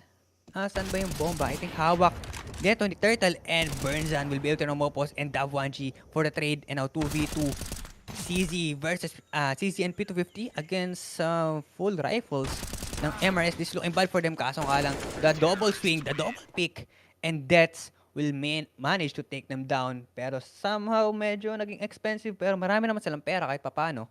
Yeah. Kung kayo yung MRS dito, you do not want to have those rounds, especially those rounds often, no?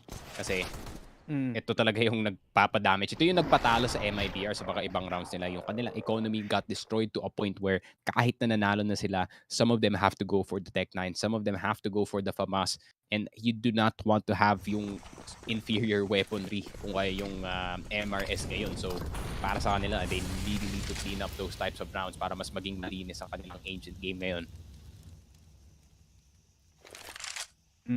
And slow play this time around for the side of MIBR dahil alam nila na paano siya lagi sa kanilang mga rush plays na ginagawa with this dam control na ginagawa natin ni Mopos, pero pwede siya makot off guard ng 2 players ng ating MIB, pero that's gonna be the power flash, and he knows that they are trying to push him. And double pick, kailangan nilang i-double pick etong si Mopos if they want to take him down, kasi nga lang may backup dito ni Alex. And heavy utilities, I mean, binabato na dito, and Mopos might take down 1, and that's gonna be Cello.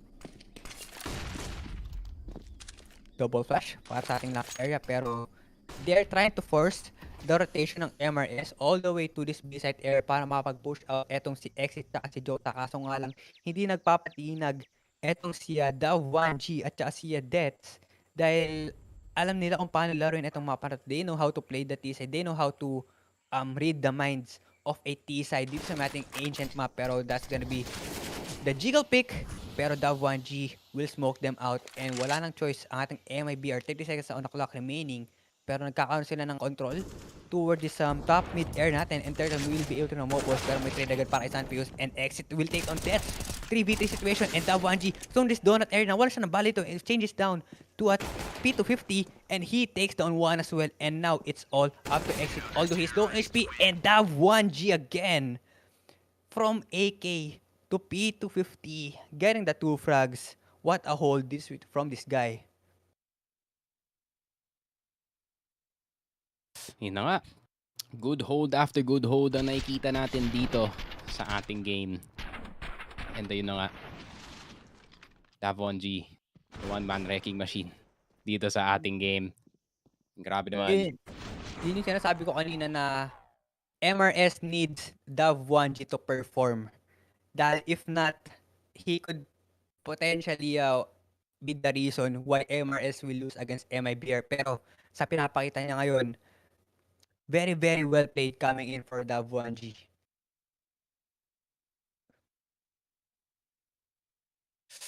Yeah. 11 to 11, man. Grabe. The wish of Movistar Riders here is coming through dito sa ating game. City's side is really theirs, man, dito sa ating game. And it's really impressive to say the least na ganito talaga yung dominance ng Movistar Riders pagdating dito sa City side. Parang naramdaman mo talaga dun sa T side na okay, they're just waiting for the half to turn, and ayun na nga. Oh my goodness! Natuho pa nga. It's a massacre dito sa ating B-side area, and it's all up to X8 with his Tech9. What can you do? And Alex will push him down. And is it gonna be a 0 second half win for MIBR? 12 to 11 ang ating scoreline. From 11 to 4. Grabe. I mean, titignan mo naman yung MIBR, pare. They are so distraught na ito na yung nangyayari sa kanila dito sa game. grabe naman. It really just hurts kung kayo yung MIBR dito kasi you had a really huge lead dito sa first half, but it is Ancient, my friend, and Ancient does not forgive the D side at all, especially kung reckless kayo maglaro kagaya ng MIBR. You really need to play strategically, no? Dito sa ating game. That 1G, medyo nasunog yun pa. Yep, pero Mopos will try to push out. This is ating air natin pero naramdaman siya ng players ng ating MIBR and he somehow managed to take on one and nakatakas pa nga siya against the players of MIBR and he will manage to get away with 46 HP pero 4v5 situation tayo dito and Burnzan not holding the angles they needed with his AWP and I'm not sure bakit pa siya nag-AWP dito. High risk, high reward possibly, pero walang nagpipick ng members ng ating MR towards bilong area natin and that's gonna be the double pick for you. Jello will be able to kill Mopos. 4v4 situation, 55 seconds on the clock remaining. Bomb is dropped towards their spawn area and the rotation is happening for both teams natin. 3 players na ng ating MRS na holding sa may ating B site area pero 4 players ng MIBR will try to go for that push. Nice smoke to cover up the vision ng entry points ng ating MIBR pero Alex, the aggressive play from this guy. Tinatin kumapitas nga ba siya ng isa pero they know na with that Molotov they are going to push out dito pero uy Alex, nakalagpas sa kanya and Cielo with that frag and Deaths will take down Turtle as well pero Burnzan with his AWP is doing it. Sanpeus, he gets covered up with this smoke and mukha tang may hirapan na magkaroon ng retake ang ating MRS. And Sanpeus trying to play patiently. That's gonna be the smoke. Wala na silang kahit anong utilities na pwede iba to cover up the vision ng players ng ating MIB pero Burnzan will take down one and may trade agad para kay Sanpeus. That's gonna be the AWP. Changes up. Etong si ating AK pero narig niya yung push set dito and the double pick coming in for the side of MIBR and with that, finally, they are on the board. Nako, it's the classic Ancient thing, no? Yung back and forth na pwede na naman mangyari dito sa later stages ng second half natin.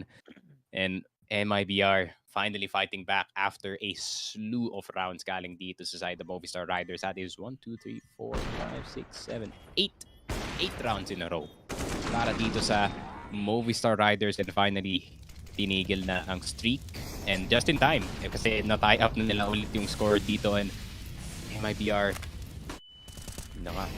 nalagay nila yung MRS dito in a really bad spot pagdating sa kanilang economy and pag natalo pa dito yung MRS, that'll be bad news. Yung kanilang loss bonus, hindi ganyan kalaki eh. That 1G, nako, na-neutralize na dito sa mid. Yup, and they are trying to gain control towards the area natin and yun yung ginagawa ng ating MIBR since kanino pa pinapunish ang MRS itong kanilang mid control. Pero this time around, napunish na nga nila itong si Dav1G. Pero 4v5 situation, they are still trying to go for the picks kung sino man mag-overcommit, mag-overpush for the side of MRS. Pero this is a good angle for Mopos dahil walang bantay sa lower mid area ng ating MIBR. Pero siya makapitas ng dalawa dito, possibly tatlo.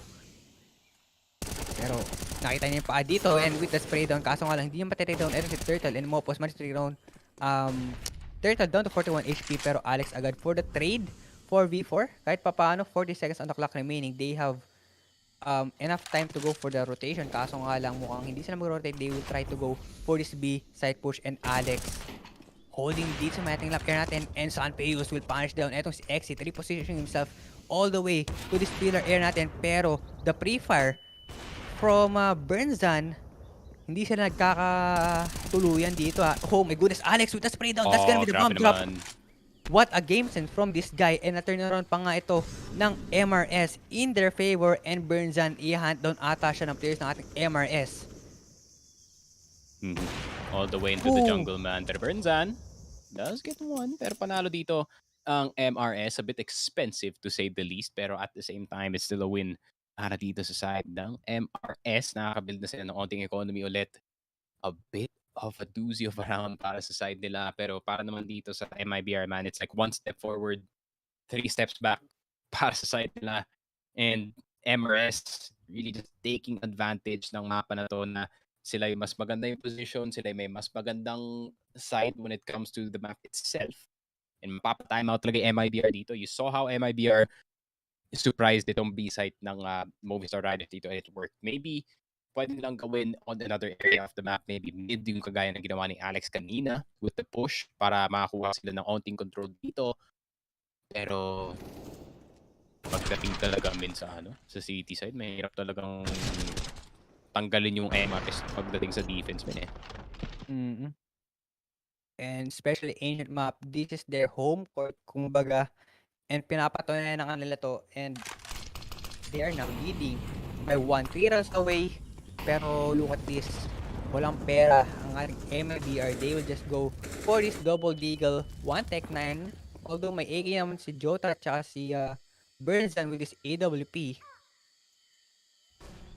And exit.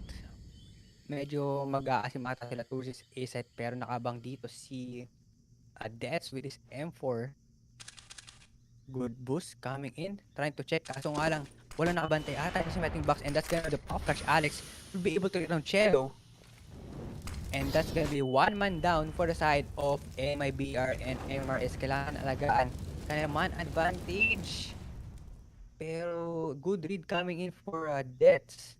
Na possibly na meron mag-push out dito. Oh my goodness, what an angle for Mopos. Hindi yun in-expect ni Turtle and mukha atang mapupush out pa nga. Eto si Jota, kaso nga lang himan si Mopos. And meron silang info kung nasaan yung 2 players ng MIBR. At least 1 din sa may ating asset and isa sa may ating jungle area. So no rotation yet is happening for the side of MRS. 38 seconds on the clock remaining. Nahihirapan silang mapasok yung citizen ng ating MRS. Pero Alex nakapag-reposition na agad siya towards his B backside area natin. And with the help of Sanpeyus, mukhang it's gonna be a B hit. Itatry ba nila or they will just go for the save? Mukhang they will just go for the save. 12 seconds on the clock. Maubusan sila ng oras and that is another round for MRS. 14 man. Mapapaisip ko na lang talaga kung kayo yung MIBR dito. At least Cello and si Turtle magkakaroon ng buy dito sa ating next round. Pero man, kung kayo talaga yung MIBR dito, you really want to preserve itong weapons nyo as much as you can. Especially pagdating dito sa next few rounds natin. Kasi itong next few rounds could decide whether or not makakabalik ba ang MIBR dito sa game na to, or is it just gonna be game over and Movistar completes the comeback in the city side. Grabe. It's just up to this round talaga, man. This is where the momentum changes. Tingnan natin, Jota medyo mapapanish down siya by that Molotov down to 60 HP. Pero with that mid control, ito ni Dav1G, alam nila wala pang nakakatawid towards his lower mid area. And bomb drop pa rin naman kahit paano sa may ating jungle. And re-smoke para sa may ating lower mid. They need to gain control dito sa ating mid area if they want to go for that side push.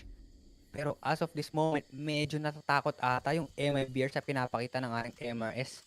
Parang umurong bigla yung kanilang firepower potential. Since they have the 4 rifles and 1 AWP coming in for Burnsan. Pero slowly but surely, they are now pushing towards this B-short area. Pero nakabantay pa rin naman dito kahit paano si Mopos. And that's gonna be the Molotov for you. They'll try to rush him down. Kaso nga lang, the punish Cello gets tagged down to 36 HP.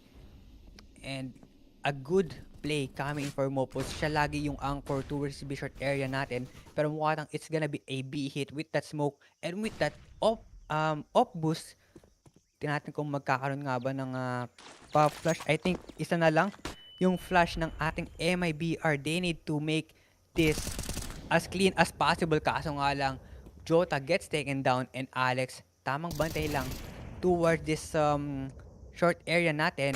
And that's gonna be the bomb drop. They know what is up. Alex gets taken down. Dav1G pala. Pero 2v3, naku po, Desperado from Turtle, it's not gonna connect fully and Dets will take him down and it's all up to exit. Kaso nga lang with that off angle, MRS. Match point, comeback against MIBR.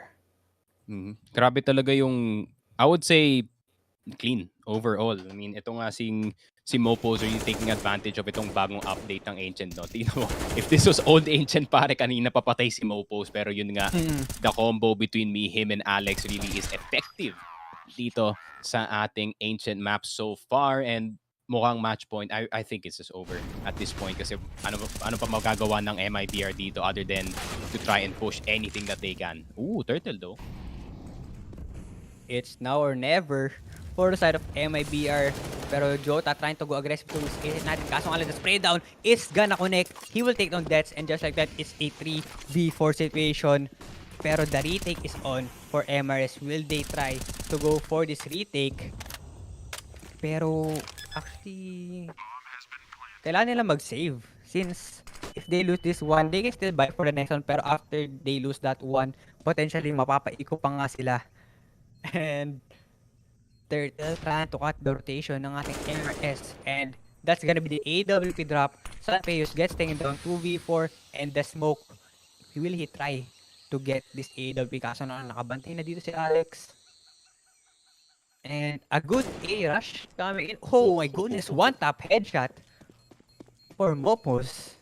And you know, I mean, I think Alex would rather die than ibigay yung AWP dito kay Burnzan. So, you know, 13-15 MIBR. I mean, hanging on by a thread dito sa ating game. And ayun na nga. I mean, it's just MRS, baka nadapa lang on the journey towards 16, but at the same time, MIBR with a really good push. Pupunta nga dun sa site, instantly clearing anyone dito sa site. And match point, still, para dito sa MRS, and their economy looking a bit sus, to say the least. And MIBR, you know, same old, nakagalil pa rin dito si Burnzan, so he's gonna try to see if he can preserve that as much as he can. So pag natalo na dito MIBR, it's game over, and it's lower bracket. Yep, pero Dav1G, oh my goodness, the pre-fire. Natuto siya sa kanya mistake kanina dun with that pop flash, and that samahan mo pa ng backup niya, and with that 3v4 situation, Dav1G learning from his mistake na napop flash siya ng MIBR, and he tried to go for that pre-fire, and Alex will smoke dito sa may ating B-ramp air natin, and it's gonna be a hard take coming in for the side of MIBR. That's gonna be the Molotov. Kaso nga lang, merong smoke doon, and Turtle, a good boost coming for him, will be able to Mopos. Sanpeus, ibaba mo lang ng konti yung crosshair mo, you can get that headshot. Pero Alex, again, nakita na natin ito yung pag-push out niya dito, and that's gonna be the bomb drop, and that's potentially the game for the side of MRS, and that's gonna be another push coming in, pero exit with the help of Turtle. We'll be able to run Alex 2v2 situation, 50 seconds on the clock remaining. Marami pa silang oras dito, pero Sanpeus holding the angle towards his B backside air natin. Oh my goodness, what a pick. And with that, it's all up to exit. It's now or never. 1v2, he can go for a fake plant as long as he can. He have enough time. 30 seconds on the clock remaining. Double up na lang sila dito. That's the best play. And expected ni Dets na magpo-push out. And with that, a clean second half for the side of MRS. I mean, expected. Yes, kasi it's ancient. I mean, if you are an anti-MIBR fan pare, no, it's just ancient, bro. I mean, ganun talaga. I mean, if you cannot, like 12-3 or 13-2 dito sa first half, you really are just gonna have a nightmare of a game. Especially pag kalaban mo yung MRS dito sa city side, and MIBR, they have a really great start, man. I mean, ang ganda ng first half nila dito, pero MRS collecting one too many rounds, no? That's already 11-4. That's too many. Baka dito sa MRS, who's just so good sa pag-anchor and pag-defend ng ating sites on that city side. I mean, not much else can be said, no? MIBR, naglag kayo dito sa lower bracket. Unfortunate, pero ganun talaga. That's what you get for... Di naman that's what you get. I mean, that's what happens when you pick Ancient dito sa ating MRS squad. So congratulations dito sa MRS. They played really well sa kanilang city side. Could be a bit better sa kanilang T side, but it's Ancient, kagaya ng sinabi ko. So you can really only do so much. So the streak continues. MIBR still could not fight their demons dito sa ating IEM play-in, and they are gonna go 0-4 up against itong Movistar Riders in their overall head-to-head. Unfortunate, but it happens. Pero you know, that is it para sa amin dalawang eventos as of now, and that is it para sa mga best of 1 dito sa play-in. From here on out, it is only gonna be best of 3, so you are gonna see multiple maps on the board. So yeah, so not much can be said. check out yung socials namin, I guess. Yun na nga, Facebook, Twitch, and Twitter. Sneaky Frogcast and para kay Ventus Zone in IG and on Facebook. So guys, don't go anywhere. Meron pa kami best of C after this. So when we come back, more CSGO action coming at you. So see you in a bit.